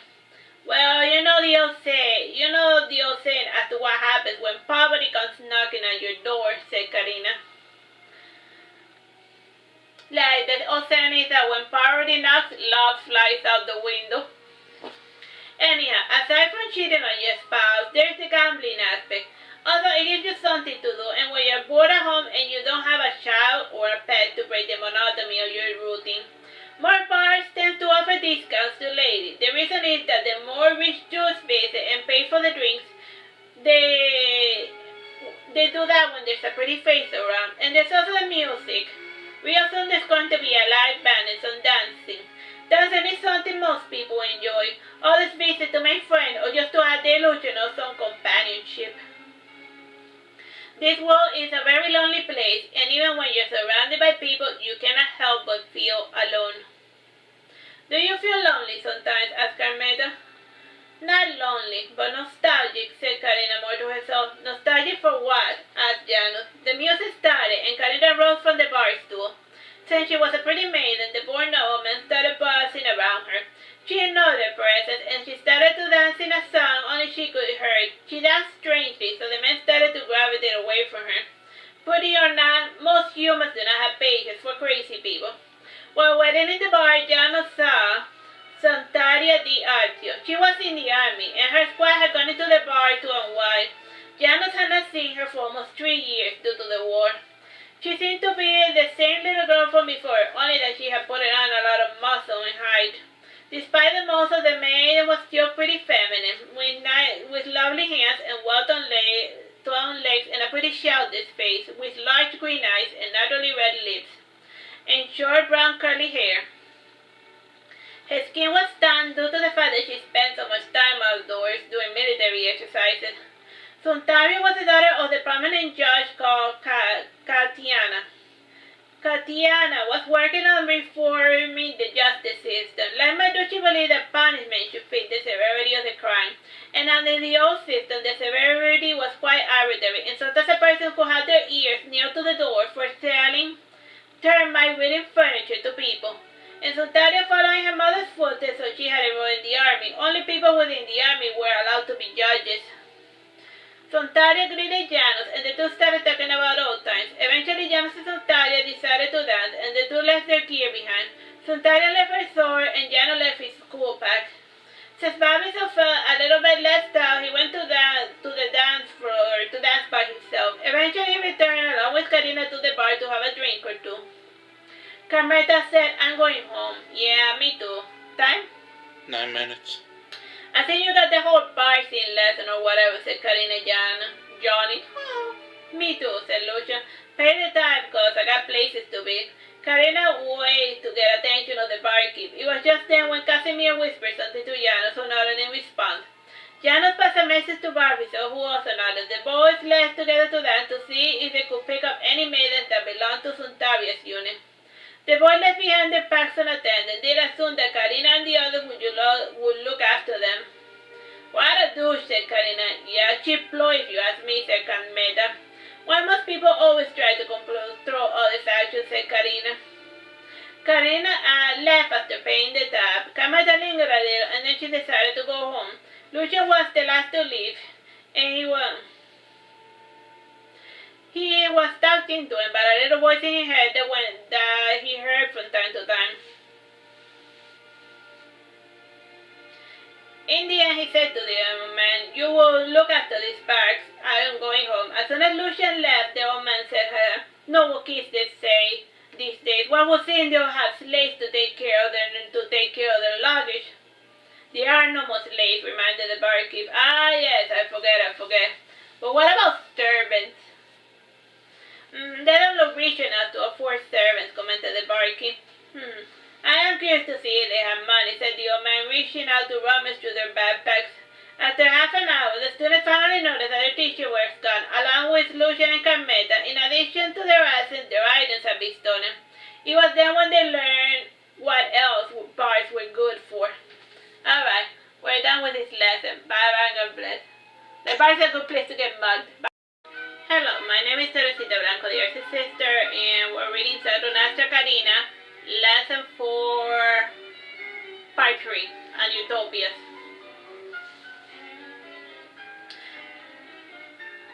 Marduke was aware of this, and slowly he was introducing new forms of entertainment for his soldiers. All he needed was to make a little arena, and soon people would be watching them play basketball. It was a work in progress, like every stupid idea that came into his mind. In the meantime, he was forced to host a simple game of polo. They would play recreationally in the public baths created by Marduke's sister Melina during the reign of Persimmon. From time to time, there were little tourneys sponsored by the rubber plantation merchants who benefited from the increased sales of the rubber balls among children. There was also horse racing and jousting and tennis. These games were mainly done in private by the aristocracy at all times. There was not much of a type of sporting event in the city. Marduke was always thinking of appropriate theme modes of entertainment for his people. He knew that his city had bread, but they were missing circus. He knew that poor, idle people were the first to cause problems. Karina was not amused by Lucian laughing at her. In response to this, she said, "Well, since you find me so amusing, how about I tell you another one of my silly little stories? I certainly miss your tales today." The boy was amusing but somewhat lackluster, considering my lack of imagination, said Lucian. "Blame your lack of imagination on your parents. Anyhow, this story, there once was a bridge demon." "You know, a demon by a bridge?" said Karina. She paused a moment to make certain that Lucian would not interrupt her, as he often did in class. Lucian gestured with his hand to show that his mouth was shut. Karina then continued, "Anyhow, the demon liked to kill people who passed by her bridge from time to time.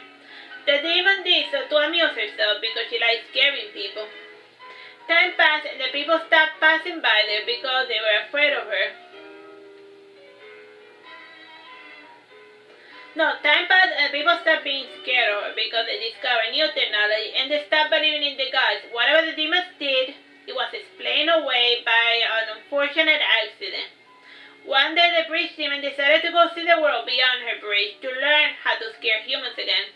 She entered the body of a lady that passed by and she went to explore the museums and theaters. The lady demon did not know that the human body she inhabited had a baby inside of her. Can they sense other souls or whatever?" asked Lucian. "It takes a lot of focus and power to possess a body. And while inside of it, their senses become like those of a human, severely limiting their demonic powers. This is why most demons are only active in the spiritual or mental realm. Anyhow, as the pregnancy progressed, the problems of the body started affecting the spirit of the demon. The demon, in spite of herself, developed maternal feelings," explained Karina.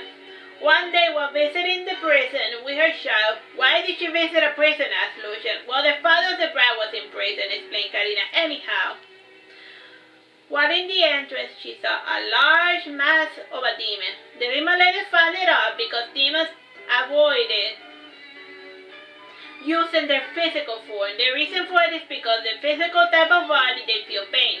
And that gets old really quickly after getting killed for an eternity or two. The bizarre physical demon was actually a demoniac human known among the human ranks as Cascara or Shell. He was usually avoided because he tended to take the physical parts of the demons he liked best. He had originally started with humans, but then he upgraded to other demonic parts. It was due to the strong willpower of his soul that he was able to do so. So it's like a human demon. A human that started as a demon and then he built a body using demonic parts. He was in prison looking for a child that was said to have the heart of a demon. The lady demon did her best to protect her child, and much to her relief, Cascara saw that her kid was just a normal human child. After a skirmish between the guards and Cascara was able to enter deeper into the prison, the power he felt was so overwhelming that they had to look about searching for that amazing demon heart.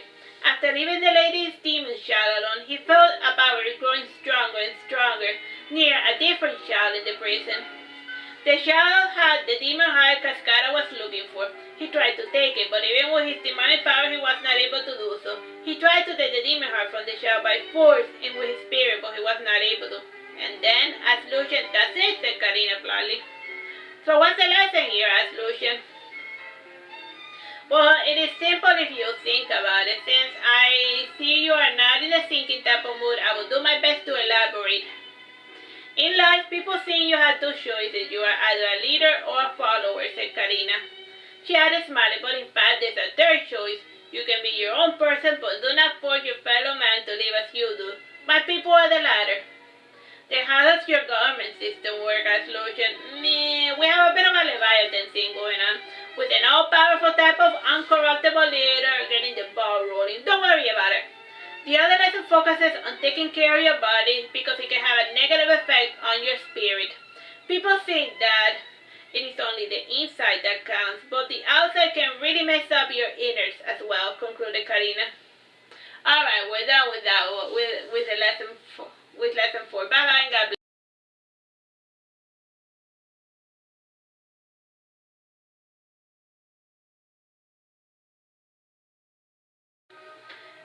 Hello, my name is Teresita Blanco, the Earth's sister, and today we're reading Saturnastra Karina. This is lesson 2, Unbarred Etiquette, part 1. We're in part 1. The following day, Janus was the first person to arrive to class. He had arrived early, so to ask Karina more questions about the last bizarre lesson. He had read the pertinent laws, and he had sat on it in an oversight since as was his habit. He was shocked and displeased when he noticed that there was a sign on the door. It read, "The class is cancelled forever for lack of interest. If you need help with the laws, go hire a tutor or memorize the book like a normal person." Janus waited at the stair, and after half an hour it was class time. Only Casimir, Bavisor, Cameta, and Lucian appeared. They all read the notes, and Bavisor was the first to speak. He said, "Well, that was a lot of fuss over nothing." "It is not too uncommon for girls her age to get easily discouraged," said Cameta. "It probably hurt her feelings when the boys poke fun at her lack of skills." "No, I don't think it had anything to do with the students who left," said Casimir. "How so?" asked Janus. "Well, I had a rumor that Karina, like her brother, is a mind reader. I only came here because my mom pressured me into it because of a stupid letter she got in the mailbox," said Lucian. "I see, so she knows that we came here against our will," said Casimir. He added, "So she closed the class to set us free." "It still doesn't seem right to me," said Janus. "It's fine, so we have one less class today," said Bobby, "so let's just go about our day and forget that this class ever existed." Barbizon noticed that Janus was indeed quite tireful. Signing, he said, "Or not. We can go see her at her home and cause her to come back to teach us if it pleases you." At the end of the conversation, the students agreed to go visit Marduke's apartment. They had been curious about the place, and the incident with Karina was the perfect excuse to sneak a peek. The students knocked on the main floor, and they waited. Barbizon was surprised to know the answers of cards. Marduke never had to fear for his life because nobody could enter his home without his permission. Eventually, the landlady, Isabella, who lived on the first floor, opened the door. Looking at the student, she said, "What's the matter? Did you forget your key?" "Yes, sorry for the trouble," Lady Isabella, said Barbie spellbound. Now recognizing the voice, Lady Isabella closed the door a little. Putting on her spectacles, she said, "You don't live here. What do you want?" "We came here to see Princess Karina. She's our teacher and she did not come to school today. We wanted to see if she's alright," said Janus. Lady Isabella thought a moment and then she opened the door. "Stepping back," she said, smiling. "You are welcome to try to have an audience with the princess." The students climbed the flight of stairs, and on the 5th floor there was a nondescript wooden door that led to Marduke's deceptively small apartment. Casimir was the first to say, "Hey, don't you find it odd that Karina lives here with the king and his wife and 2 children and a couple of servants?" "Now that I think about it, it is a bit strange," said Carmeta. "I lived in this apartment before, 100 years ago, and from the outside, the place still looks pretty much the same, with some renovations here and there. Other than that, it is still pretty much the same place, or so it would seem." "Yep, there is something fishy going on here," said Janus. "The place is too small to hold so many people." "It could be magic," said Lucian. "Ah, yes, magic, the default answer to all unexplained events in this world." The only person not satisfied with the magic explanation was Carmeta. Eventually the door opened and Marduke had his usual dour look on his face. He said, "Are you going to stand here all day, or are you coming inside?" Embarrassed, the students entered within. "Time, bro?" 11 minutes. Carmeta had seen and interacted with Marduke before, so she was used to his lack of manners. The students, however, had never met the king in the flesh. They were at odds with their expectations and what they saw. Marduke was wearing a white lace nightgown with a V-cut on the chest and fluffy slippers. The outfit was normally worn by ladies, but Marduke preferred it because the outfit was way too comfortable. Like his mother, he liked to wear pajamas while at home, except when he was receiving important dignitaries. "Marduke Yana," he said, "my sister in the room over yonder. Take a left and while you turn right and then you will find her room. The door has a cool ornamental carving or something. I forget." Oh man, I know what that's from. Marduke left the entrance of his home and then he returned to the sitting room in order to sit. He sat down on the sofa and he stretched his legs on top of the ottoman. He then nestled with cushions before putting a book over his face to return to his original napping position. Lucian could not help but say, "How disappointing." "Why, were you expecting a throne or something decorated with lions?" asked Carmeta. "The king doesn't believe in such ostentations." "But ostentations are important," insisted Lucian. "A king must always look the part." "If you say so," said Casimir, not too convinced. The students walked a bit past the living room and into the large hallway. There were rooms to either side of the hallway, and one of them did not have a door, and it was flanked by 2 open curtains. The room did indeed have a throne with red cushions and golden ornamental frame. The throne had three stone lions, and one lion had a paw over the globe made of pink quartz, and the other decoration followed the same golden and red pattern. Casimir looked into the eyes of the 3 lion ornaments, and he couldn't help but feel that one of them was staring back at him. Indeed, the 3rd lion was an extra. Remember that Karina has a little mimic running about? As they progressed, they kept getting stopped by the residential mimic being called. Eventually, the students found the ornamental door. Janus hesitated a moment before trying to knock. Before he got around to it, Casimir opened the door. The students studied the room and their teacher's room in all its curiosity. Eventually, they saw Karina watering her pants, and as she did, she sang in a language that was not familiar to them. The song was wondering which was prettier, the rose or the carnation. Like her brother, she was wearing a nightgown. She was not planning to head out. The gown was pink with short sleeves that was just above her knees. The dress had a floral pattern featuring carnations and roses. She was barefoot, and her wild hair moved about in a floating fashion, as if it was underwater. As it did, it emitted a unique scent. In answer to the scent, the flowers Karina was watering responded in kind. Plants communicated with scent in an ultraviolet light.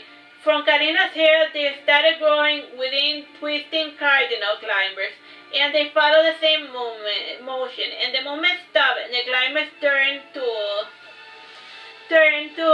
hair when Karina stopped singing.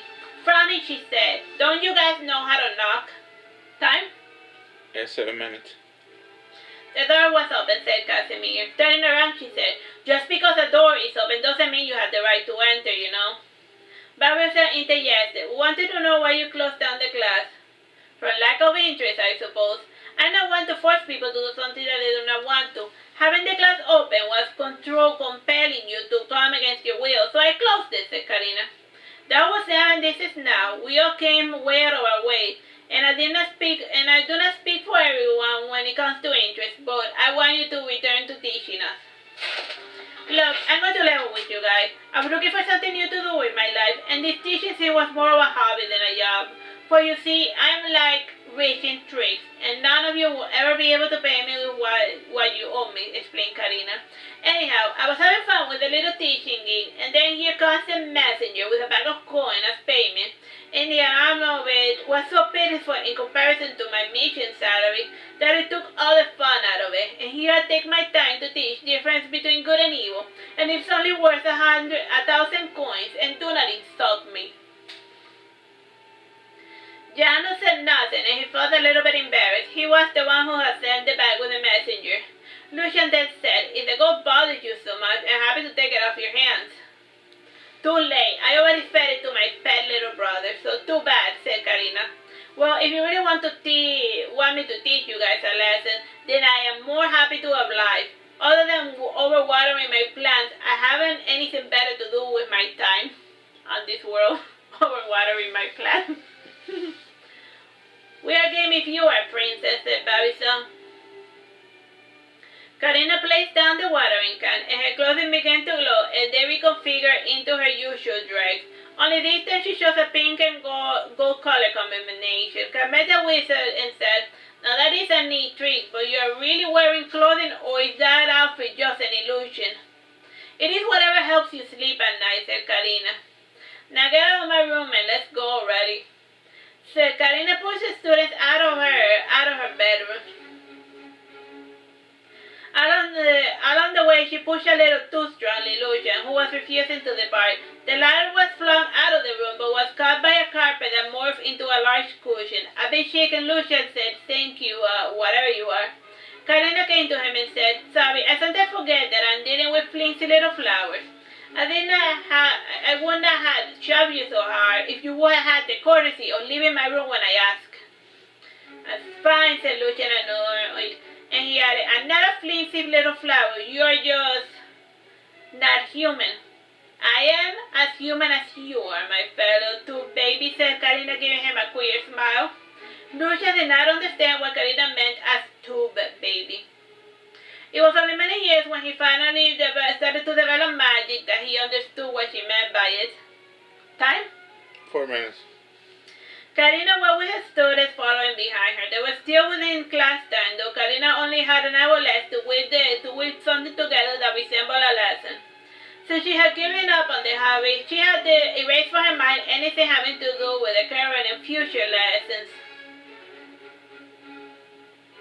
As she was, she meditated, and eventually she heard a ruckus nearby, and a fellow being thrown out of the local pub. This incident was a big aha moment for her, and she then said, "I thought of a good lesson for you guys." Karina entered the bar, and her students followed, and Carmeta, Casimir, and Janus followed. Only Lucian and Bobby still hesitated. Lucian said, "Maybe this is her idea of teaching us a lesson." "Yep." When she said it, it sounded more like a threat than anything else, said Bobby, so not too confident either. Time? 2 minutes, 30 seconds. After standing there for 5 minutes more, the remaining students entered within. They found the students and the teacher sitting in a counter. Due to the low light of the pub, Carmeta was able to raise her hood. Her look surprised the other student. She was indeed a lovely specimen, with open ears and refined face, large pouty lips, thick eyebrows, and expressive black almond eyes. The hair was blonde at the tip, with the rest black. Based on the waist length of her hair, Carmeta had become a dark elf around 7 years ago. Elves and humans had pretty similar hair growth rate. And the fact that the tips of her hair were blonde made it easy for Karina to gauge how long ago the metamorphosis had taken place. Lucian and Bobby sat in their counter. Nearest to Lucian was an old, haggard smith elderly old gentleman who was crying. Lucian said to Karina, "So what is the lesson here?" What? Yeah. They're at a bar and there's like a guy near them crying. And then he asked, "What's the lesson here?" Oh.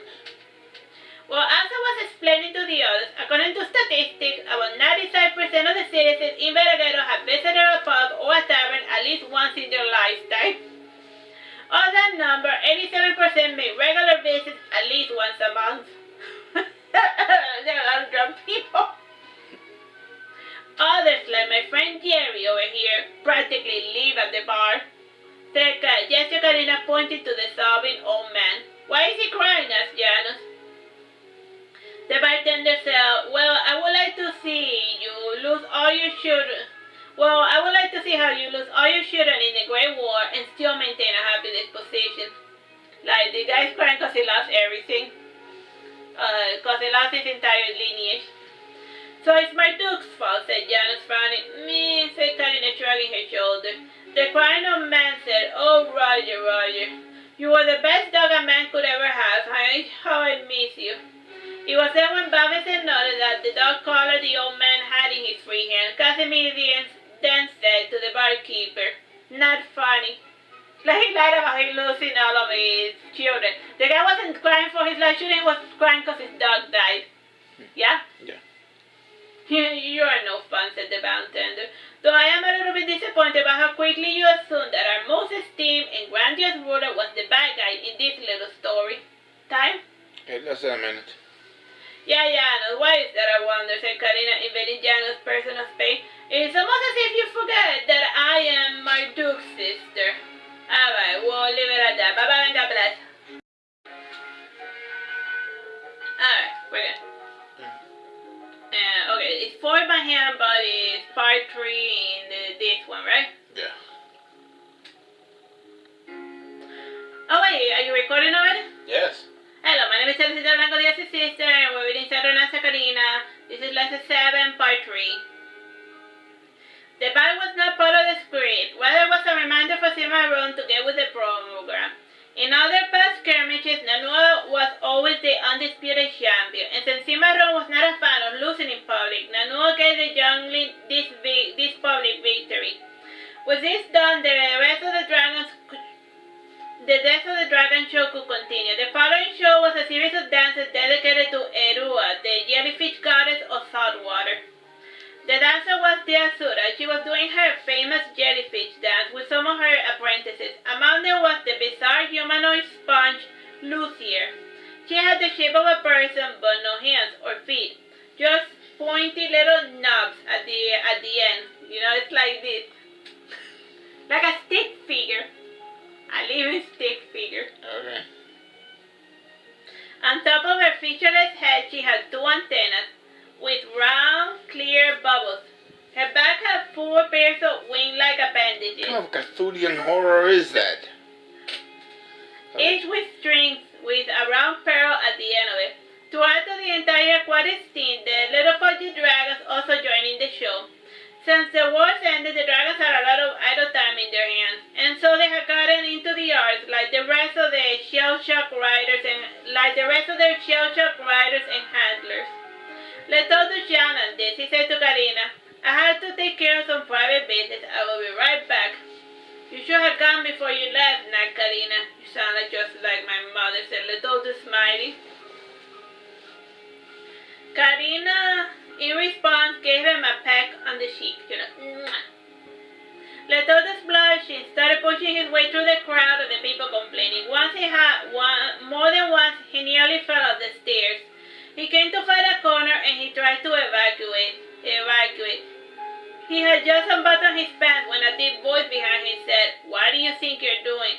Turning around, Letoldo saw Mordred in his human form, with silver hair and eyes. Ever since I settled down, Mordred spent his summertime in Veragerung. Mordred said to Letoldo in his usual stoic voice, half joking, half threatening, "Just because the castle is not in use doesn't mean we will allow you to turn it into a dump." "I'm sorry, where is that?" asked Letoldo, feeling rather stupid. Mordred pointed to the right wing where the overgrown smithy was located. After following a away, Letodos finally found a place to lay down his burden. The poor comb had not suited him well, and when he found the bathrooms, it was like nothing he had ever seen. They were bright and shiny, and the toilet was made of copper with golden floral patterns. It was indeed a work of art. It's like a beautiful toilet. Eventually, Letodos' need overcame his admiration, and when he concluded his business, Letodos noticed that there were no towels, and the water pail for cleaning was nowhere to be found. Dreaded to return, like, no seashell. Dreading to return with dirty breeches, Letodos looked about, and he saw that from where he was sitting there was a bathtub with some soap. He filled the tub with water, and he cleaned himself in full before getting dressed again. To dry himself, he used his overcoat. After squeezing it like a mop, he felt that his coat was dry enough to hold near his person. After half an hour, he returned to see Karina. Karina had a funny look on her face. Grinning, she asked, "What took you so long?" "Oh, nothing. There was a line to enter the bathroom," said Letodos, excusing himself. "I am surprised. The Smithy has about 74 bathrooms," said Karina. "Well, there was a line, and about 30 people per bathroom stall," continued Letodos. "So what you're saying is that there was 2,100 people going to the bathroom at this very moment," said Karina, insisting on the matter. "I did say there was 4, right? 10? 10 minutes. "I don't want to talk about it," said Letodos. "Why?" asked Karina with a pouty face. "Because it's private," said Letodos. "There's no need to be embarrassed at something that every living creature does," said Karina. "Yes, it is something normal, but I don't feel right talking about my stool with you." Stool. Poop. Doesn't want to talk. So Letodos. "Mine comes out in the form of bunny pellets," said Karina, poking Letodos' wrist with her index finger. "Mine is bunny pellets." "Stop acting like a child," said Letodos, laughing. The announcers continued to the end of the show. Overall, the dragon show lasted 2 hours, and after the dance there was more acrobatic flying of the dragons to show their maneuverability. There was also the dragon riders performing stunts on their mounts. Following Mildred and some of the other dragons showed to the crowd that they could turn from human to dragon and vice versa. Lastly, they did a bit of a documentary skit teaching the visitors about each of the dragons. Since this was the last part of the show, the children were allowed to come closer and pet the dragons and handle the little dragonets. The true aim of the show was to dispel the public's fear of dragons. Dragons were not weapons of subjugation, but very powerful living creatures with thoughts and feelings and emotions. At least that was Marduke's working theory, and based on the memory fragments collected from those who attended, Marduke's approval rating had improved, as well as the fear of the man. As for Letodos and Karina, they were getting along rather nicely. Both had polite conversations. The current topic was unicorns. Karina was explaining to Letodos why unicorns could not breed with horses. What? Can they, though? Yeah, a unicorn cannot mate with a horse. Despite looking like mammals, the unicorns were cold-blooded animals and they laid eggs. What? They have more in common with discus fishes. While discussing the discus fishes, Karina suddenly turned serious, as if all the joy had been sucked right out of her. She said to the Letodos, "You know, it is getting late. You should go home or come to my home."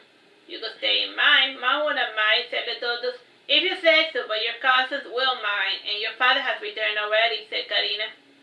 Was it the little bird who told you?" asked Letodos. No, I think it was a banshee. She hates your father, so I hear him barking with that particularly high-pitched bark he does whenever your dad is nearby," said Karina. It's a dog that's called Banshee, so everyone can hear it like barking whenever it's like pissed. Time? 7 minutes. A little dog comes by. You hear it throughout the night? Your father came home because the dog is barking. Because the dog that hates him is barking, so that's why you can tell what he's old. Because the dog hates you. Time? 7 minutes. "Why does he say my father?" asked Letodos. By now they were walking home. From what I heard, your dad was one-time doggy sitting. He tried to put a collar on the dog to make it walk, but Banshee did not approve of it. And ever since then, the little Chihuahua has been holding a grudge, explained Karina. That was like 7 years ago, said Letodo. What can I say? Dogs live in the moment, but Chihuahuas hate you forever, said Karina. When they arrived at the entrance of Letodo's house, there was a huge structure on top of the cart. The structure was round, and on the inside there were carts and wooden horses. Letodo asked the person in question, "What is that?" "Seems like a carousel," said Karina. She added more to her cell. "When did you get that approved?" "You will have to forget the mess, but Father is known for impulsive buys. They rarely occur, but when they do, he always buys something insane," explained Letodo. "I don't consider it crazy. Once it is up and running, it is going to be a major thing," said Karina. "You guys might be able to open an amusement park or something." "An amusement park?" asked Letodo. "It is what it sounds like," said Karina. She added fun. Still don't get it. Still don't get it. It's a park where you go have fun. "Oh, like those recreational parks with the sliders and the ladders and the swings," asked Letodo. "More or less, but with bigger stuff to interact with," said Karina. "I say yes, why not? There are a lot of kids lately, and most of them have not even started school. Father says that if these kids are the soldiers will quadruple the population." The soldiers spawns, like the soldiers, they're not fighting, they're multiplying.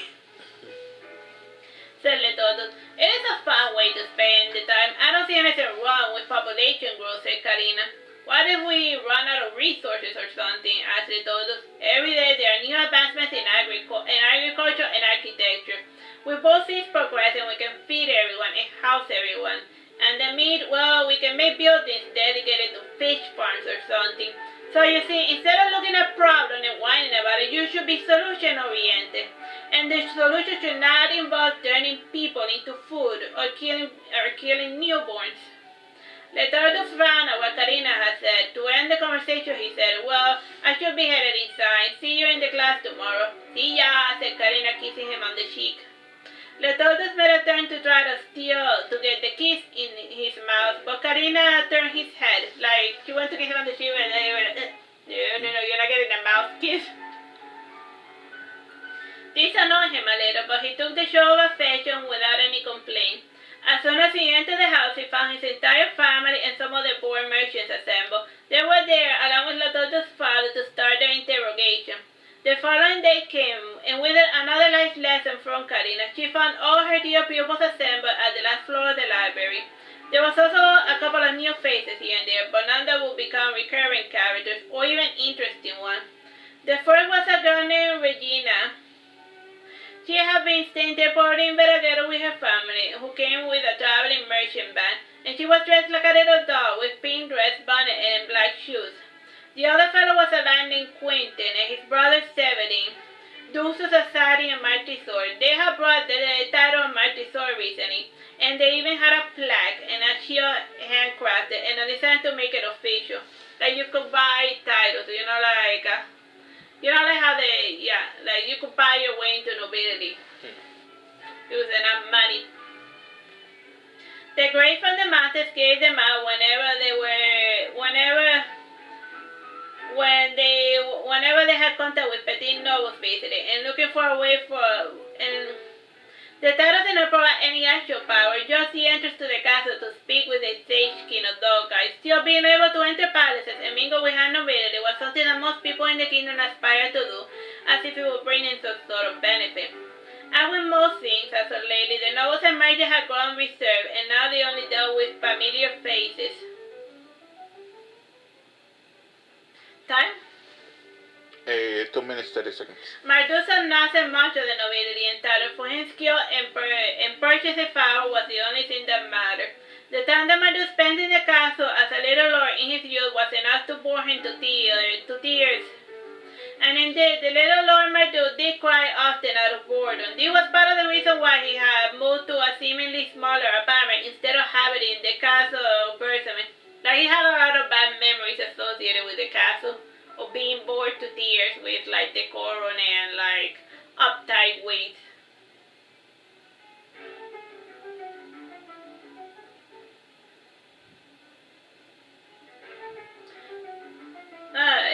Time, bro?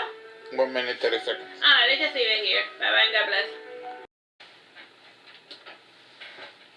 Is it zooming correctly?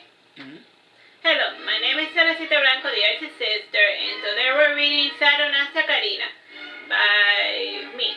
Okay, this is like... Wait, that was like lesson 4, right? Lesson 4, part 2. And Utopias. The one that was... Janus' final thought had been quite murderous indeed, which did not inspire much confidence. Such thoughts came to Janus from time to time, but he was a pacifist at heart, and he never acted upon them.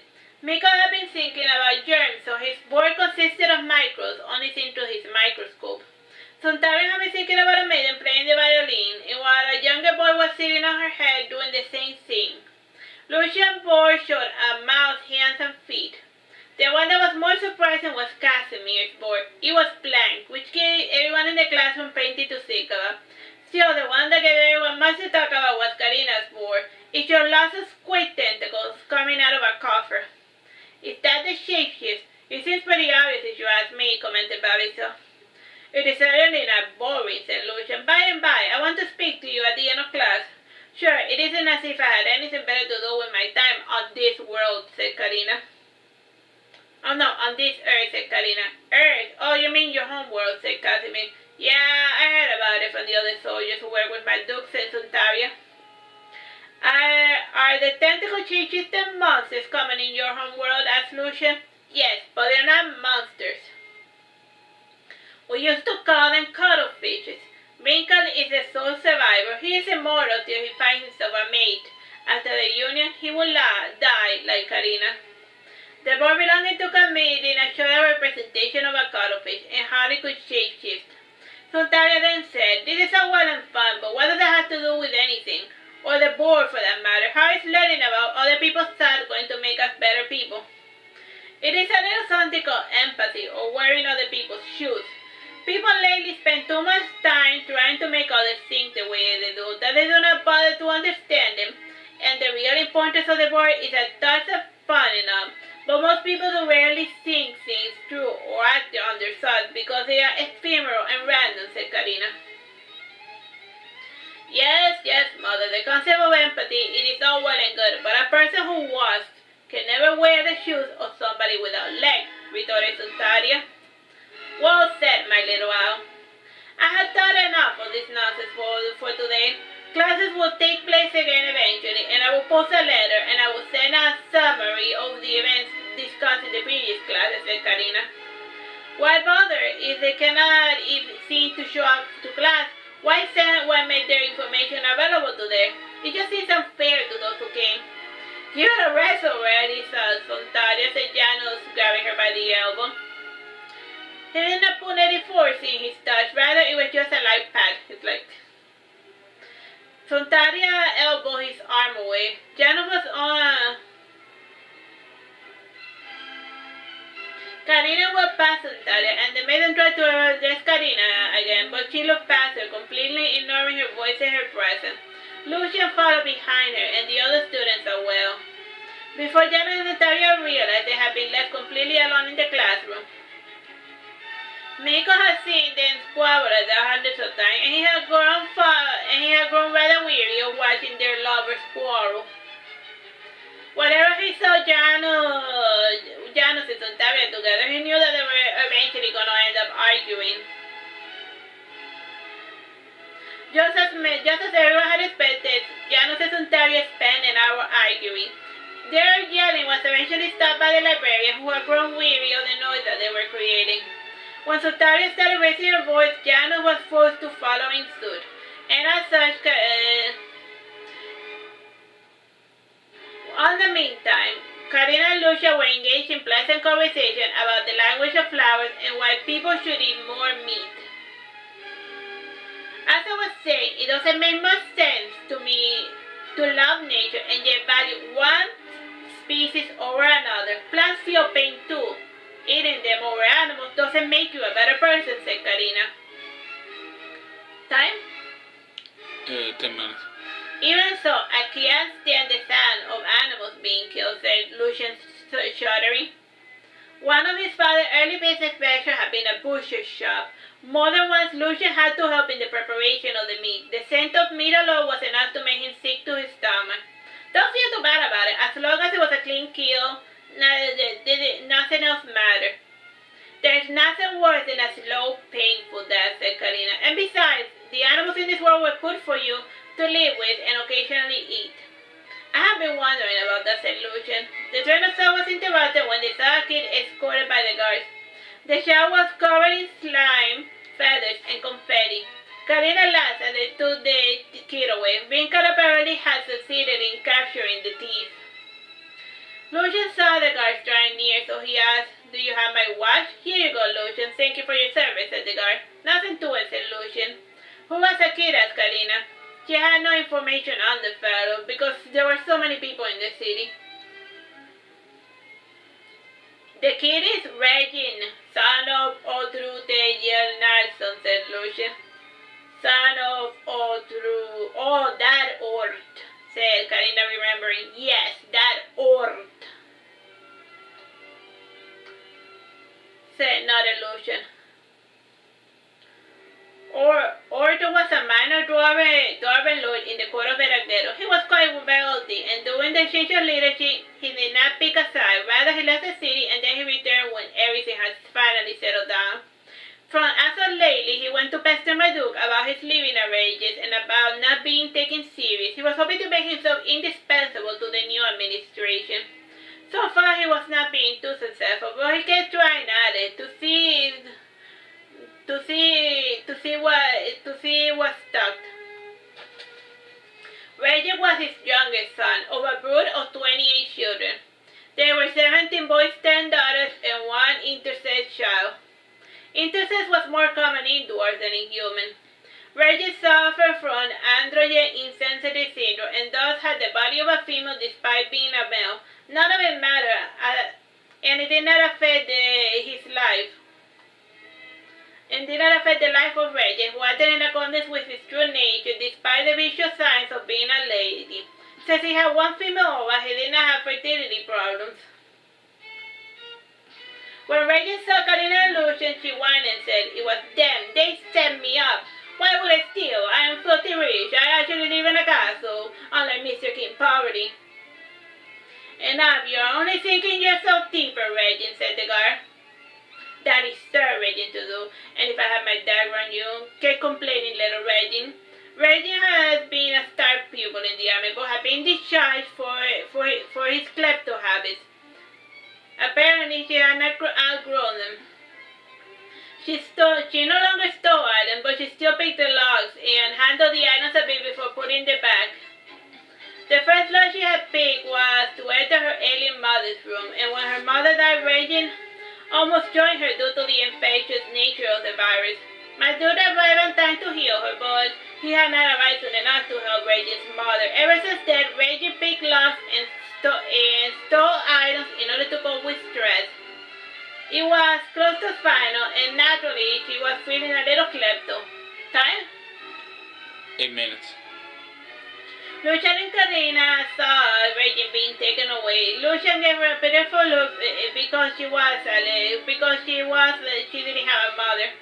Meanwhile, Karina regarded the little girl quite amused. Regin felt annoyed by Karina's look while she felt insulted by Lucian. The last thing she was said to the pair was, "I don't need your pity." Lucian and Karina went for it. Eventually, they reached a coffee shop that faced the school. This coffee shop was called Grandma's Reismosa. It was named after the units of a coffee plant that was being used. The shop was actually a person's home. The main door opened to the top, and then the people could place their order. An elderly maiden then made the coffee and poured it on porcelain cups. After the coffee was drawn, the cups were returned. There was about 4 tables with 2 chairs, and the lady of the house shared the last name of Begonia Pureheart. They were not related. Rather, she had stolen the identity of one of Begonia's distant cousins, and the verification of identities could only be done by hearsay due to all of the documents that had been lost due to the war. Nobody seemed to question whether she was related to her or not. Karina and Lucia took a table under the eucalyptus tree, and the tree was in the process of removing all of its leaves, and intended to do so at all times of the year. Lucian said to her, "I'm going to get the coffee, you wait here." Karina nodded in response. When Lucia's back was turned, Karina let out a yawn. Some of the men there drinking coffee shotgun. One even smiled at Karina. She lowered her eyes, and then she started to look at a little ant walking on the table. Her reverie of the little ant was interrupted when Lucian placed the coffee cup right on top of the poor ant. Karina raised an eyebrow, said annoyed. "So what is the all-important conversation you wanted to have with me?" "I'm sorry," said Lucian, sitting down. "Did I do something wrong?" "No," said nothing at all. One kind of goes through our life worrying about every little thing, but at times I just can't help it, especially if it's a very charismatic ant," said Karina. "A very charismatic what?" Karina raised the cup, and she saw the little creature was fine, just a little overheated and disoriented. Sighing, she said, while holding the cup, "Pay me no mind. I get like that at least for a couple of days per month. It wears off eventually." "Ah," said Lucian, thinking he understood.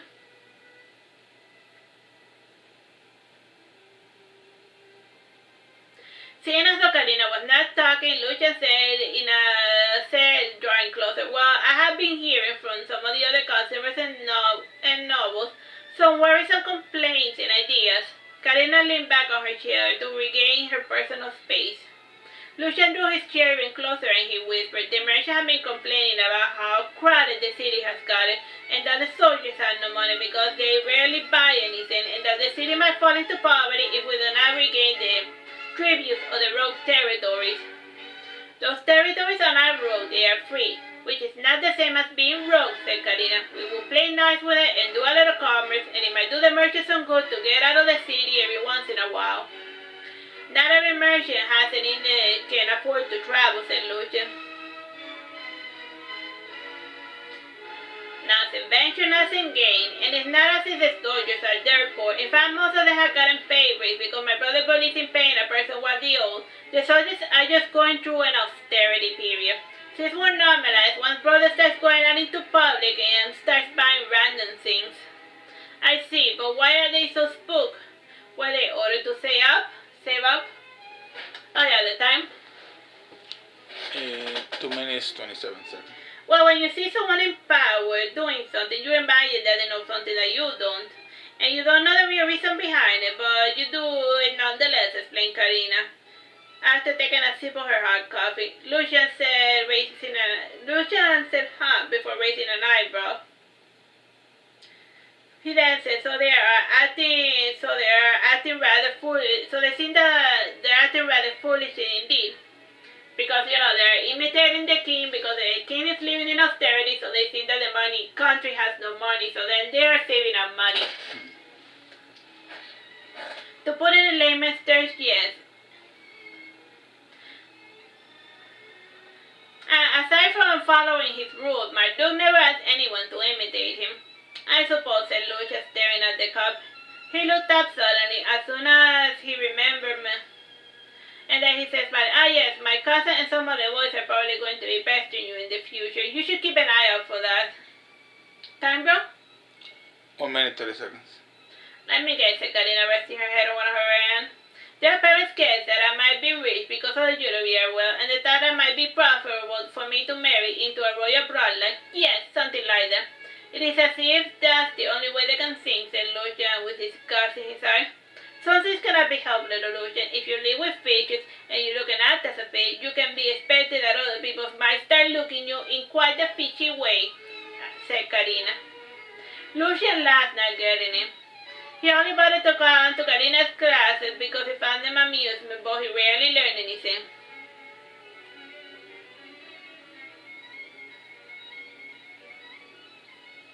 Marduke was aware that of the spending habits of his soldiers, so he was trying to diversify the forms of entertainment of the city in order to create a bit of distraction.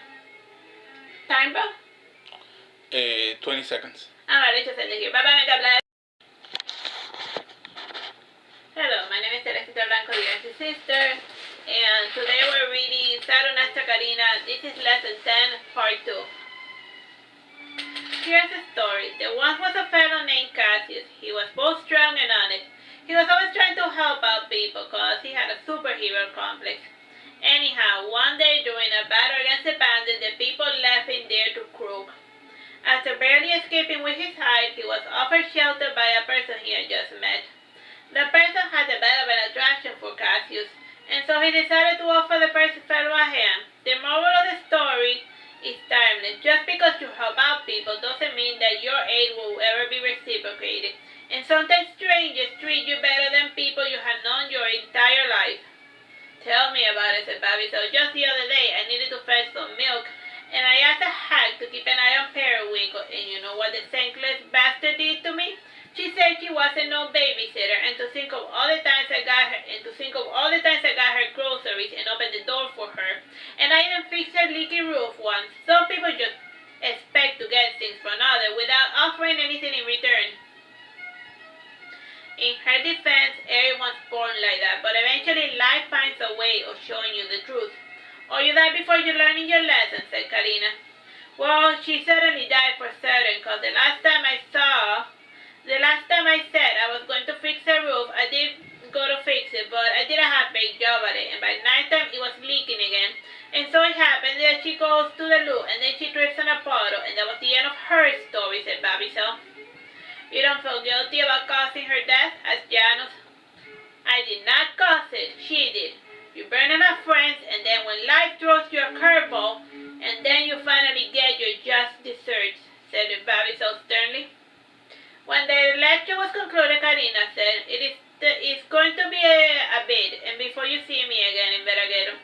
And Maria de Todo has business ventures in Unheim. And since he's going to be staying put there, I thought I would take the baby as well, and we can play house. And I will still receive your letters, however, if it pleases you. What else is left to say except safe travel, said Miko. Karina and her husband Letodus did not depart to Unheim right away.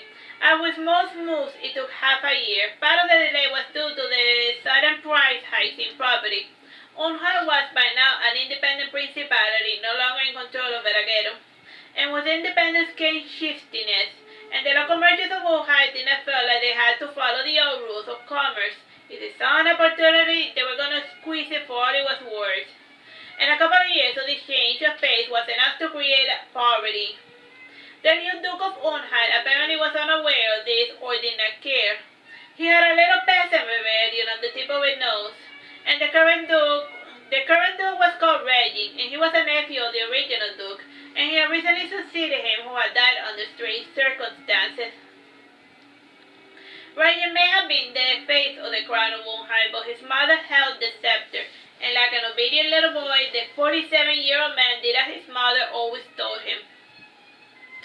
Assassinations were nothing new in the court of Unheim. Aside from his mother, Regin had his wife and 4 daughters and 3 sons. 2 were boorish drunkards who occasionally played knight.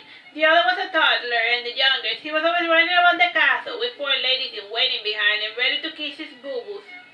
The toddler was the bane of Regin's wife, Karina.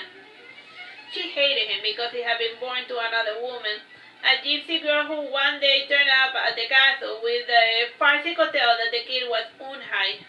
If it wasn't for the fact that the kid was identical to Regin, nobody would have believed the maiden. But the kid wasn't Unheim, and the mother of the kid had no intentions of caring for the bastard. It was to this court that Karina was going to eventually enter. In the meantime, she was busying herself with her new baby Hidalgo. Hidalgo was a strapping little cutie with small knuckles and a perpetual frown on his face. Once people spoke to the child, he would sigh from time to time, as if summoning all the patience he could muster to listen to their nonsense. When his patience would run out, the baby would start crying. This naturally got the folks around him to stop talking and to look for the mother to calm the kid. And then there were others that set him up right away. Such people included his father, which made Karina a little sad. and Hidalgo would only hold back in his mother's presence. Still, whenever he was alone with his father, he would always cry. This distressed Todos without measure, but as his mother and Rita explained, little boys are usually closer to their mothers, and it also makes sense that the child wouldn't get along with his father after seeing him so little when he was even smaller. This is at least what the Todos thought, and he hoped that things would get better over time. The day eventually came for Karina to travel to Unhai, and aside from the main dukedom, there were two other principalities under the Unhai's control. Between the main city and the surrounding hamlets, there was a mining town and three little rural villages. Unhai was at least big enough to consider itself an important country. Unhai had defined borders in the form of many waypoints or detached towers in the roads leading to the main city. Aside from the towers, there was a 5-star shaped battalions in each of the corners of the territory. There were also toll posts, 6 toll points near the river. Like the name states, the army of the Unhais was mostly equestrian. Since the Unhai had never been allowed ownership of a dragon, there was usually a lot of debate as to how to handle such a large mobile force. After much brainstorming, the equestrians, heavy lances, and archers became the answer to tackle the dragon force. Though they were never used for their intended purpose, the high mobility army was still useful for clearing out bandits. Every day there was the usual squad of knights roaming the roads and the bushes looking for any unsavory characters to pounce or pacify. Outside of the city of Unhai was a different matter. Marduke only bothered to secure the routes with his main trading partner, and since his relationship with the Unhais was lukewarm, at best he had not bothered to secure the road leading to that city. Karina used it, but was not worried about it. Like her brother, she had a wait and see what happens attitude. She had told her husband that she wanted to travel. She had told her husband that she was taking a large escort, but she really did not. She could have teleported there, but she wanted to enjoy the journey with her little baby. And Mika was going to be there as well, and he was in the shape of a wagon wheel, and round he went. And the driver was a graduate from the magic school, and he was a self-proclaimed apostle of Karina who went by the name of Alfie. His true name was Alfarina Donna, or Alfarina Space Donna. Time? 7 minutes. He was not a true love, as his name would suggest. Rather, he was an adopted brat of a rich elven couple who lived in the city. And since the Conaja quiso de on and not from lack of trying, they had adopted the nameless orphan. And due to their longevity, the Alfie parents had already cycled through 7 different children. They usually only bothered to raise one at a time, and once a kid could fend for itself and left the nest, they would look after another. His parents were Yalini and Elini Donna, and since it was followed for the man to give his last name to the child in Veragerung, the parents followed in suit, and the pair gave the last name Donna to their child, even though he wasn't elven. Anyhow, there was Karina and her new driver Alfie, who was just left the nest for the first time. After introducing himself, he introduced himself by saying, "You may call me Alfie." When Karina laughed at him and he said, "Whatever you like, my dear Alfarina Donna, or Alfie as you prefer." The whole nickname thing was a new modality in the magic school. Nobody knows when it started, though some blame the school librarian who kept adding forbidden books from other worlds. And whenever one was discovered, Marduke always made a big fuss about it, but he never really followed through with it. Alfie's official title in school was the Horse Wizard. He had earned the title because for some reason, regardless of the element he used, all his spells ended up looking like horses. So like if he does a fire spell, the fire comes out looking like a horse. If he does a water spell, the water spell looks like a horse. You get me? He also had an affinity with horses. His like of horses was part of the reason he had decided to go on the trip by carriage. He had heard that the Unhais had the best steeds in all the lands, and this was very true. Through selective breeding, the Unhais had developed quite the handsome, strong equines. Alfie also looked like a horse as well. His face was long, with small blue expressive eyes, and a small thin mouth. His nose was so long, was quite long with wide nostrils as well. The horse-like look was completed by his straight ginger hair.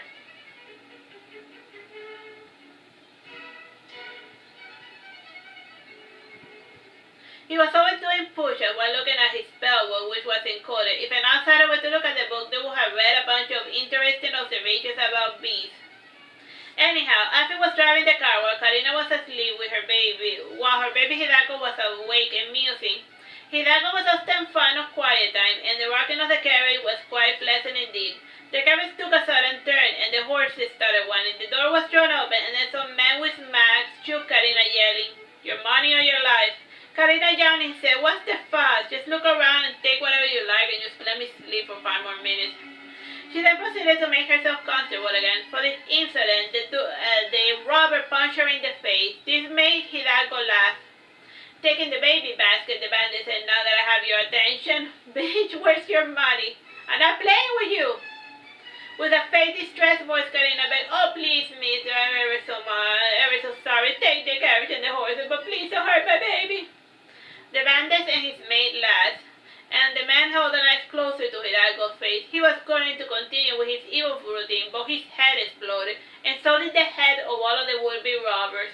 Wrinkled frowned and said, "Yeesh, Karina, did you have to make your heads explode? Ew, some of the brain parts fell on my head. I don't mind the dirt, but the organs, yuck." "I wasn't the one who did that," said Karina. She then came to see Alfie, who was pretending to be unconscious. She gave him a kick and then she said, "Get up." He said, "Over at Alfie? Nonsense to you. You could have done some fire magic, anything." Now look at those poor robbers without their heads," said Karina, shaking her head sadly.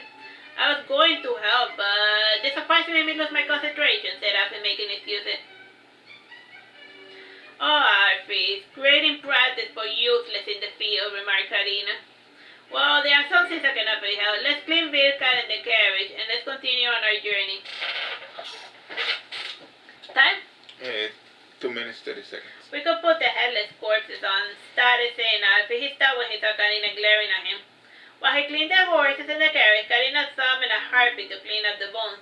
They were quite vulturine in their eating habits, and when the bones were picked clean, Karina opened a small hole to bury what was left of them. She kept their swords as souvenirs, leaving only the ones made of bronze as markers. On the sword she wrote, "Brainless." During this proceeding, Hidalgo was quite pouty, and the group traveled inside it. Alfie was no longer talking with Vilka, and while Karina was keeping her thoughts to herself, and Hidalgo did not find anything amusing, nor could he understand what was the matter with his mother, Karina eventually said to Alfie, "Stop the car. I need to drop something off for a second." "Sure," said Alfie, not bothering to look.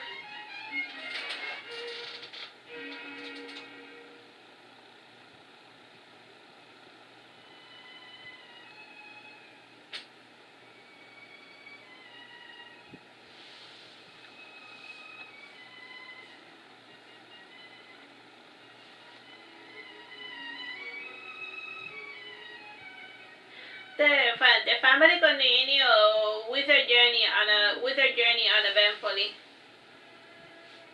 Karina reclined against the red cushion a little, and then she said with a smile painted on her face,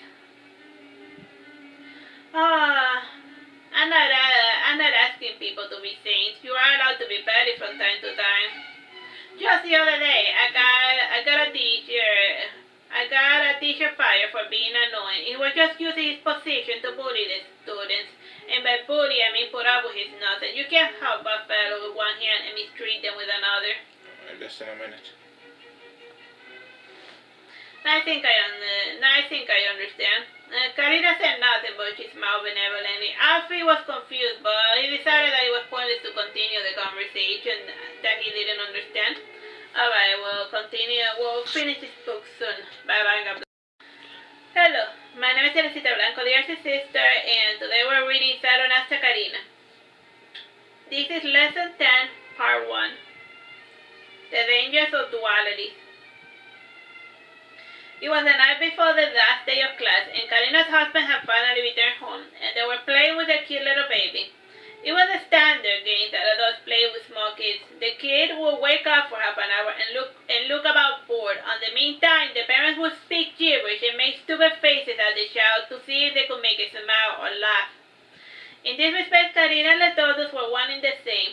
While petting the little kid's forehead with her pinky, Karina said, "I don't know what to do with the final lesson." "You could talk about those higher beings Mom was arguing about when I got home," suggested Letodus. "She surprised me. I knew she could sense more than what she let on," said Karina, smiling. So the mother was pretending not to be a telepath. Mother has always been the type of person, never showing all the cards she has on her hand, or even the fact that she has had cards to begin with, explained Letodus. He added, "So why not higher beings?" With the current climate of today, as with many other things, it boils down to so what? Most of the information I have in my little head serves no real practical purpose. It is useless, refrigerated knowledge, said Karina. "Well, most knowledge is useless till it becomes useful. You never know," said Letodus. "And besides, why must knowledge be useful for anything? If it provides some food for thought, or even an inspirational type of dream, or just mild amusement, then it has served its purpose." I am going to try my two ideas for the final lecture. I will have something sublime and something practical, said Karina. "Can you give me a little hint as to what you're planning?" asked Letodus. "I could give you a hint, or I can show you, or you can show up to class like a good little student," said Karina. "But Janus is going to be there," said Letodus, worried. "It's fine. The damage is done. You seeing each other is not going to make things any worse." Instead of scheming, he should have been doing something useful with his life, like learning how to bake a pie, said Karina. "It is just as his father says, people never change," said Letodus. "You changed," said Karina. It was the power of love that changed me," said Letodus, being corny. In response to the corny lines, Canon started making choking sounds and pointing at his tongue with his tongue sticking out.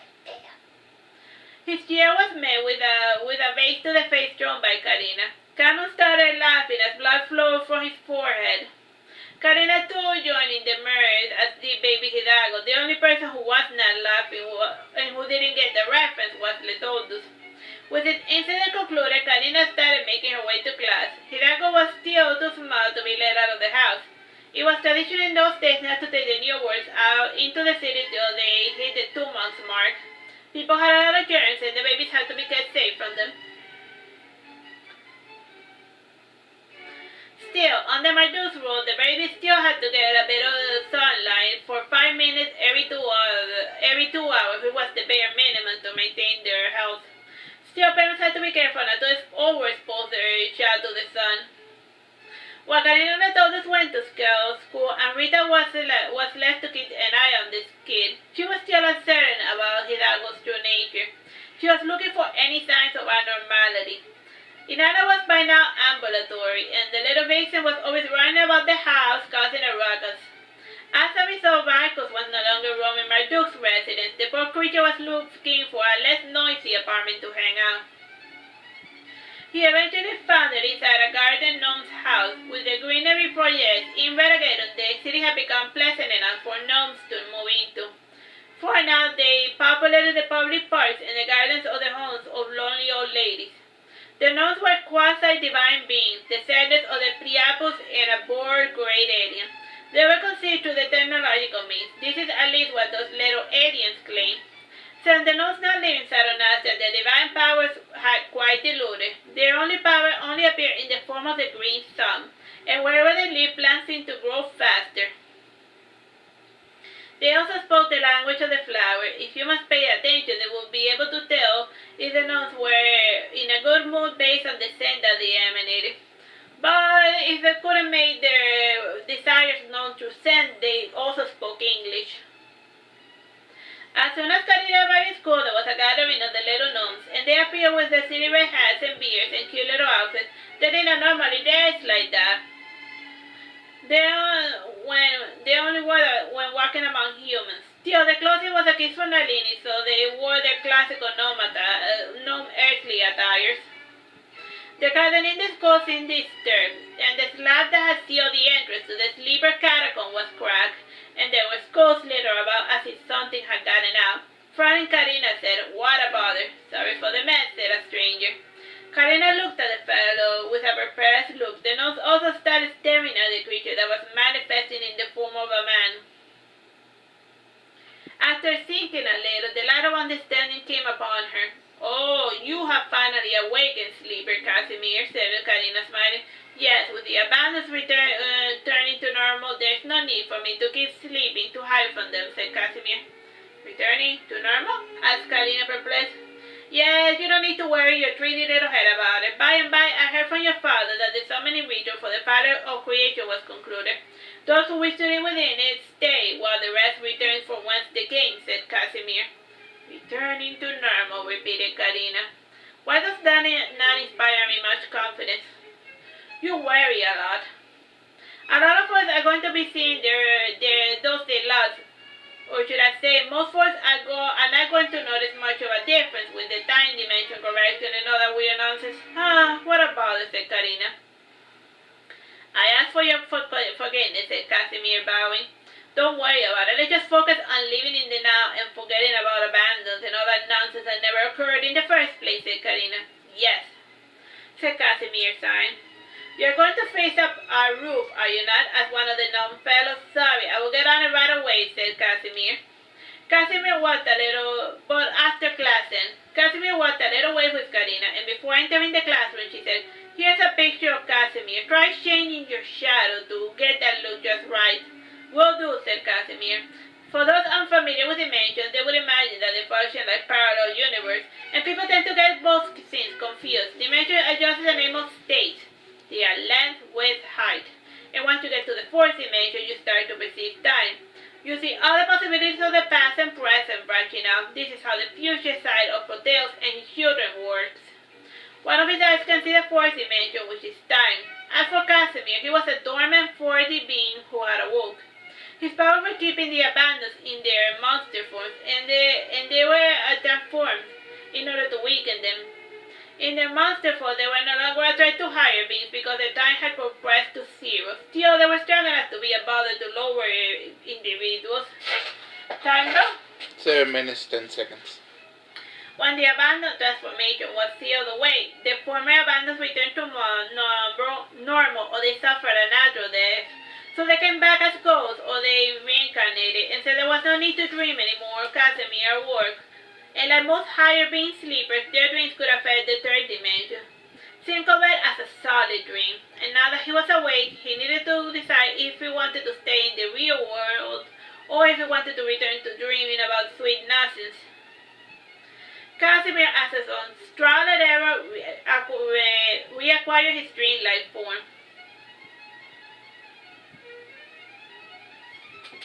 When his hands got a bit tired, the shape would work and he would become as a squid master. At another time, this would have surprised the student, but they had gotten used to seeing Blanco transforming almost on a daily basis. The table was set up pretty nice. The Blanco was in the form of a table. Casimir sat on the table and he took an empty cup and he pretended to sip from it, and he took an imaginary piece of cake. He always did so even before waking up. The students thought he was just being a cheap weirdo. The luncheon was rather pleasant, and even with Janus there sharing the meal with Letoldus. Regina asked, "Janus, why did you attack Letoldus?" "Because I wanted to achieve world peace," said Janus. "That doesn't make any sense," whined Regin. If you read a bit of the news, then you would understand," remarked Carmela. "I know those papers liars." "More or less, but they have a general theme, so if you read between the lines, then you will understand the truth," said Carmela. "I guess," said Regin, not too convinced. Changing the topic, Regin said, "So that is going to be our final lesson?" "The final lesson? Well, I have a number of ideas. I'm going to start with the first of them. Did you know that beneath our feet there used to sleep a weird creature called a sleeper? Well, he just woke up and it's Casimir," said Karina, pointing at him. "Tell us something we don't know already," said Lucian. Ever since he started in the magic school, he had gotten into the habit of pretending to know more than he let on. It was the only way to deal with the other self-absorbed students. Karina thought a moment and then she said, "Did you know that just as we cast a 2D shadow. They are creatures that cast 3D shadows. Yeah, we can talk of them in class as proposed summons. They are nothing special. I think I should stick to what I know. You never know. That good at you were never that good at math, teacher, complained Lucian. You are in a good mood today, remarked Janus. It is because of the diet, explained Sundaria. For a while Lucian did the vegan nonsense, but as soon as he joined the magic school, the principal put an end to his picky eating habit and said his body now belongs to the state. It must be home like a sword, and he will eat whatever they put in front of the table. Blah blah blah blah blah. Time? 4 minutes. How is the kid, by the way? Asked Casimir. Everything is pretty normal, which is boring, said Karina with disappointment. Well, it is a newborn. What are you hoping for the brat to come up speaking and doing cartwheels? Asked Babisa. It matters not. For the final lesson, I think this next idea will fit proper. This may be obvious to some, but not everyone in this world, not everything in this world is black and white, said Karina. Here we go. There is neutral as well, said Lucian. Well, my people do not believe in neutrality. We see it as non-acting or taking a vantage point where you do not care who wins or loses, as long as it doesn't affect you directly, said Karina. That's a fun way to live for some people, and then there are the other types of douches who see you dropping dead and they just pass by and pretend like they saw nothing. Still, this last lesson is not about morality, said Wanda. It is a warning to be wary of dualities. Like, don't be too good and have a little bit of evil, asked Babisa. No, what I mean is, let's say for example, there once was a douche whose wife cheated on him, and ever since then he thinks all women are evil. That's the dualities I'm talking about. People tend to generalize one thing or another, and that is just a shortcut designed for you to not think. The truth of the matter is that you have to take each creature on a case-by-case basis, and first and foremost, avoid the word "all" as much as possible, said Karina. Oh, you mean how more modality of yonder time was to say that all else were evil, and one had to be wary of them, suggested Carmeta. Oh, and how up until recently, magic users were considered to be evil or something like that, asked Lucia. Now you're getting it. And even more recently, Janus' action, for example, it has got a lot of people thinking that the followers of his cult are troublemakers. It is a fallacy of logic that one bad apple spoils the bunch. Taken to the most extreme, we will have scenarios where if one guard does a bad thing, then people would be demanding to remove all the guards, explained Karina. Yes, a lot of people want easy, quick fixes to complicated problems, said Babisa. Yes, more or less, and I'm not talking about letting your guard down and being friends with bandits. If you're not strong enough, then you should never hang out with a battle that has the power to kill you, explained Karina. At least in a safe social situation, do make the effort to give a person a chance, and once you get to know the real them, then you are free to hate them, and for good reasons too. Is there a silly story that goes along with this lesson, asked Letaldus? I am going to have to think about it a bit. Give me a minute. Aha! Here's a story. Time? Okay, less than a minute. Less than a minute? Yeah. Alright, bye-bye, God bless. Hello, my name is Teresita Blanco, the youngest sister, and today we're reading Saturnastra, Karina. This is Lesson 8, Part 2. Being unsatisfied about stuff is part of the living condition, said Karina. Well, you don't mean to tell me that you are, for some people, said Karina. Well, don't tell me that you are satisfied with your life, asked Miko. He added, don't forget the truth is the scheme of this class. Since there is nothing to be gained or to lose, I suppose I will speak candidly with you, Miko. Yes, this is not how I imagine spending my time on this world. When I was way small, I used to fight evil and be loved by many, but then that wore off pretty quickly, due to the thankless bastard like you, no offense. Since I wasn't satisfied, I then proceeded to collect talents. I wanted to be the best at absolutely everything. Being skilled didn't bring me any happiness either, and from then, I tried other things, and I won't get into details. The point is that I eventually found my peace by coming to terms with my anxiety about the future, said Karina. Oh, anxiety, geesh. Tell me all about it. There's not a day when I don't worry as of lately, said Babisa, looking at Periwinkle. I talk about it to the listener, and it doesn't help one bit. Still, it does help my little baby relax and go to sleep. And then I can finally allow myself to chill. So then why do you marry Letodus? Asked Casimir. Because he doesn't bring me any problems and always offers polite conversation. There's nothing I hate more as a lady is people who disturb my peace. And which is my long-winded way of telling you that you are on thin ice with your nonsense, Bobby said, Karina shaking her face at him. Said Bobby, sticking his tongue out. You're no fun. The pleasant conversation continued for a couple of minutes. Eventually the peace was shattered by a person opening the door without knocking.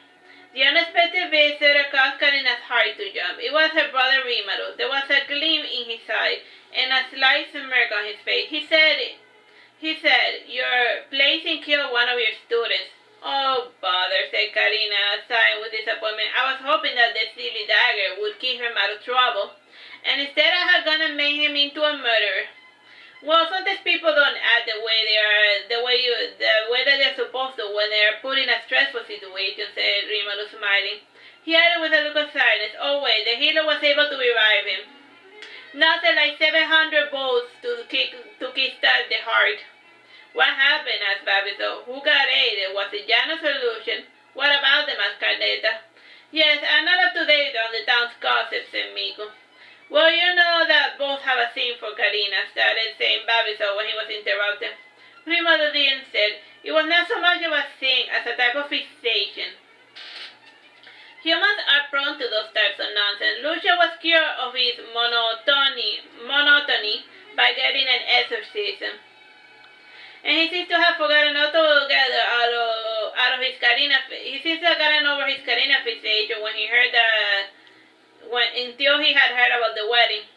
I guess you can spend all your time teaching values and stupid nonsense, but in the end people always act in accordance to their true nature," said Karina, sighing. She added, "I sometimes wonder if everything I did for people really mattered or not." "Don't let it get you down, sis," said Rimaro. "After all, we want to put on this hell to help others." "And pray do tell me, why did you come here in the first place?" asked Rimaro, asked Karina. "Well, you know why," said Rimaro.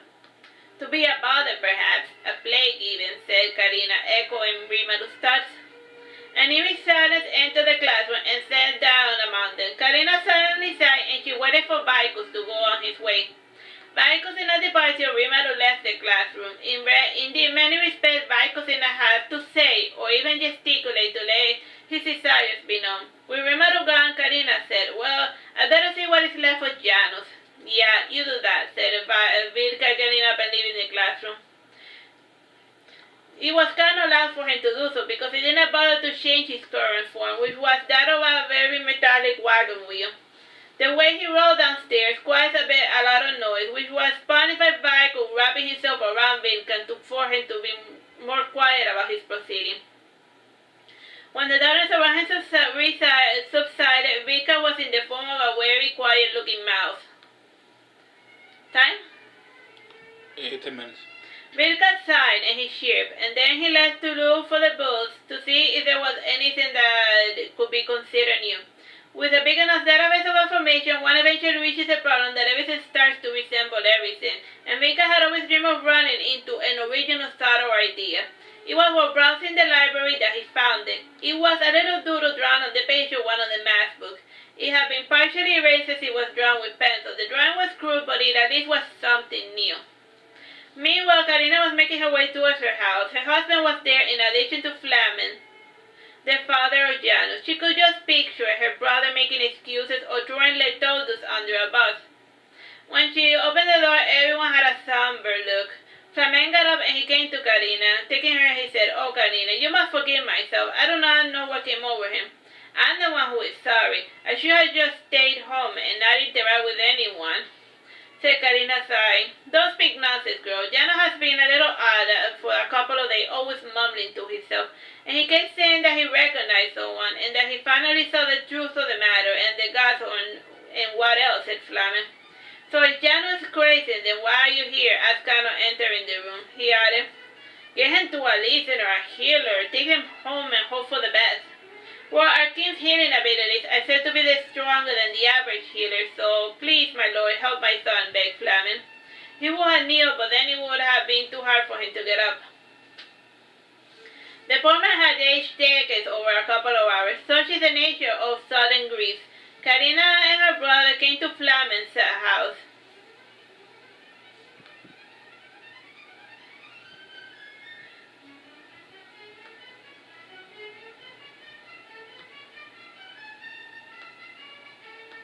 As of lately, Flamen had been visiting the bar more and more in disguise, and for this reason he could not understand. And for some reason he was crippled by a terrible, overwhelming despair for reasons he could not understand. The only thing that had changed in his life was the introduction of the independent newspaper, and those that reported news from afar tended to paint bleak pictures of the entire world. And those news tended to make Flamen feel sad. And since Flamen felt ashamed of his son's action, he took the injured lad to his second home, the one that nobody knew about. By now, everyone knew that Janos had fought with Letodus in a duel. It had started with a knife fight, but it had escalated, and the alley in which the battle took place still showed the burn marks, and the pieces still showed burn marks. Anyone who passed by there would have imagined that a dragon had caused a mini fire, and the nature of the damage had come through other means. Time? 7 minutes. Well, Marduke walked with Flamen in silence. Eventually, Marduke was compelled to say to the man, "I must offer my apologies." "You do not need to apologize for your sister," said Flamen. "What my son did was his own fault." "I'm not talking about that nonsense. No, I have just seen you a bit sad lately, and I now think I know what is the problem," said Marduke. "Look, sir, there is a limit to how much you can do as a person, and you need to learn to make peace with problems that cannot be helped. And once you learn to shut the outside problems out, then you will be happy again, my man." "You may be able to do that, my lord, but it is not in my nature to pretend that nothing is happening," said Flamen, realizing what Marduke was apologizing for. "Look here, Flamen, you can't take what people say seriously. And even when a fellow is telling us the truth, that truth is not set in stone, and it can be distorted based on what a person thinks that they saw," explained Marduke. The pair continued to talk about the abstract truth, while Karina was abstracted herself. She was meditating on her life choices and trying to see what led her to such a mundane existence. As of late, she was gripped with a certain type of boredom, and she found everything and everyone tiring, and she kept thinking over and over, what am I going to do with my time? Eventually, they arrived to Flamen's little house. It was a nondescript two-bedroom house with a small kitchen, wardrobe, an attic, and a wine cellar. Janet was in the attic, which was a study room with a small bed. The bedroom had a single candle for light, in addition to the small round window. Since it was close to dusk, the attic had a warm, red glow. Karina and her brother found Janos with his bedsheet tied in order to limit his movement, and as soon as he saw his father, Janos said, "I have to be." "Sorry, my apologies," said Flamen after locking the door behind him. He unstrapped his son and then he handed a jug for Janos to do his business. Janos seemed rather tired, with an unhealthy bluish tone like that of a drowned man, and he seemed quite sweaty, with shallow, rapid breathing. Time? 5 minutes. Karina John, while Marduke became abstracted during those proceedings, and when Janos concluded his business, he said to Marduke, "So you come to see the monsters?" "Nonsense, Janos," said Marduke, patting his shoulder. "You are a very valuable citizen, and I came here with my sister with the intention of helping you. We do not punish crazy people, rather we treat them as we would do any other sick individual." "But the thing is," started saying Janos. "Don't think much on the matter," said Marduke, pushing Janos back in bed. When Janos was lying down, Marduke tucked him in. "I don't really know what came over me," said Janos. "For some reason, it is just, I don't even remember anymore." "There are some things that cannot be helped, my dear Janos," said Karina, finally speaking. "The more you ruminate on the past, the worse it might become for you. Just forget about it and focus on your future. It is the one thing in life that we have some degree of control over. But please, if you can explain to me the reason why, maybe I can understand," insisted Flamen. "If I explain myself, Father, you will never look at me the same way," said Janos. "Once I feel more at ease, I will self-exile to atone for my crimes, and once my heart starts being heavy, I will return." "As you wish, Janos," said Marduke, departing. Flamen gave a despairing look at Karina, and guessing at the problem, Karina said to Janus, if you leave, you will make your family unhappy. And if Letotos is a problem, he can go away with his father for a bit, and he will be allowed to return home once you make peace with him and what he is, said Karina. That master should be destroyed before he has a chance to harm anyone, muttered Janus under his breath. Yes, he should travel abroad. It is the best for everyone. Karina sighed and said, if it will make you happy, best, very happy, said Janus. Karina changed the conversation and said, so what do you plan to do with your time? I don't know, I probably will just help out in the temple, preach masses, feed the hungry, works. Anything to keep the mind occupied for myself, said Janus.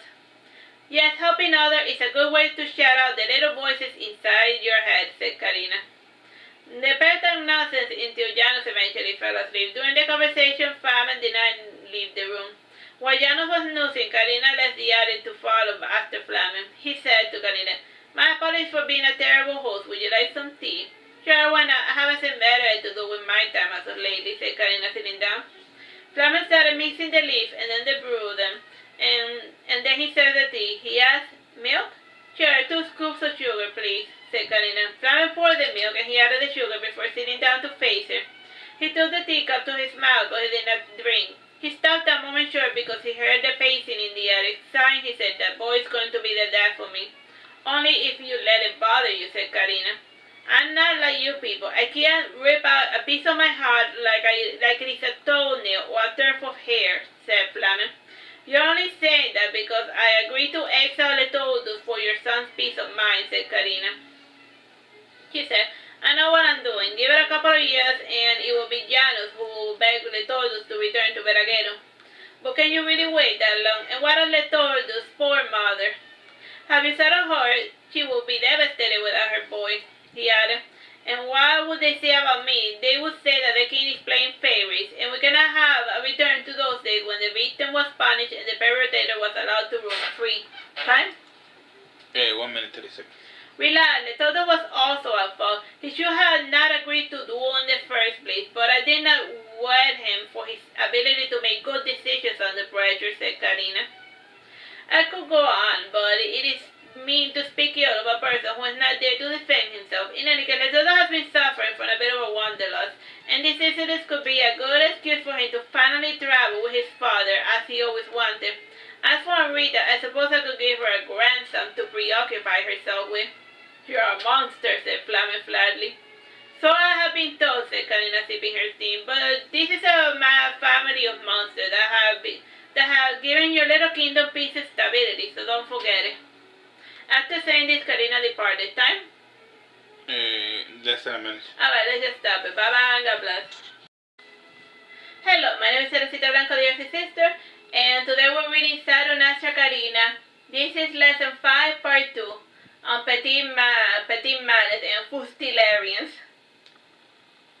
This matter had never crossed the mind of anyone in the classroom. Since the students consider themselves law-abiding citizens, the problems of prisoners reintegrating to society had never crossed their mind.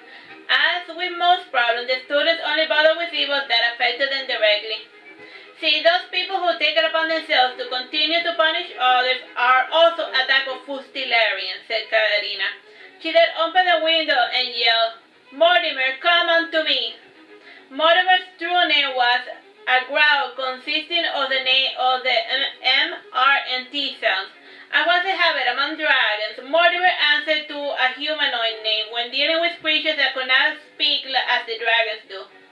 As for Mortimer, he was a little pudgy dragon, about 18 inches in length. He had golden feathers on his head and white feather wings with a golden mane. The snout was black and his eyes were rather small and black. Due to his coloration, Mortimer was cordially known as the cockatoo dragon. That Mortimer did not mind, considering that he tended to hang out with a flock of Moluccan cockatoos. Mortimer entered inside the classroom. He was soon followed by 2 cockatoos. The first was a male bird who answered to Gigas, and the other was his ladybird, Kopi. Karina said to Mortimer, show some well-behaved, or the orderlies have been breaking the petit males law. They keep reminding Regine of her crime even though she has taken all the necessary steps to remedy her fault. Remind them of who is the true law in Veragerung. As you wish, said Mortimer, bowing. The birds repeated, as you wish, as you wish. Pretty boy schools gone, school, said Gigas to Kobe before whistling. Come and gather, and then they are gone, said Kobe, barking. Mortimer flew to the window, and before leaving he said, I will be going now, lest my children continue their disruptive, noisy behavior. Mortimer left and was followed by Gigas. The Kopi stayed behind, the parrot. The parrot's called Copic? Kopi. Oh. Not Kopi. Kopi. C-O-P-I. She flew and landed on top of the chandelier. From up there, she gave her good luck to Vilkan, who was snoring with his mouth open since the class had started. After receiving his blessing, Vilkan awoke with a start and angry, and while the students laughed at him, including Karina, so like the parrot pooped in his open mouth, in layman's terms. Vilkan turned into a shifting amorphous monster and contorted his frame to catch the bird. He gathered his massive frame around the bird, who studied him coolly. Kobe moved her chest up and down a bit as she studied Vilkan with disdain. Karina said to Vilkan, relax, it's just a stupid bird, and don't tell me this is the first time you have ever received a blessing from the posterior of an animal. Vilkan said nothing. He only flew out the window, and he was followed by Kobe yelling, I am the blood of the living sugar penny. Come, you merry man, to the stagnation awaits. Boy, that is one crazy bird, commented Sutavia. You ever wonder about the nonsense that those stupid birds say, asked Casimir? They are just words. They don't really hurt anyone, so what does it matter, said Carmeta. Well, words can be problematic too, if not used carefully, said Janus. Time? Hey, 11 minutes. I suppose it could be harmful if you like to get a poor person in trouble, said Lucian. Or if you like, in order to make a person feel bad, like calling a girl ugly or stupid, said Letodus with his deep voice. Well, you can cause harm by telling the truth also, like, let's say a person ran past you and then there's a fellow chasing him. The guy asks you in which direction his target ran, and then you say the truth, and then lo and behold, you got a poor fellow killed. And even when choosing to not say anything, you can still cause harm to others, said Karina. So no weird story for today, asked Letordus, disappointed. Fine, I got one more or less. Whether you find it out or not, it is up to you, said Karina, before starting her thus. There once was a shape-shifting, mind-controlling monster who had a healthy appetite for people. By appetite, I mean, on second thought, maybe this one will work a little better. It is a bit more down to earth in a sense that it is something that happened a long, long time ago. Anyhow, there was this world full of people. Many thought that the place was overcrowded, and to deal with the problem, they would spread the plague every 100 years. What they did is more of a major malice. The small malice occurred during one of their little plagues. The plague was designed for killing old people and making the young the carriers of the plague. Despite knowing this, the young did not protect themselves, and even some of the old folks were in denial about the problem. Those who were too lazy or too stupid to protect themselves made certain that the plague would last 2 years, killing tens of thousands. So there you have it, how by just being lazy, a petite malice can contribute to a major catastrophe. So, any questions? Tell us the story of the monster, said Regine, raising her hand. Fine, whatever. You're all old enough to drive anyway. Anyhow, by a healthy petite appetite, I mean. The type that contributes to the overpopulation growth, to the one of population growth, started saying Karina. Time? 9 minutes. You mean the S words, started saying Miko when Karina interrupted him by saying, "Apapapa." We don't say that word in this classroom. I said, why not? Asked Miko, because this is school, interjected Janus. Yes, and I'm only allowed to say the word in private when speaking with only one or many individuals. And since you're not on the menu, then I won't say the word or permit others to say it, said Karina. At the moment, Babison and Regent opened their mouths to repeat the word, but they were cut short by Karina's mind control ability. Regardless of how hard they tried to formulate that forbidden word, their mouths would say, Babbler, Banjaks, wally, stink-pigged. These were words that were euphemisms for being drunk. It was the first thing that came to Karina's mind for even suggesting such a story. The truth of the matter was that she could not be all inspiring all the time. There were certain days when it was just better to call it quits and put on a stupid movie or go on a field trip. So if she could not take it to the movies, Karina opted for the field trip option. You know what? Today's a nice day. Why don't we go outside and fight petite malice? They are so common we are bound to run into one and put a stop to it before it escalates, said Karina, laughing. I don't wanna, said Reggie, rolling on her seat. Periwinkle just fell asleep. If I moved the car, she would wake up, said Barbicel. You're all going to have to move her sooner or later, said Suntaria. I'm liking the idea of getting up and doing something productive with my life. All of this philosophizing nonsense has to eventually lead to something, anything, as it is not made up of words. You're surprising me, said Janus, raising an eyebrow. What, you think I'm stupid or something because I'm a soldier? I will have you know that the education in the army is far better than this stupid place with all your cushions and your layabout attitudes and your frilly dresses, said Suntaria, getting up to stand before Janus. Janus unintimidatedly pushed back his head a bit, and he said with a grin on his face, I meant nothing by it. I am aware and I respect our much wise, courageous soldiers. Thank you for your service, Suntaria. After saying this, an argument began. Periwinkle started crying, and Barbicel got annoyed, and so he got up and left with his baby sister. When both went at it, Janus and Suntaria were oblivious to the world around them. Eventually, Karina rose her voice and said, Enough! Karina then brought out from beneath her cape two swords. Here, just get it over already. There's nothing my people hate most than pointless argument. Either kill one another or starve arguing. If you're unable to do either, one of you is going to get exiled from this country, and that somebody's going to be you, Janus. What? Why me? Asked Janus. You know what you did. You keep up with your petite malice and your little skins, and I will personally kick you out of this world, said Karina. During this interchange, the student who still remained was the scene with bored amusement. This incident had occurred several times in the past, and at times it seemed to them that Suntaria was the instigator, but now it seemed that Janus knew just how to ruffle her feathers. It's time? 5 minutes. In the end, Suntaria said, Fine, you don't have to kill Janus. I can do it myself, thank you very much. Suntaria then picked up the sword. It seemed quite solid and made of a strange clear blue metal. She sliced the air around Janus, but he did not feel anything. It was only later that he noticed several thin paper cups like slashes over his bare skin. From then on, Suntaria never returned to class.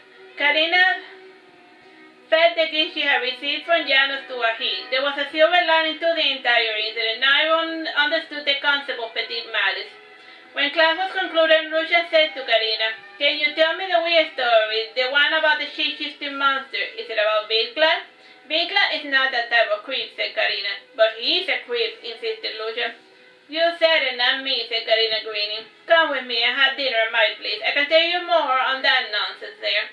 Sure, but first I want to go home and get changed from this uniform. I will see you later then, said Lucian. He left with a hurried step, and as soon as he was out of Karina's sight, he started running back home. After locking himself in the washroom, he started having a little panic attack. As with most things, he seemed to have been reading too much into Karina's invitation. And since Karina could not get a good read on Lucian, she was somewhat oblivious to his infatuation and his growing obsession with her. Either way, or she just pretended not to notice. The hours rolled peacefully by for Karina and the turbulent Lucian. Karina was so mellowed out that she received Lucian wearing her pajamas. Her brother Marduke, Canon, and the little Inanna were also there as well. The dinner was made by King Marduke. Though Lucian felt quite out of place between the casual Karina and the stoic Canon. Canon was in his humanoid armor form. He had heard that one of Karina's students was visiting, so the boy spin dressed himself up to intimidate the visitor. He did not say anything intimidating. He simply pretended that Lucian was not there by speaking to him. As for Lucian, he was too nervous to address Canon. Being there in the intimacy of the king's abode was not what Lucian had expected. He could handle court life just fine. He was used to chit-chats and hypocrites and pointless stories about business or charity projects. He was not expecting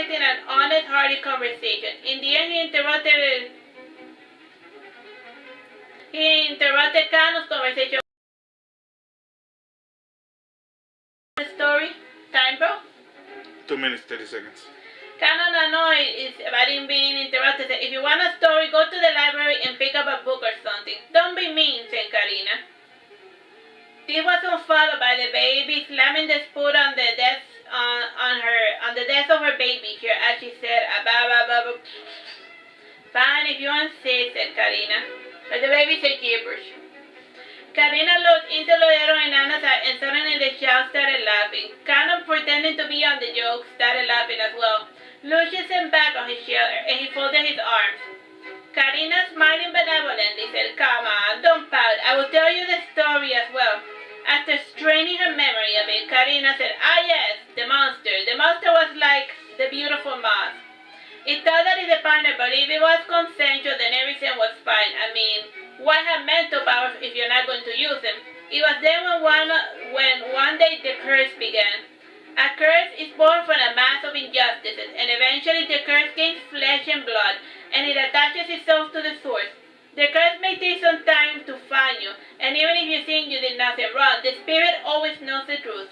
So, after much wondering about the curse, found its progenitor, and then I named it Vinkal.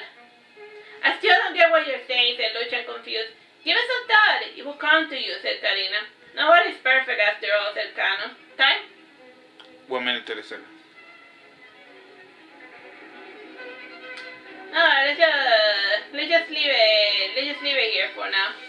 Bye bye and God bless.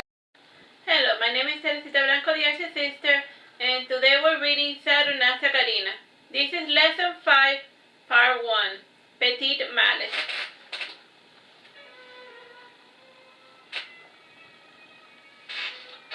A couple of days passed, and it came time for class to be held again. Karina had sent by mail a copy of the city story she had given Lucian. When Lucian heard Janus comment on the matter, Lucian felt a little sad for reasons he did not understand. When Lucian saw Janus at the store, he asked, How goes the church business? It's not a business, said Janus, annoyed. Are you making a profit or losing money? Asked Lucian. Alright, so it might be one, said Janus. Changing the subject, he asked, Do you have the packet? Here you go, said Lucian, handing him something from under the counter. Like most merchant families, the Uradels lived in their main store. The bottom floor was a shop and the last 2 floors were the living quarters. The basement was a storage unit. Aside from selling any high-ticket items, the Uradels relied on their jewelry and watchmaking business. There was always a demand for such items in a city like Veragerung. They stood out from their competitors by working with semi-precious stones.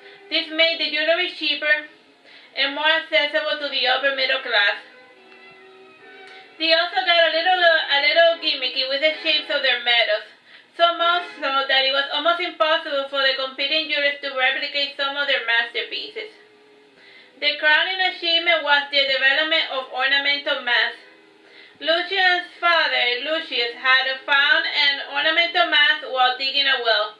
The mask had caused a career change for the man, and so he apprenticed to be a jeweler. He developed new metallurgic techniques and recipes while trying to replicate that mask. So far, he had been unsuccessful. So I guess this guy found like the Sacred Mask from the Sacred Mask book series. Oh yeah, it connects. Yeah, see, so the Saturnastra series connects to the Sacred Mask series. The story of this mask was well known, and it brought plenty of curious visitors who wanted to see it. And an approximation of the real thing was kept in a glass box on permanent display next to the counter. The original one was used to be on display, but once the mask got kidnapped. After paying a ransom, Lucius was able to recover the mask. Ever since then, it had been kept on the lock and key in a hidden location known only to Lucius and his son. Janus studied the fake mask with curiosity. When he was way small, he had seen the original version. This one paled in comparison. The devil was in the detail, and the original had far too many to count. It was a half-face carnival mask. It was designed to be... Oh my god, it is a sacred mask. It was designed to be a phoenix. The ornamental feathers were delicate strands of copper. The forehead jewel was ruby surrounded by pink and golden topazes to simulate fire. One could easily spend hours staring at the mask and finding new little details to describe it, from the little engraving inside the edge of the eye holes to the fact that the casting was designed to be a perfect fit for someone's face. Lucius imagined that the mask must have been made for a pretty lady based on the shape of the face.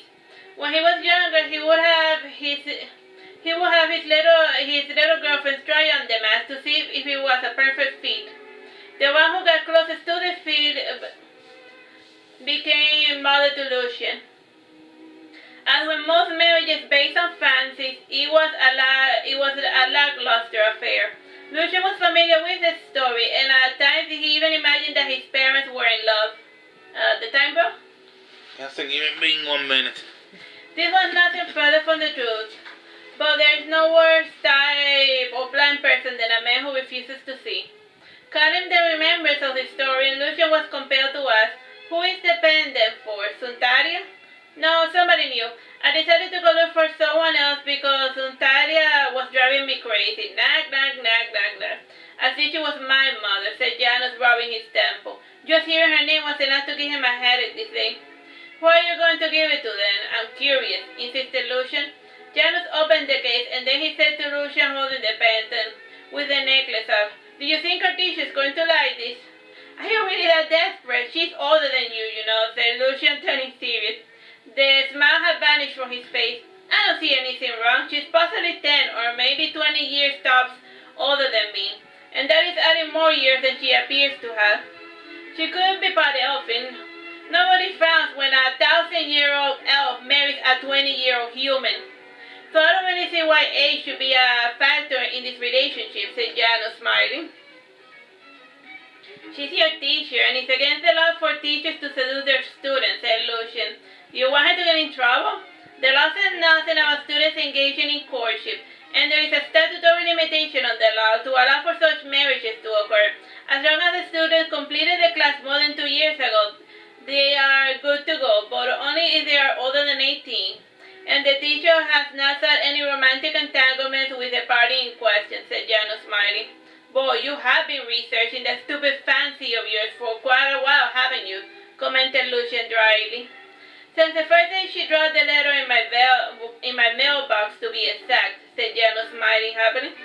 Good for you, said Lucian. Well, off you go then. I am certain she's so going to love it. All girls like pretty baubles, and one made specifically for her pretty neck is sure to wow her. To wow even our little capricious Karina. You mean my little capricious Karina, corrected Janus. Yes, yours, said Lucian, giving a face smile. As soon as Janus turned his back, Lucian started staring daggers at him. On his way to class, Lucian pondered a bit on whether the little bauble would work. Karina suddenly took all the presents she received, but she was never seen wearing them. Some of the gossiping maidens from time to time checked the kingly royal dump to see if Karina happened to throw one of her expensive gifts away. Aside from the gift boxes, nothing else was ever seen of the present. What Karina did with her gift was feed them to her little brother Ahi. If they were dresses, she would shove them into new attires that were more to her liking. If the fabrics did not suffice, she made dog clothing. At other times, she would dress other people's dogs without the owner's permission. Overnight, the pets would be sporting silly little costumes. Wait, hold up. My little brother Ahi, you mean the dragon, right? Yeah. That's why he has to eat the jewelry. Yeah. I was like, in what universe is Ahi a little brother? He's huge. Age. Okay, yeah, I guess age. Yeah. And like he's huge. Yeah. She would dress other people's pets, and overnight they would see their pets wearing clothing. That actually sounds like a hilarious thing to do, just to break into people's houses and dress their pets with no explanation. And then you wake up a bit away like that, wearing a tutu. Or a big costume. Would that be scary or hilarious? Right. this event, it did not warrant the guards' immediate attention. Since he was lost in thought, Lucian arrived a little bit late to class. He was mortified when he noticed that Karina was wearing the necklace Janos had bought for her. Janos was the only fellow to have noticed that Karina liked orbicing. The pendant itself was made of gold. In the center there was a dandelion with some seeds floating away. The links were all perfect circle, as well as the chain link. Karina was seen often eating dandelions. She mixed the flowers and roots with her occasional salad. She claimed that the plant was good for digestion and it kept her skin healthy. It also had antioxidants, but Karina never shared this information because she did not want to overwhelm the locals with scientific information. Karina greeted her students in her usual manner. A boy mimic named Vilka had become the usual pest. The mimic surprised all the students, including the new one, when he decided to look human for a change. In response to the skeptic's looks, Vilka said, "Well, even I get bored of being sat upon all the time." Yeah, because he usually mimics couches. After saying this, he flopped over to the nearest couch before sitting down to take a nap. The clothing he grew was quite curious indeed. He wore a red kimono with white clouds and golden flower patterns. The sash had different color carnations. It was tied by a green rope. His hair was silky white, and while he slept, sometimes the hair trembled as if he had a life of his own. The eyes he was using were milky blue, like those of a blind man, but he could see through them. Because since he's a mimic, he can look whatever the hell he wants. Karina got from behind the couch a blanket. The clothing, like the rest of Vilka, was part of his body, and so he was technically sleeping without anything on. Today everyone was there. Today all of the students were there. Casimir, Miko, Janos, Lucian, Barbicel, Periwinkle, Carmeta, and Sultavia. The new person who was attending the class was Regine. As part of her punishment, she had to attend Karina's weird ethics class. Right behind Lucian followed a new face. The fellow was Letoldus, the Bruce. Whenever a class had a large gathering of people of means, he made a brief appearance. He was wearing a sign, which he removed and he placed on top of the desk. The sign read, 50% off on all tea bags. This weekend only at Chinon's Home Goods and Sundries. Letondo was not a student. He had been homeschooled by his overprotective mother. He only interacted with people his mother approved of, and since his business was dropping, he was tasked to sport an advertisement while he roamed the city. So he just showed up to class to spam people in a medieval fashion. Just holding up a sign with a discount. I can relate to that, yeah. Oh yeah, time? 3 minutes, 40 seconds. So Letudo was curious and was going through a bit of a rebellious streak. He had started to go to school to promote his wares. Most of the teachers tolerated him because he was as quiet as a mouse. After the night, it was easy for people to forget that he was there. These days he was regarded as a piece of furniture in the school and nothing more. Since he was not a student, he wore journeyman's attire, which consisted of a red hosen, a long-sleeved shirt, and one overcoat. It did not scream poverty, but it was also not showy. Had the ladies bothered to truly look at him, they would have realized that he was a handsome devil, with his clean-shaven face, his strong jaw and masculine features, thick lips, and deep, focused eyes. His beauty was all hidden beneath a large mane of black wavy hair, that was almost halfway down his back. He had been growing his hair over the last 4 years. He had grown from an ordinary child to a pretty boy during that time. It was his hair and his demeanor that hid this fact from the rest of the world. Karina looked at Letodos and she raised an eyebrow as she powdered her lips. Time?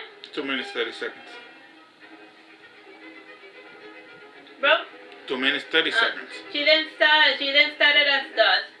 From what I hear, it is the petite malice law that seems to be landing a lot of people in hot water lately. It just seems very vague, like it deals with far too many things and how many negative actions equate jail time, said Carmeta. Well, to put it bluntly, the law is designed to punish people who are evil fusilarians, said Karina. Can you use words spoken by normal people, said Barbicel. It is allowed to punish bullies. There, happy? Sheesh, said Karina, folding her hands and looking quite displeased. She then wrote on the chart where that fustilaria was the same thing as bullies. Anyhow, fustilarians are a type of crazy people. Over the years, they have developed a compulsion to do small evils, even though they do not bring them any personal gain, said Karina. She then pointed to Regin. There, that's a good example of a fustilarian. Yes, pile it on. I should have expected some type of public humiliation, said Regin, raising her hands. Public? It is just odd. Sheesh, stop being a martyr, said Barbicel. Yes, but some soldiers never seem to die, whined Regin. Everywhere I go, people hide their purses, as if I was some common thief. Time? 1 minute. That is certainly a problem. Who is the person who brings it up the most? Asked Karina. The religious nut, said Regin. No, that is a problem. How is a person to return to society if the punishment